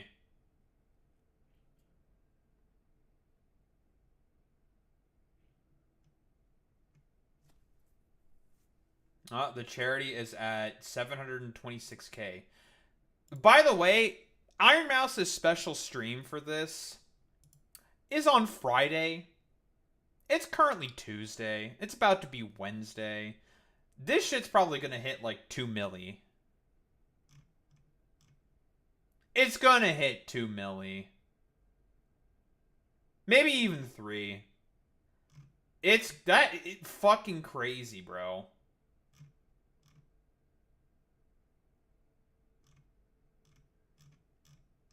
It was very funny because in the leaderboards I saw this very quick, but I believe that Cinder herself apparently also donated about $6,000 or like $6,666. Because haha funny. So it's just like, huh. Well, that's crazy.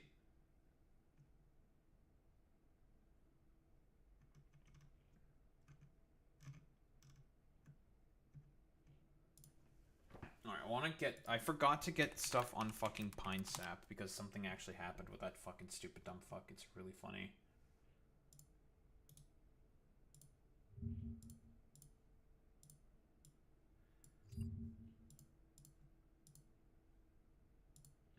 Like, he put on what? This fucking doughboy loser got mad, lost his job. Like, because it is company policy, for example, that if you believe in certain things, because guess what? Being a fucking fascist will affect the bottom line of whatever business you're fucking working for. Like, yeah, you're gonna get, because again, if you were so open about it, why didn't you tell your employer that you're a fucking out and about fucking fascist? Like, get owned, fucking loser. By the way, this is how you treat them, right? This is how you effectively defeat them. I've talked about this before, but I think it's okay to dox Nazis. Like, dox them to their work. Oh, like, dox Nazis. Dox them. Fuck them. Fuck these people.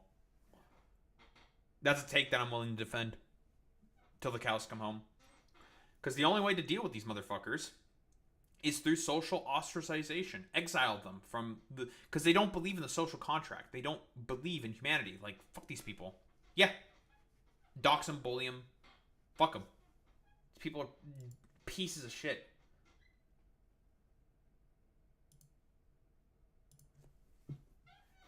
Nazis. I don't like them. They suck. Let me tell you, folks. They are not good people. They're bad people. Very bad.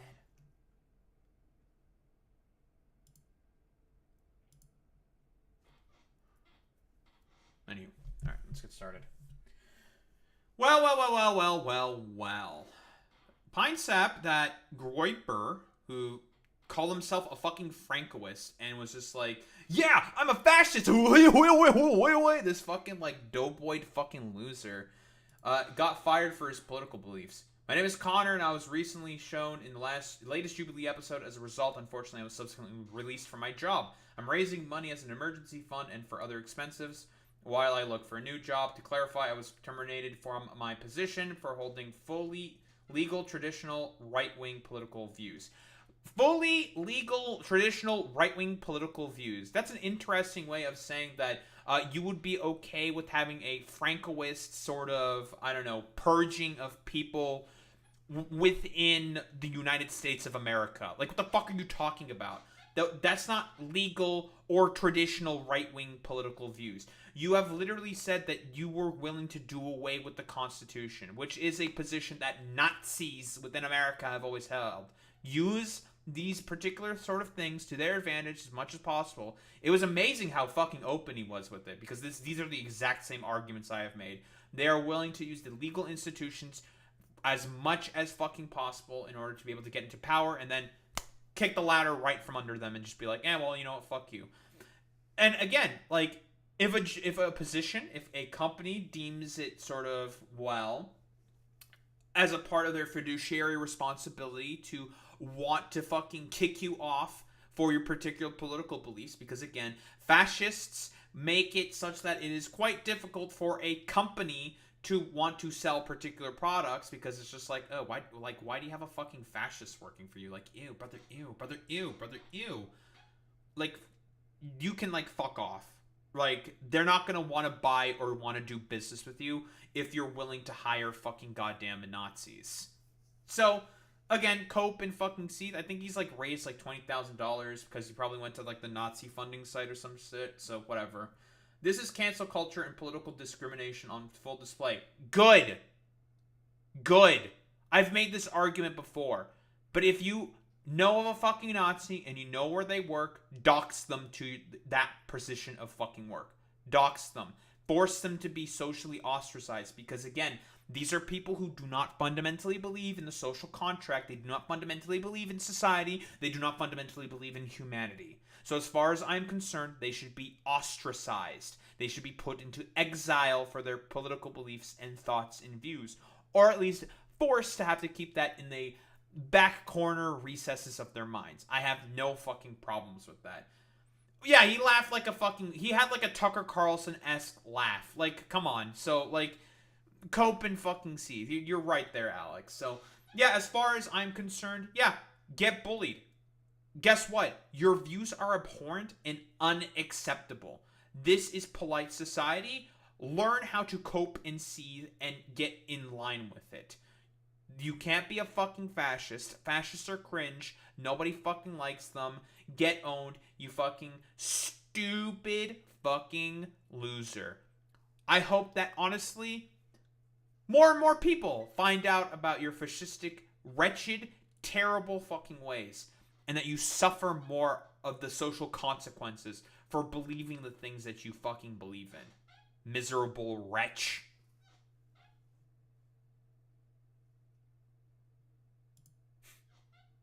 I like how this is, the person says here, isn't this First Amendment stuff? The dude literally says he doesn't believe in the First Amendment, so yeah, he can, like, go fuck himself. Like, okay, Cope, Seed, Cope. Like, get owned. Sucks to suck. Nerd.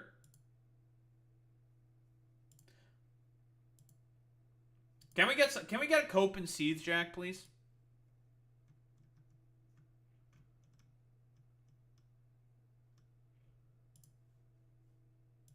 Cope and Seethe, Jack. Yeah. There we go. I'll do it myself. Cope and Seethe, Jack. Very good. I completely forgot about fucking Pine Sap, dude. That fucking complete moron. Anywho.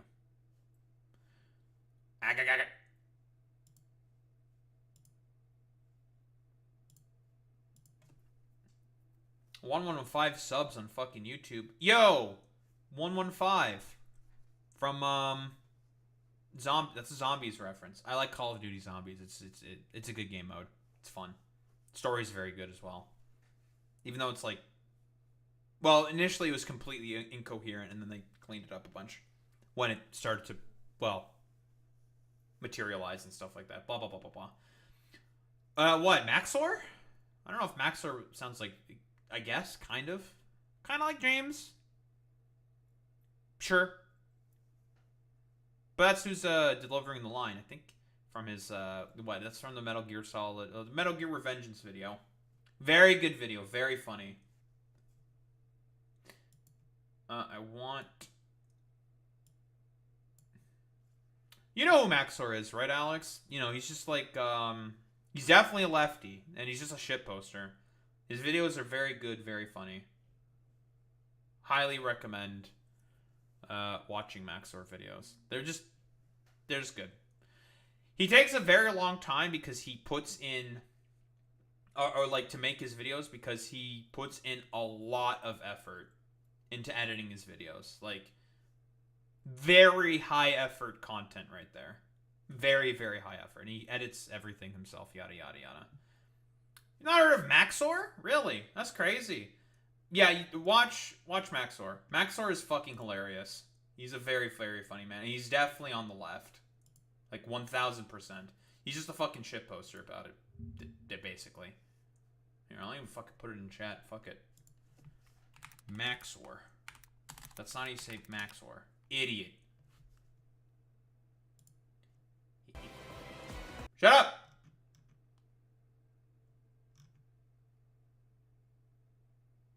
Oh, he put out a video like 8 days ago. I haven't seen that video.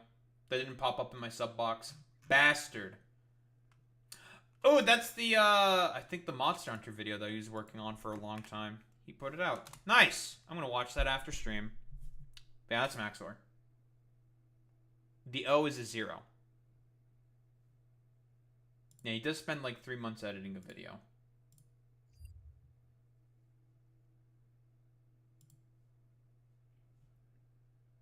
Alright, well, I have to get rid of that fucking stupid thing. Otherwise I get annoyed. There you go. Very cool.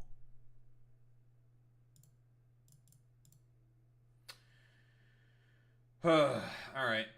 How about we get fucking started with this shit? Alright, what do we got here? Trump! Still trying to do everything possible to deflect from the Epstein files that he's definitely in. And he's trying to just deflect. Like, at this point, are we just... I think he's decided to sort of settle on the strategy of fling as much shit as possible at the wall until maybe something sticks with his, like, lump and prole sort of base or something. But, hey, what do we got here? So he wants to go after Rosie O'Donnell. I don't... Why the fuck does he want to go after Rosie O'Donnell in particular? Like, I don't understand... This is, like, some 20-year-old beef that he has with, like, specifically Rosie O'Donnell. I think she's like an Irish citizen, probably made fun of Trump or something, and then he got it in his fucking fifis about it.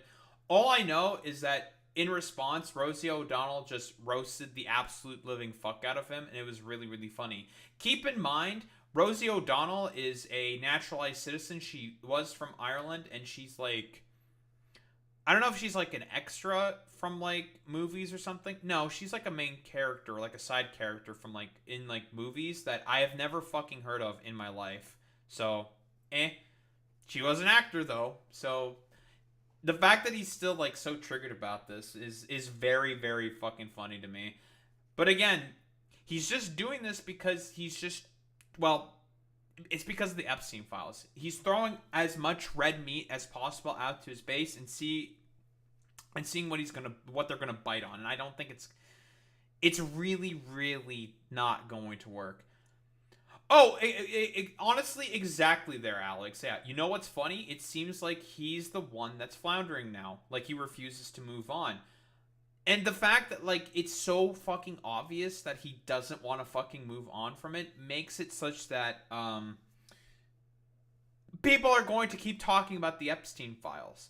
There was, like, okay, there's, like, prominent botnet accounts that exist for fucking Donald Trump, right? To push just, like, stupid, idiot, like, whatever talking points and propaganda under, like, pages and stuff like that. Hardly post anything themselves, and otherwise they're just, like, robotic reply guys. You can pick them out. It's fairly fucking easy. And a lot of them were sending very confused mixed messagings saying like, oh, it needs to be released, the Epstein files, and some of them saying like, no, like Donald Trump, like they're trying to defend Donald Trump, saying like, no, like he's already like done everything. There's like no Epstein client list or some stuff. It's really really really funny. Oh well, yeah, exactly, Alex. Like Netanyahu has been in the politics game for decades, right? Not unlike Trump, who's just like a sort of like general oafish buffoon who just wants to have like things go his way. That's really about it. And will just use certain things in order to be able to get what he wants, and then otherwise, well, he'll just discard them if he doesn't find like it really sort of like suits his particular purposes. That's been Donald Trump's whole sort of like modus operandi ever since he's been on like existence or something. I don't know. Ever since he was born, ever since he's been in business, that's just like the name of the game for him. But you know, Because of the fact that Rosie O'Donnell is not in the best interest of our great country. like one fucking individual, not in the interest of America, just because she makes fun of it. It's like, what are you talking about? I'm giving serious consideration to taking away her citizenship. If he's actually able to fucking do that, who's to say that he couldn't just do it to like anybody else? Just kind of randomly. If you just say like, I don't know, like Donald Trump is a fucking stupid orange buffoon and a loser, and he should go fuck himself. He could just like be like, Okay, well, I'm gonna take away your citizenship and deport you.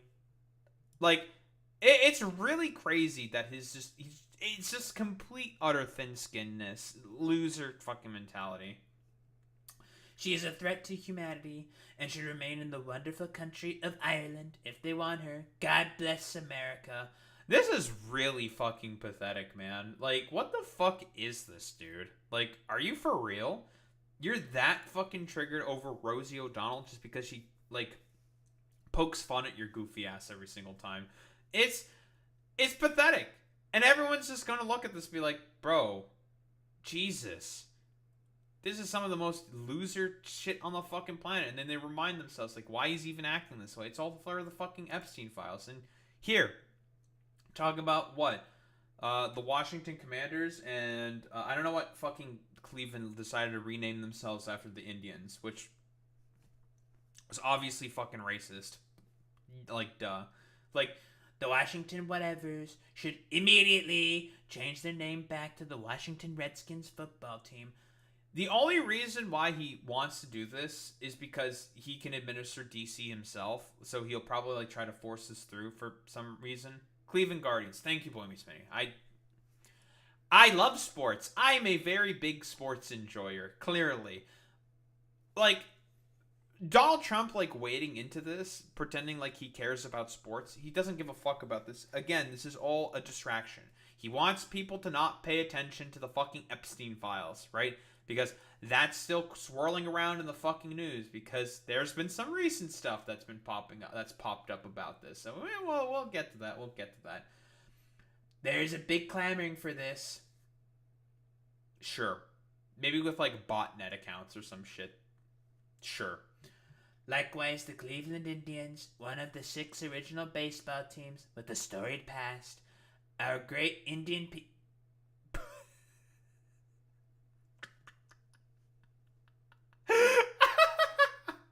Okay, here's the funny thing about this is I don't know if he's talking about like actual Indians or if he's talking about indigenous people. That's like the funniest thing about this. Jesus Christ. Like, seriously, like, counterpoint.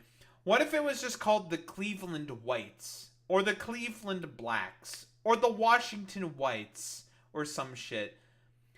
Oh, 1000%, because he definitely doesn't know the fucking difference, because he himself is a fucking racist. Like, there's no, like, just to, like, engage with this sort of, like, I don't know, hypothetical for, like, oh, jeez. Something went down the wrong throat. But yeah, just to, like, engage with this hypothetical for, like, 3 fucking seconds. Just, like, think about it if there was, like, a team out there, whether it be NFL or baseball, that had the particular name of like a race or ethnicity, like the whites or the blacks or the Asians or some shit, everyone would be like, wow, that's incredibly fucking patronizing. Like, what the fuck is this, you know? So, Jesus. Is there really any indigenous people that are clamoring for the return of the Cleveland fucking Indians? Like, keep in mind, like, this is what their fucking logo looks like, okay? Cleveland Indians. This is what it fucking looks like. It used to be called Chief Wahoo. Now, there are other fucking hockey teams that are, or like other sports teams that have these sort of like interpretations of what do you call it, like sort of like indigenous representations, right? So again, the reason why these two are racist in particular is because, well, first off, the name being called Indian when they're not Indians, that's like some settler colonial fucking shit from the 1500s and 1600s. So that's why that people don't like them being called Indians, because they are indigenous people, indigenous to the land. So we have also the Washington Redskins, which is another sort of like racist interpretation for what they were called. Thank you for giving me that. Look, that was the example that I was immediately going to go to, Alex, was the Chicago Blackhawks. They have permission to use the interpretation of the chieftain here for the Chicago Blackhawks. The team got the permission from tribal, I don't know which, probably the Blackhawk tribe or some shit. That's a tribe, right? I think it's a tribe. I could be wrong about that. They got permission to fucking use this. So that's why they're okay with this logo and everything. They asked the tribe if this was okay, and they were just like, sure, you can do that. Fuck it. And it's just like, okay, thanks. And so they use that as their fucking branding, which is totally fine. People don't have a problem with the Chicago Blackhawks. There's other teams like this as well that got the permission of local tribal leaders, and they were just like, okay, sounds good. And then they use that, which is fine. No problem. No problemo whatsoever. But no one's clamoring for the return of the Cleveland Indians and the Washington Redskins because it's just like stupid racist interpretations of, well, indigenous people. Their heritage and prestige is systemically being taken away from them. Times are different now than they were 3 or 4 years ago. We're a country of passion and common sense. Yet you're doing everything possible in order to have people not pay attention to the fucking Epstein files. Quick reminder, as always, that's why he's just completely trying to throw all this shit on the wall in order to distract people. Owners, get it done. I think I need nose drugs. I need nose drugs. Hold on.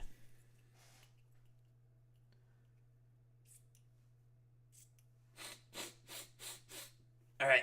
I got nose drugs.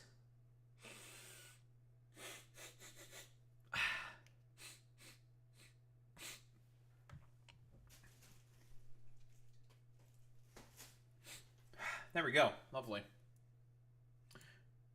So he's still like going on about this. So he's trying to threaten to block a stadium deal for the Washington Commanders because this is like he has complete jurisdiction, not complete jurisdiction, but jurisdiction over Washington D.C. So he can have a part to sort of like fuck with this for some reason.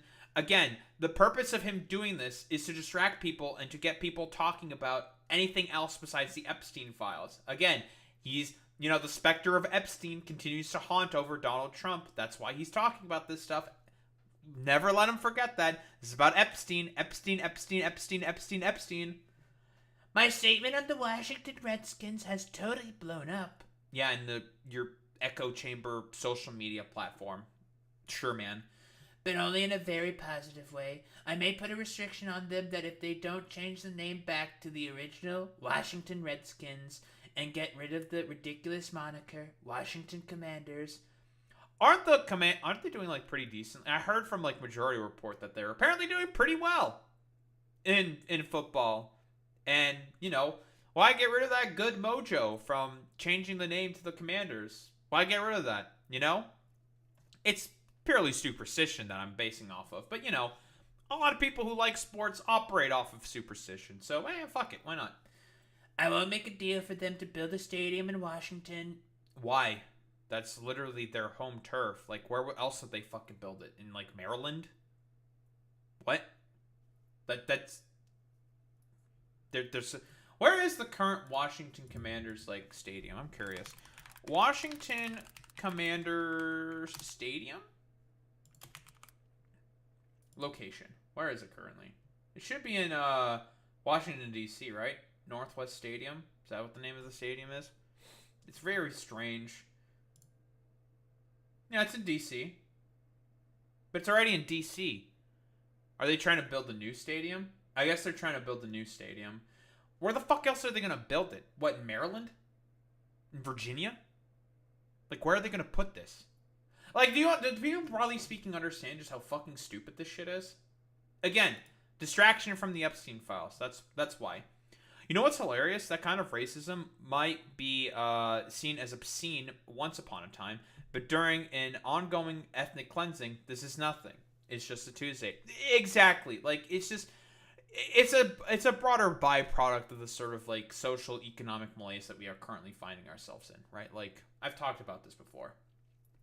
The team would be much more valuable. Would it? Would it? You're in Washington, D.C., heavily fucking Democrat. Eh? I don't think so. And the deal would be more exciting for everyone. Cleveland should do the same with the Cleveland Indians.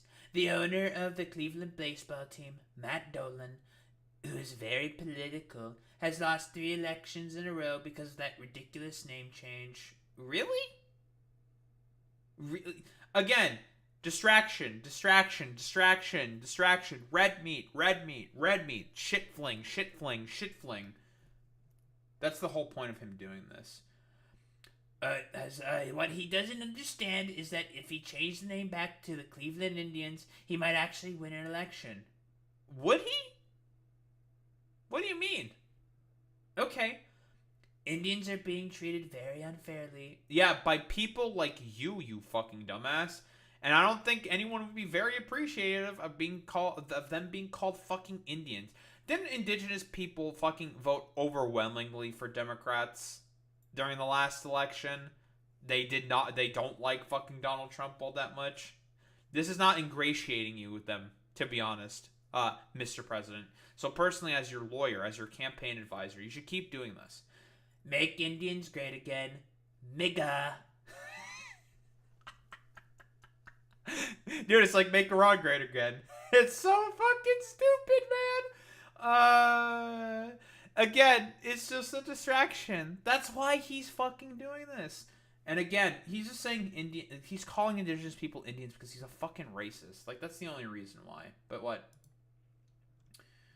Final fucking meme as a whole part of the sort of distractionary sort of technique.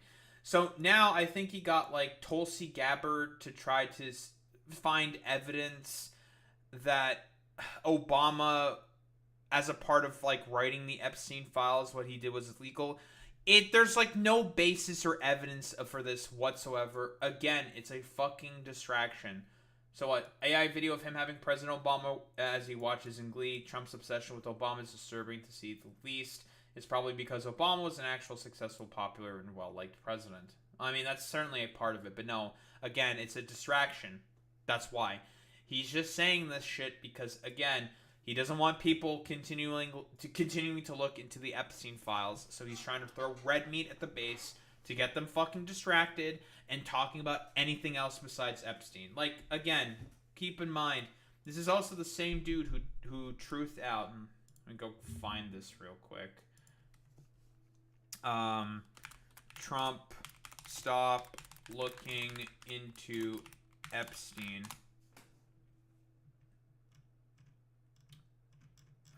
Where is that damn truth? Because he literally said this.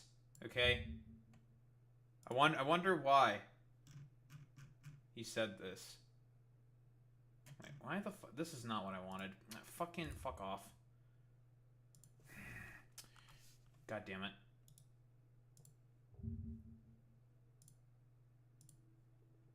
Trump stop looking into Epstein. Okay, this is what I fucking wanted. Like, quite literally, he said this shit, dude. Is whether he ever worked for a American or foreign intelligence agency. The former Labor Secretary, who was Miami U.S. Attorney Alex Costa, he allegedly said that he did work for an intelligence agency. So you resolved whether or not he did, and also can you say why there was a minute missing from jailhouse tape on the latest? Yeah, sure. Yeah, but I just interrupt for a second. Are you still talking about Jeffrey Epstein? This guy's been talked about for years. You're asking, we have Texas, we have this, we have all of the things. I wonder why he's saying this. Oh, because you said you'd promise you'd release the Epstein files. That's why. And now you're getting fucking buyer's remorse? Okay. Very, very cool. Very good. We love that. Very fantastic. So, again, he posts this dumbass AI video. You know, Trump guys are number one. Alright, YMCA. Thank you. Very cool. So, yeah, he, like, the FBI... I think this was probably when he was sitting there about to get inaugurated, sitting there with Obama, is what the AI video is basing this off of, and the FBI just randomly come in and arrest Obama. Because, again, he has, like, some schizophrenic conspiracy theory that he tried to make fucking Tulsi Gabbard conjure up, saying that Obama was the one who's really responsible for the Epstein files, and he's trying to say that Obama is a traitor for writing the fucking Epstein files. That's, like, why. And so, oh, look, Obama's in jail. What did he do? Nothing. Because he wasn't the one who wrote the fucking Epstein files. Again... Investigations into Epstein were happening and started during the Bush administration in 2003. Like, this is not the fucking dunk that you think it is. But here we go. It comes up also here because, again, the news keeps asking about it. They keep fucking talking about it. But what? He's with the Philippine president, Ferdinand Marcos Jr. That fucking freak as well. What do we got here? But what we found is even more so. Now, we found absolute, this isn't like evidence, this is like proof, irrefutable proof, that Obama was seditious, that Obama was trying to lead a coup. I think he's wanted... He handed power to you, like, no problem, dude. Like, in what way is this a fucking coup? Again, like, what, like... It's just old man rambling. Please stop looking into Epstein. Please, I beg of you, don't look into Epstein any further. I'm totally not being incriminated at all by Epstein. Please, please, please don't look into it anymore. That's why he's fucking saying this shit. He's trying to throw everything to the base possible to get them distracted. And he's trying to pull out the big guns with fucking Obama and shit like that. Again, big birther conspiracist over here, but he's a huge Obama birther conspiracist guy. And it was with Hillary Clinton, with all these other people, but Obama headed it up. And, you know, I get a kick when I hear everyone talks about people I never even heard of. It was this way. No, it was Obama. Like what people you've never heard? What, like Ghislaine Maxwell? You literally wished her good luck in her fucking trial like 4 years ago. What the fuck are you talking about? You've known... about Epstein, like, you've known him for like 30 years, bro. Like, what do you mean? What do you mean? It doesn't make any sense. He doesn't want any of this shit to be revealed. It's crazy. He headed it up. And it says so right in the papers. Got everything. Got everything. This is the biggest scandal in the history of our country, and it really goes on. Yeah, dude, not you actually being in the fucking Epstein files and stuff like that. Sure, man. Here's another fucking thing that's potentially pretty fucking incriminating. Some new images that have come out with Epstein at your fucking wedding in 1993. Whee! Yikes. Yikes, yikes, yikes, yikes, yikes. And these are things that have just recently come out. Hey, Trump, why is Epstein there? Oh, that's a little weird. That's very cool. Wait. And here's another fucking thing. Breaking... From the Krasenstein brothers. What do you got for me? Trump and Jeffrey Epstein hanging out at the 1999 Victoria's Secret fashion show. The reason why this is relevant is because the CEO of Victoria's Secret was the finance manager for Jeffrey Epstein. So there's a reason why this is, well, pretty fucking relevant. And this just released new video of Trump and Jeffrey Epstein hanging out at the fucking Victoria's Secret fashion show. Whee! Yikes! What do we got here? Yeah, that's Epstein. And there's Trump. In 1999. Uh-oh. Uh-oh! That's cool. That's great. Keep throwing shit at the wall, my dude. We're talking about, like, Obama and all this fucking shit. Very, very cool and very, very good, Donald. Like, he's totally not coping and fucking seething about this. Is that Melania? I think that's Melania, isn't it? I have no idea. I can't really tell. It looks like Melania. I'm going to assume that's Melania. Very cool and very good. So, yeah, hey, Trump, you want to keep, like, throwing random shit at the wall? You know, because it's turning out to be very, very effective. That's why he's saying the fucking things that he's saying. Because, again, he is in the fucking files. He's had an association with Epstein for at least 30 years. And the only reason why it's sort of degenerated recently is because of the fact that people are starting to fucking follow the stink that's on the shit. That's why. And are starting to follow the line and be like, oh yeah, he probably did some shit with Jeffrey Epstein. And we already know Jim Acosta, who was former Attorney General of, Florida, who could have been looking into this, was your labor secretary during your first term. Same with Pam Bondi. She was also the former AG of fucking Florida, who also was potentially looking into the Jeffrey Epstein stuff. Is now in your fucking administration. Well, that's a little interesting, isn't it? And Jeffrey Epstein, convicted, and also was made to make suicide during your administration in 2019. That was all under your watch, buddy. So again, it makes perfect sense for people to be extremely fucking suspicious of you in this particular case.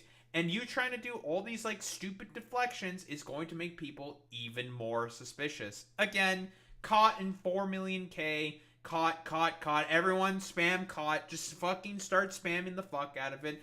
That's why you're fucking saying the things that you're saying. You're trying to throw as much shit on the wall to see what sticks. You know, Rosie O'Donnell, again, with your particular connection, the stupid baseball teams and football teams, Obama conspiracism. You're trying to do everything possible for people to not look any further into the Epstein files. Again, very, very important quick reminder. This is about Epstein. This is about Epstein. This is about Epstein. The specter of Epstein continues to hang over fucking Donald Trump's, I don't know, like orange, like, suit that he pilots around or some shit. Old man sort of, like, brain leaking out of his ears in order to try to do everything possible to, like, not be found out as a potential sex abuser. So, you know, as expected from old man Trump, who's trying to do everything possible to try to cover his tracks and doing a really bad job at it. You know, Streisand affecting himself, to be quite honest. He's doing everything possible to make it such that people don't look into Epstein. And, well, because he's more than likely implicated in the fucking Epstein files. Don't think there's really much else to say besides that.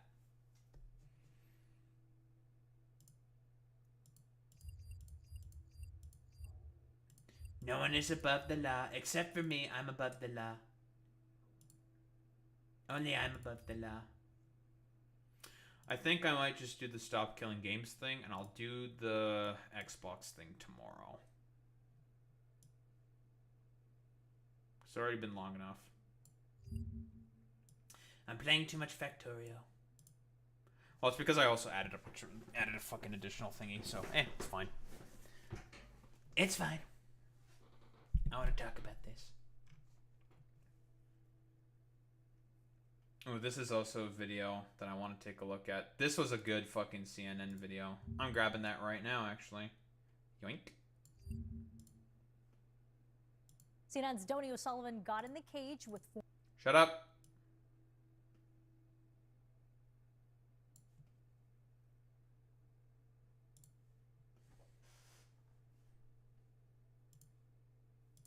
Like, I think I've seen this video before. I would like to take a look at it. It's a good fucking video. Can I copy paste, please? Thank you. It's a good video. That CNN did. The Donnie O'Sullivan stuff typically tends to be very. I like the Donnie O'Sullivan stuff. It's pretty good. Like, he just like goes out, talks with people. I think he's like done 2 segments on like Hassan as well before. He talks with like Trump supporters. He talks with like a bunch of different people. I think his segments are quite good. I am personally a fan of Donnie O'Sullivan's segments. Daho being a fan of corporate news network, CNN, caught. It's so over for me, everyone. So Jover for me. But it be like that sometimes, folks, you know?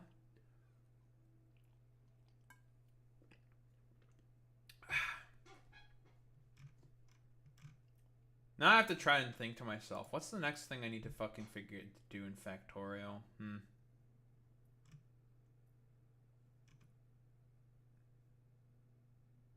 I think I just want to get logistics system and Covarex, and then come back to Nauvis and set that all up. That's what I want to do.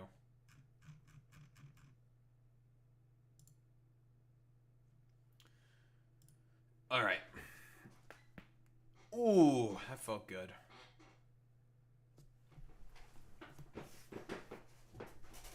Let's do this.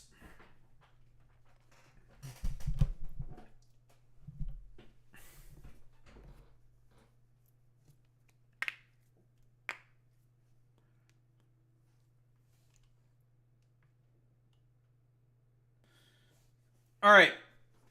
What do we got here? An update to the Stop Killing Games initiative. I guess the industry is trying to fight back, filing false claims. You know if companies are starting to do stuff like this, they're scared. They are scared that something is going to happen. Like, why don't we take a look at the Stop Killing Games initiative? I wonder how many signatures it's at. Quick reminder, I did sign for this myself. Because I am a European citizen. Did sign myself. Woo! Look at that. 1.4 million signatures. And it's still going up. Slowly but surely. We love that. Fantastic. Very good.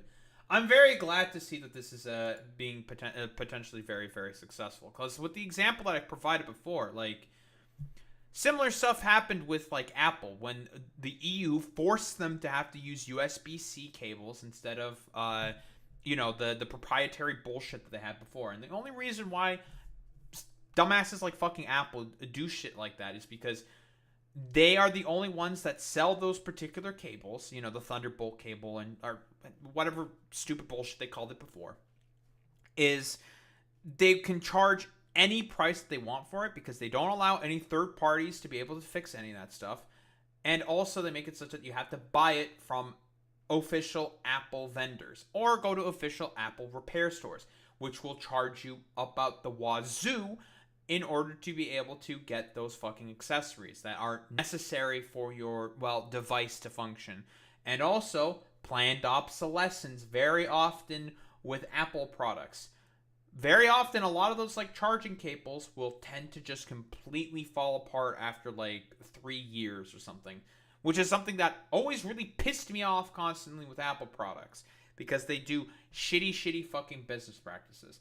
So again, what do we got here from our boy Ross? Hey, you know that saying, it's not paranoia if they really are out to get you? True. Hey, you know that saying, it's not paranoia if they really are out to get you? Thanks, YouTube. Well, I have another video I do not want to make, but I probably should. And this one is newsworthy, especially for me. I have behind-the-scenes news on the Stop Killing Games campaign. Okay, a quick refresher because I know this gets confusing. I founded the Stop Killing Games movement to challenge the legality of publishers destroying games which you paid for. This has involved a lot of things, which I've shown in slides before, and that includes assisting with the European Citizens Initiative, which is... So again, the main basis of this is basically, the main example it's pointed to is called the Crew 2, which essentially has full online features and functionality. Ubisoft, without, really giving much warning ahead of time, or very sort of like non-advanced warning, like they said like 3 months before that they were going to turn off the servers for the game The Crew 2, and have made it such that, well, you know, that it is impossible to play the game right now. Like, not even the single player game. And for the most part, well, The Crew 2 was significantly single player focused and oriented. The fact that it was a live service, like online only game, was very, very stupid. But again, it's not just about The Crew 2 and sort of like stopping live service games. I'm not like looking at you, fucking Pirate Software, you dishonest dumbass. The problem is specifically with the fact that video game companies very often will not have any sort of a sunsetting policy in place, and will make it such that it is very difficult for a lot of like developers within the community to be able to sort of like maintain that fucking infrastructure of old media. And the problem with this is eventually like it just becomes stuff like this becomes lost. There is, I believe, a server, an emulator server that's being worked on by independent developers for The Crew 2 in order to have it at some sort of functional capacity, for example.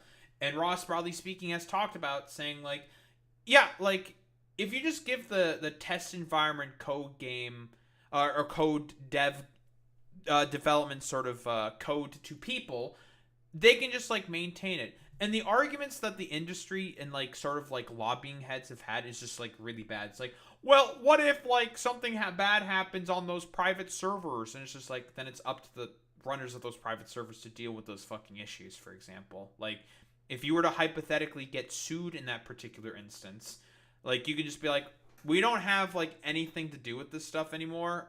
Like, we've handed over control to these guys. So, whatever. And even if, like, people decide to go in and cheat and be, like, stupid and annoying, you can just leave and join another instance. Yeah. Yeah, like, what if people cheat? Oh, no. Okay, just fucking leave. Eventually they'll get, like, bored and, like, fuck off. Like, who the hell cares? It's just an excuse that the industry is trying to use in order to try to kill the initiative. Because, again, for the industry itself, it is about maintenance of IP, maintenance of hierarchy and control. They want to have as much power in their hands as possible so they can make as much profit from, well, nostalgia baiting and sort of like putting out as much content as possible.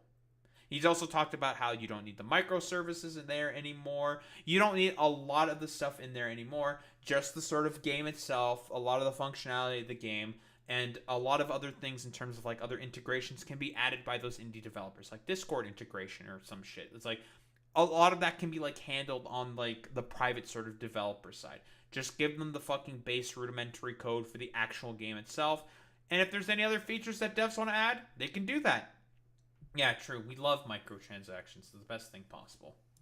Is the biggest thing going on with it right now. However, I am actually not the founder of the European Citizens Initiative. That would be a group of volunteers whom I'm in touch with. I'm ineligible to have an official role in the initiative. I'm just a major promoter of it. It's always been something separate. That's true. He's an I believe he's an American citizen.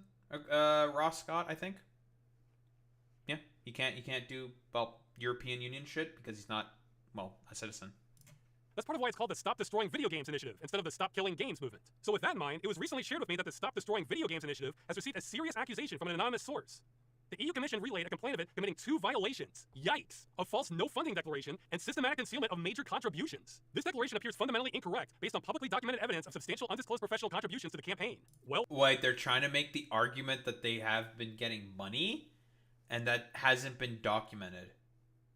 I wonder what the what's the evidence that they've been getting like a bunch of funds in order to push for this.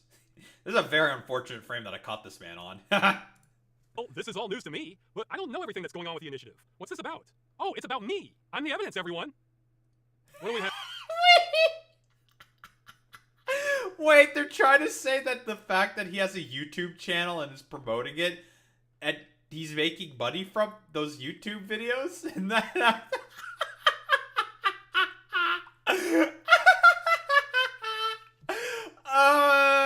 that's so fucking funny, dude.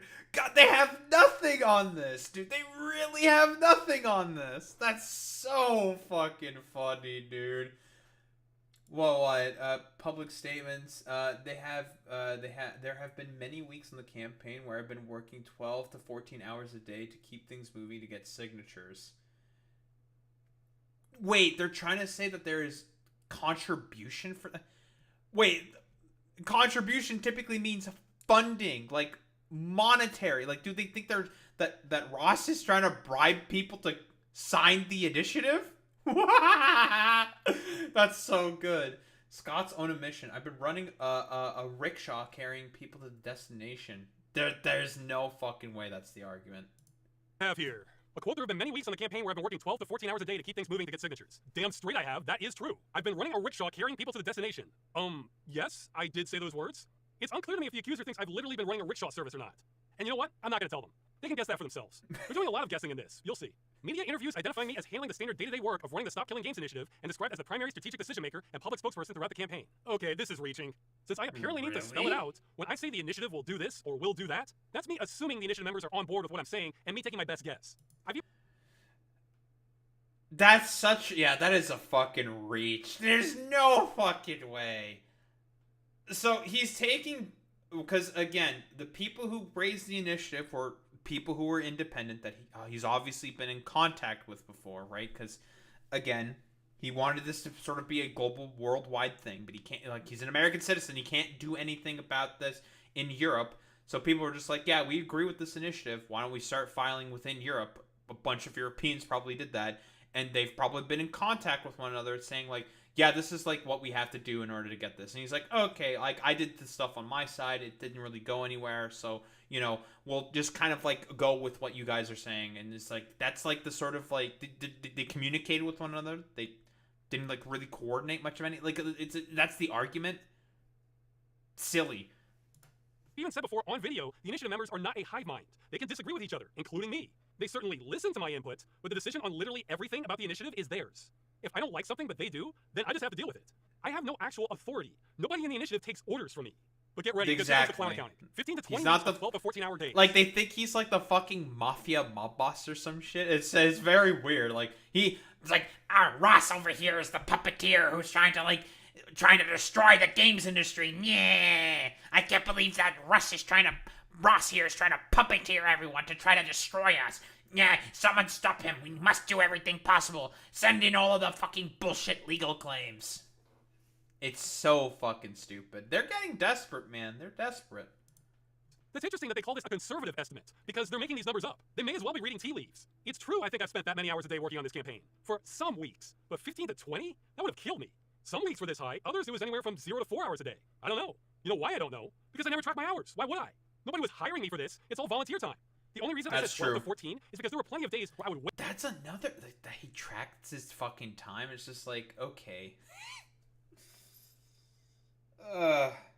They're trying to do everything possible to make it sound as bad as possible. They're just like clip chimping him, basically, right? That's what's going on. They're clip chimping him, and they're not doing a very good job at it. Wake up, work the whole time, then go to bed, minus eating, exercise, and essential chores. And those days make me batty. I hate working that much. But I am impressed that they think they know my hours better than I do. Oh, but here's the good part. Professional rate, 50 to 75 euros an hour. Yeah, maybe that would mean something if I was a professional who had a rate for anything. Wait, what?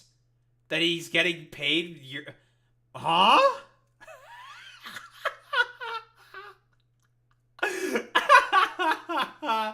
Dude, that's so fucking goofy. It's like, these random volunteer fucking members are paying him 50 to 75 euros an hour to manage the campaign because it's definitely him that's doing everything here. Yeah.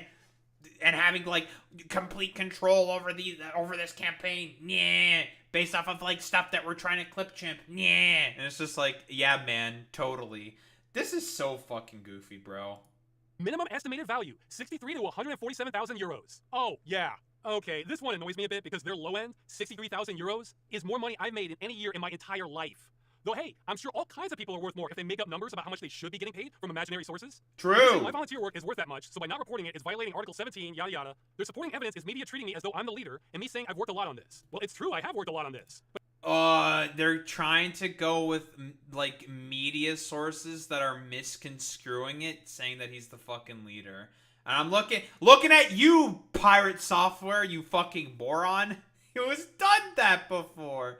That's so fucking good, dude. And, like, I don't know, like, whatever, like, other games journalist dipshits are saying, like, Yeah, like, he's the main guy, like, leading the initiative, when it's just like, no, he's just volunteering to fucking help it. The main people who are spearheading it, because they're the only ones who can do the actual fucking initiative, are the European people. Like, because he's an American fucking citizen.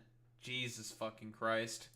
But I must have said publicly that I'm ineligible to join the initiative at least 50 times. And this may surprise the accuser, but sometimes game journalists get details wrong when reporting on something. 12 to 14-hour day commitment during many weeks far exceeds any reasonable volunteer threshold. Yes, true, they're right about that. That isn't reasonable at all. I've hated this crap, and I can't wait to work less on the campaign. It's only my perception that this is my one chance to fix the problem of destroying games that's pushed me this hard. But I have my limits, guys. Professional time investment constitutes quantifiable in-kind contribution under transparency regulations. I guess good thing I'm not a professional then. Well, this is a very serious accusation, and it sounds like I should have logged my hours and made up hourly rates like my accuser did, huh? But wait, here's a thought. Why don't we check what the European Union's rules actually are? Who is considered a sponsor? Sponsors are people or organizations providing financial support over 500 euros. Okay, well, I've spent 0 euros on the initiative. Just a crap load of...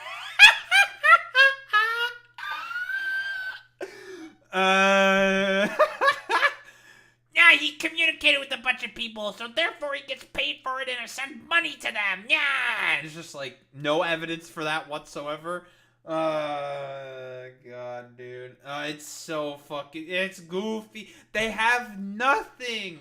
They're like, listen, no one would fucking go to this extent if they weren't afraid of the outcomes. That's it. Again, like I said before, the companies and the corporations just don't want to give up fucking control and be able to have, well, let the consumers have more agency in their fucking purchases. That's the reasoning. of time, so that's not me. Legal persons or organizations providing other economically quantifiable, in-kind donations, or non-economically quantifiable support to an initiative are also considered sponsors. Well, I've been advised I'm not a legal person. I'm a natural person. That sounds right, and I certainly wasn't representing an official organization. I mean, I haven't signed one form with Stop Killing Games on it, or for the initiative for that matter. Individuals providing non-financial support, such as volunteering, are not considered sponsors under the ECI regulation, and do not need to be reported. Oh, what's that? That description, which is exactly what I've been doing? So the EU says the initiative has been following the rules this entire time? But what about this anonymous accuser saying the EU doesn't know its own rules? Is there a hidden... That's so fucking good. I don't know. I guess the accuser can't read. Can't read the EU's own regulations, and it's just a fucking dumbass. Whoopsie. Was here? Like you're not a sponsor unless you work really hard? So let's get this straight. An anonymous complaint saying the initiative is violating EU law. I'm apparently in charge of the initiative despite being ineligible to even join it, hence why my name is not on here. The accuser is making up how many hours I've worked on this, and are making up imaginary money amounts I supposedly donated in kind, and their claims directly contradict the EU's own laws on this. And hey, plot twist. Yeah, because like, think about it. Why would the fucking people who made the initiative pay him a rate for him to donate that same money that he earned from that rate to the initiative? That doesn't make any fucking sense. Like, why would you do that? That's it's stupid. It's just dumb. There's something I didn't tell you. The official organizers literally asked EU representatives if it was okay for me to assist them in the capacity I have been back in spring of 2024, just to make sure everything was above board in case there was a problem or we needed to report anything. They said what I've been doing is fine. We've been doing this by the book, guys. Oh my fucking god, dude. Holy shit. Yeah, because that's going to, like, show up to those fucking exact same EU representatives and be like, this is fucking stupid. Get the fuck out of here with this bullshit. God, that's fucking hilarious. Because, again, that's, like, another thing I didn't mention. He's literally been doing everything on this campaign by the book for the EU. Everything fucking possible. And the representatives themselves, MPs, are saying, like, oh, yeah, he's fine. Like, no problems here whatsoever. Oh my fucking god. God, it's so goofy. They're, like, literally, this dude is, like, trying to fucking throw everything at the wall to try to get this to stop, and ain't working. So where did this complaint come from? Well, we'll never know. It's anonymous. But let me ask you, does anyone think this is just some concerned citizen acting independently here? No, pretend all these not accusations even were for true. a shot. Would that end the initiative? Maybe. I don't know. Someone was gunning for us. This is a shot across the bow. Now again, this complaint is anonymous, so I'm not accusing anyone. I don't know who wrote it. But I'll just say the timing of this is awfully hot on the heels of an industry lobby group giving some very bad statements about the movement. In some cases, I think outright lying about it. But that's what I was also gonna say. It's the fucking lobbying group that's fucking doing it. The, what is it? Video Games Europe, I think is what it's called. Who also wrote that fucking, like, dog shit fucking article talking about it. Like, that was just, like, some of the most easily fucking debunkable shit on the fucking planet. It's just like, what are you talking about for, like, half of the shit that you're saying here? It's just, like, it's not even true. It's just dumb. It has to be the fucking lobbying group. that's representing the corporations. That's what it is. I don't know if it was them. Maybe it was a different lobbying group. Or maybe it was just some political hatchet man hired by the industry. But someone was trying to kill the initiative. Filing paperwork to the European Union accusing the initiative and myself of violating the rules, maybe even committing a crime, I'm not sure. That's no small thing. This is the industry playing dirty now. It reminds me of Battleship. They took a shot hoping my battleship was here when it was actually here. So they missed, but I sure felt the splash. So why am I telling you all this? Well, this has me a little worried. I mean, this complaint doesn't scare me. We followed the rules and they made up the charges. I mean, hell, if they hadn't put appears fundamentally incorrect, this might have been borderline libel against me. But the fact that first we have the industry lobbying against us, then we're getting this attempted shot at us behind closed doors, makes me concerned about what's coming next. I mean, I haven't done anything shady that I'm aware of, but maybe that doesn't matter. Honestly, no, this is a positive development, I'll be quite honest here, because it shows that they're scared, that there's a potential for this to succeed, right? Again, the point for, like, corporations and, like, lobbying groups, or, like, whatever, whoever the fuck did this shit, okay? Like, the reason why they're putting complaints like this, or the false claims like this forward, is to try to muddy the waters, to not have it pass, to try to do anything possible to make it fail. They are desperate. That is why.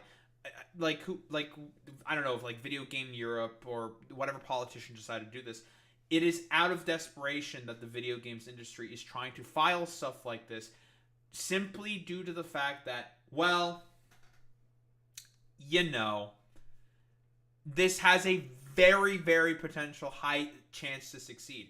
And if the European Union passes some legislation about this, that can have a trickle-down effect. Like the example I brought up earlier with the USB-C cables on the iPhones, as a result of what the EU did, forcing Apple to have to adopt a USB-C cable across the entirety of the EU, otherwise they will not be able to participate within European markets. Well, now Apple has USB-C cables for all of their devices across all markets. This has a knock-on effect. And it is a potential, it can potentially happen for this exact same knock-on effect. That's why this initiative is potentially as incredibly, it could be potentially as incredibly effective. It could just not be the EU. This could also be adopted in North America, South America, like anywhere, everywhere that video games get sold. It doesn't matter, right? Like, the knock-on effect, because again, corporations, they want to participate in as many markets as possible to make as much money as possible, right? The profit motive above all else. Like, that's not hyperbole, right? This has a very good chance to have global effects, and it would be for, well, the positive. Matter. If they can't find a real angle on us, maybe they'll make more things up. Maybe serious things. At the rate we're going, I'm expecting the next news to be a Photoshop of me in a parking garage doing a handoff with a briefcase full of money. Now, what I've been told is if the industry can't kill the initiative, the next step is to throw so much dirt on us, members of parliament start getting scared to support it. So just because this is only the second shot at us, that doesn't mean there aren't 20 more shots coming behind it. And I'm again reminded of how stupid this whole thing is when you consider what... Just fling shit as... Just flings as much shit at the wall as possible. Just be like, make it as politically untenable as possible. Just keep throwing stuff until, I don't know, something might stick, right? Comparatively low cost an end-of-life plan is. I bet whatever companies are spending on lobbying against us is more than it would cost them to have end-of-life plans for their games, especially in the future. That's true. I think a lot of end-of-life plans for games will be less than those imaginary euros I'm not being paid. But I don't know what's coming next, and it could get a lot worse than this. Who knows? I am so out of my league on this. I have never been a political target before, so this is all uncharted territory for me. Have you ever played a game that's getting harder and harder, and you can still keep up with it in the moment, but you're starting to think at the rate it's going, you're not sure if you can handle it in a level or two? That's kind of the vibe I have right now.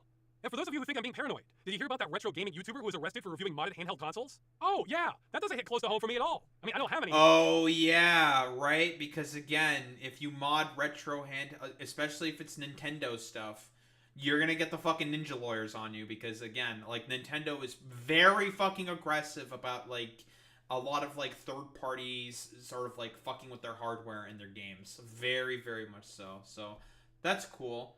He got sued and raided by the Italian government.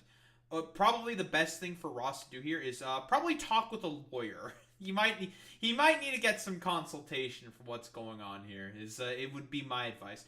Probably get into contact with some lawyers within the EU. There was that one German, I think, lawyer YouTuber that they referenced saying that, yeah, there's some, like, credible stuff that's going on here for this case with Stop Killing Games. Yeah, there's something credible here that was brought up as evidence before, I believe, by Ross in a previous video. So, you might want to get into contact, talk with your EU members, see if you can get into contact lawyer, talk with some people, get some consultation, see potentially what's up, some free advice, maybe. Handheld, so I guess I'm safe there. But what about abandonware? If I play an emulated Commodore 64 game, are they going to send the cops to my place as step 5? Gotta love the games industry. But as of this moment, I still feel free to speak my mind, so I better make use of it. Here's the thing. The video games industry is worth billions. If they really want to smear me or the initiative, they'll find a way to do it. We're lucky their attempts have been so bubbling so far. I mean, I just showed you how these claims are false because they're lying about how the law defines my actions. Video Games Europe was almost certainly lying about this claim, and it was irrelevant. Almost certainly lying about their liability here. They were either so obtuse they couldn't understand what we're asking for when it's spelled out for them, or they're lying about not understanding. God, yeah, those like I said before, the claims here were just such fucking dog shit. It's just like, bro, what? Like, this is gonna make it to the fucking MP's desks. They're gonna look at it and be like, okay, throw it out immediately because it's just stupid.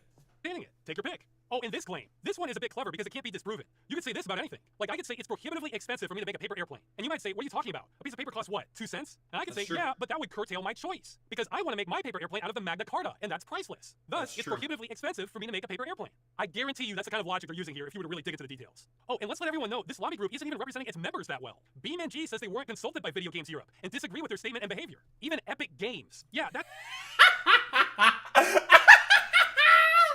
That's so fucking good, dude. When industry heads are also saying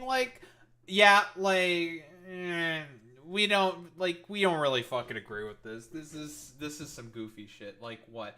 Epic Games hasn't lobbied or opined on the law. I guess our logo's on the picture above because we're a member of various trade organizations and some of them have lobbied or opined against the proposal. That's because there was that one image saying of Video Games Europe that they represent certain games companies within the European Parliament as a fucking lobbying group, blah blah blah blah blah. You know how it is, right, with lobbying. But just because it's we're a part of that organization, they represent us, but we don't really agree with what's going on here. This is stupid. That small company, you probably haven't heard of them, has come out saying that they're currently non-committal on this. So Video Games Europe wasn't representing them in their statement either. So if they're not even consulting their members, who the hell are they representing exactly? Okay, some news as I'm editing. Ubisoft has responded to stop killing games. I was not expecting that. It's a lot of misdirection. I'll try and speedrun this. Okay, this is irrelevant. We're aware of your terms. It's not yet Wait, regarding the petition, we operate in a market, Jumon said. Oh, it's Yves Jumon. That's the fucking CEO. Okay. So regarding the petition, we operate in a market, Jumon said, as noted by GameFile paywalled. And whenever we release a game, we provide a lot of support for that game.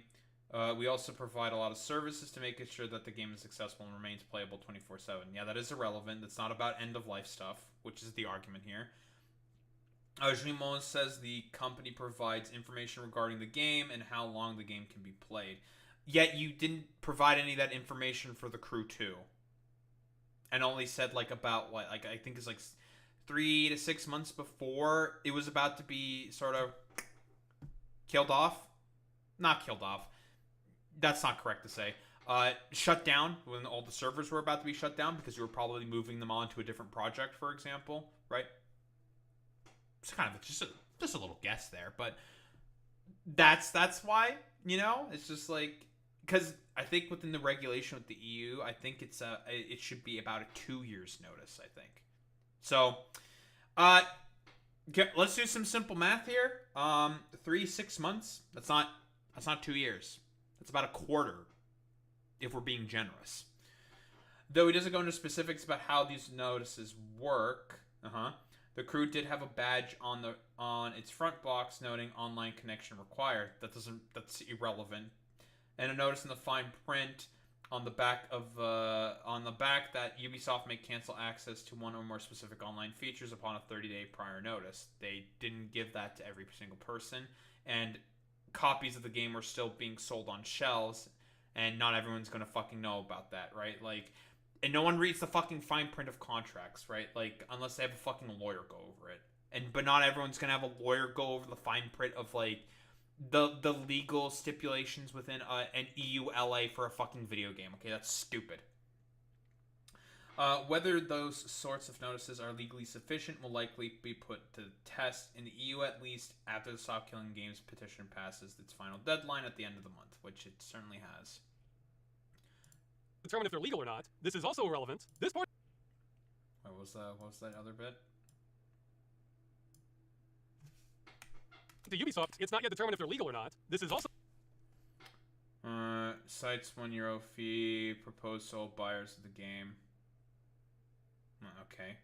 Costs €1 to buy the game. What? Not a whole lot of money to be able to continue playing a game? But just because it only costs €1 to buy the game? What the fuck are you talking? That's not the what? But there's people who bought the game in like 2014 that probably paid full price for it. What the fuck are you talking about? Like, okay, that's just stupid. So irrelevant. This part is true. This is a widespread problem in the industry. The only thing unique to Ubisoft is they're trying to get away with this crap as a French company. Okay, even the EU Commission wouldn't commit as to whether these types of games are services or not when asked. You provide a service, but nothing is written in stone. And at some point, the service may be discontinued. And the EU has not even clearly defined these games as services. So he can call these games services, but legally they might not be. Services tell you when they end. And the endless support argument. Okay, I'm undecided. If this was a senior... Yeah, but there is no endless fucking support, right? Like, what? And we're doing our best to make sure that things go well for all players and buyers, but obviously support for all games cannot last forever. This is just a bad fucking argument because it's just like, not everyone like disagrees with that, right? Like, it's just stupid, right? Like I said before, if developers want to hand over the fucking data on like via GitHub or something for like private, like sort of independent developers to continue supporting the game, they can do that, right? Like, that's an option that's available. Silly. Your developer saying this, I would 100% call this misdirection. I mean, hey, this looks awfully similar to that comment from Video Games Europe about endless support. This could be the industry's new playbook. If they can pretend to not understand what we're asking for over and over again, maybe they're hoping that will change the narrative. However, this is a CEO saying this, so maybe he really doesn't know how these games work. Hey, if so, he wouldn't be the first CEO to not understand how his company's products work. So Ooh, no, not the submarine, not Ocean Gate. Oh no.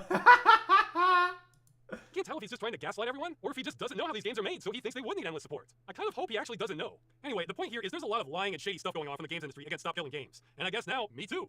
So if these attempts to shoot down the initiative keep happening, maybe assume the industry, which has been shown to be lying repeatedly, is lying again. And the whole point of their accusations is to make you forget the real issue, which is... Oh, they're 1,000% lying about it. Again, they don't want... Like, this is something that gives a modicum of freedom and control back to the consumers, right? Like, quite literally. And they don't want any of that stuff. Again, main overall point of why the games industry is as scared about this. It is about maintenance of control and hierarchy. They're the ones on top that make the products and can do anything that they want, charge any amount, treat you in any way that they want, because they're just like, you're just gonna buy the fucking thing constantly. So, you know, fuck it, whatever. Who cares about having end-of-life policies? We don't have to tell you any of that stuff.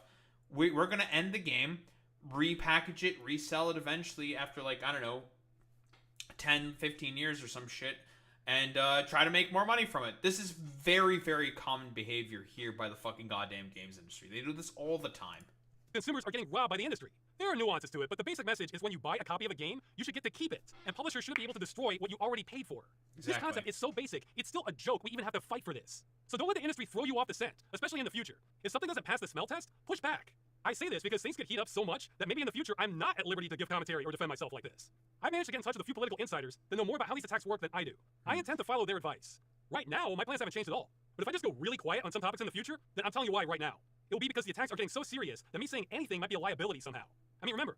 Yeah, again, because then there could be like some... If he says something, there could be some fucking follow-up lawsuit. Because again, the games industry, they want to stop this at any cost at this point, right? They're desperate because they know that this has a chance at succeeding. That's why they're trying to throw as much shit as possible on the wall for something to potentially stick or have this be sort of politically unfeasible. That's the point.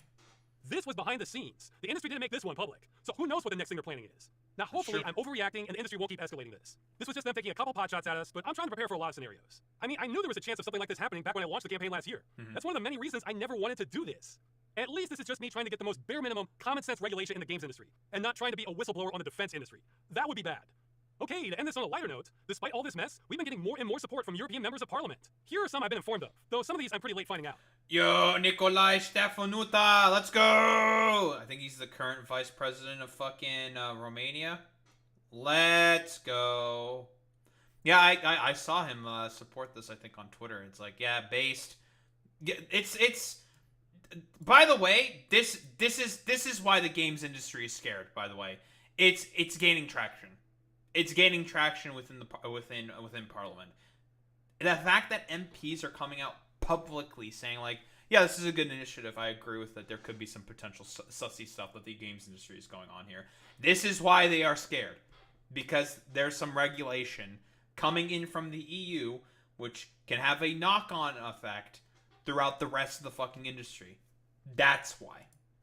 Marketa Gregorova's was from last year, actually, and had cool promotional art and everything. That's what, 4-bit color? But the big one is Nicolae Stefanuta, a vice president of European Parliament, throwing his weight behind the initiative and saying he signed it himself. Okay, I'm the wrong person to judge social media effectiveness, but 85,000 likes on Twitter would sound like a good day to me if I was a politician. This is what I mean about easy wins for politicians, guys. Keeping it real, most people don't care about video games either way, so this is pretty safe politically. That's a Romania But for W, people who baby. do, Stop Killing Games is advocating for a very popular position that's in line with existing consumer protection laws, and is narrowly focused. So this isn't going to cripple the industry either. The industry is fighting this because they'll fight anything that requires them to do something.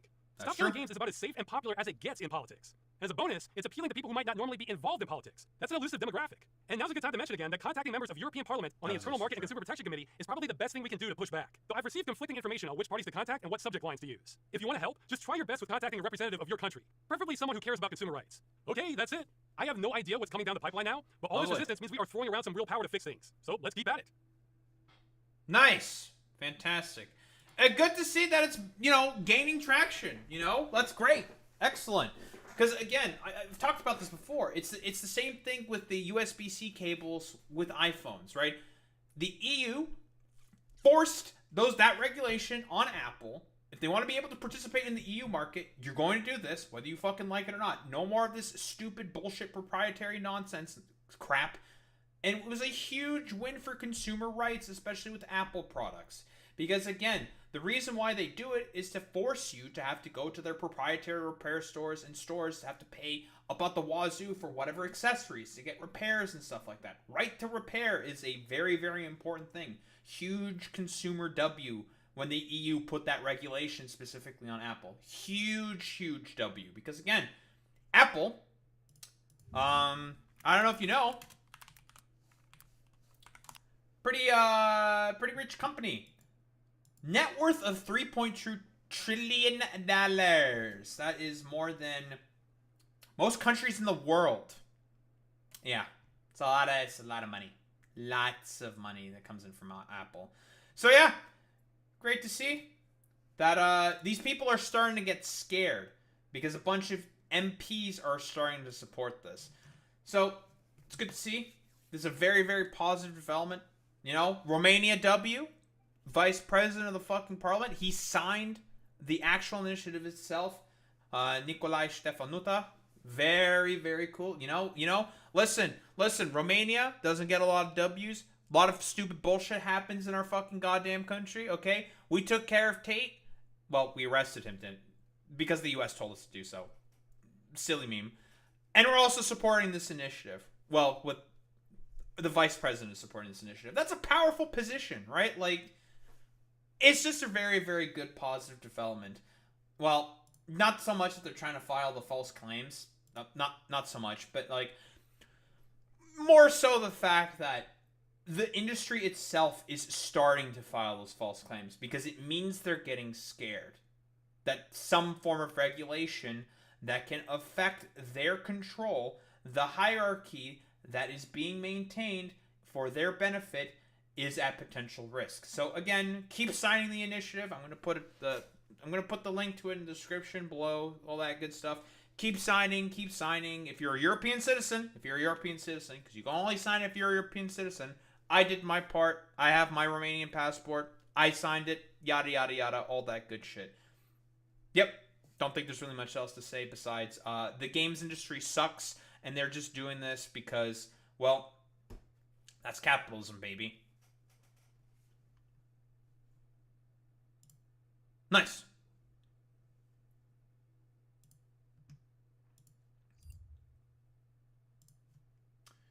Very cool, very good, folks. We're doing great. We're doing fantastic, folks.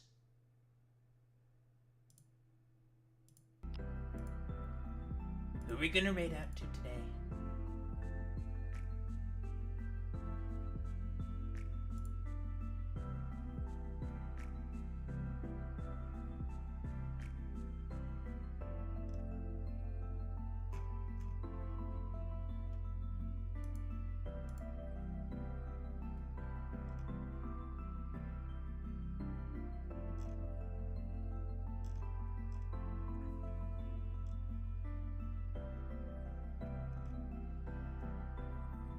Oh man.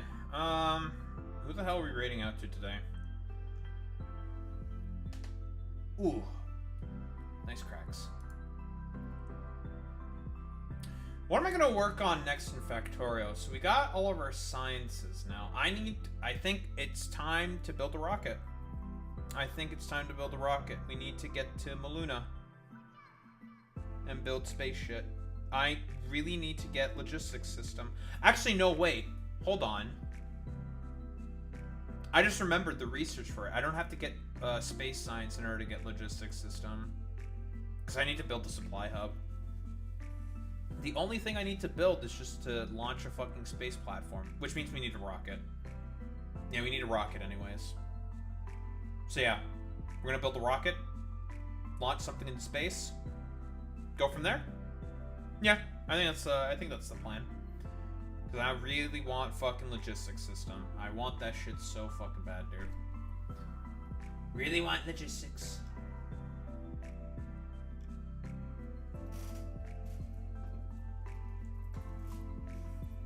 Alright, who the fuck are we raiding out to?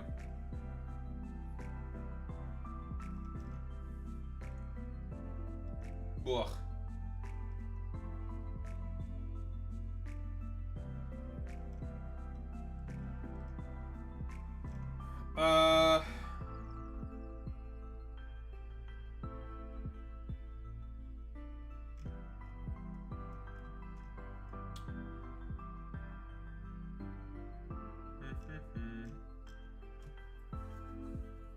Very good, very cool, folks. Let me tell you, we're doing great.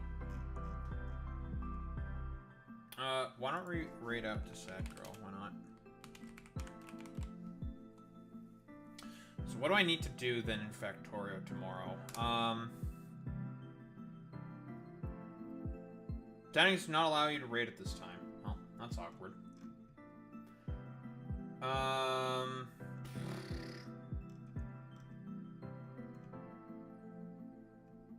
Why don't we raid out to... Did I raid out to Riverboat Jack? Let's raid out to Riverboat Jack. Why not?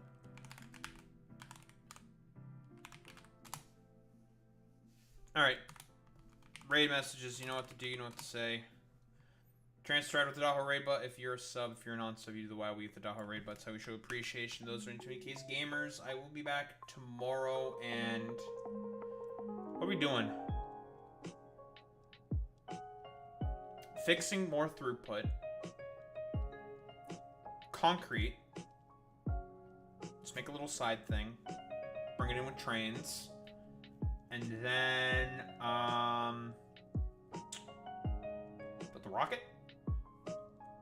Build the rocket. Get logistics system. Set up the supply hub. Go from there. I think that's probably the plan. I'm gonna put a lot of things in this fucking supply hub. It's gonna be great, folks. We're gonna put in so much stuff for the supply hub. It's gonna be great, folks. It's gonna be so good. Well, anyway, I will be back tomorrow, gamers, and we'll be doing all of that, all that fun stuff. Anyway, I'll be back same time, same place, same face.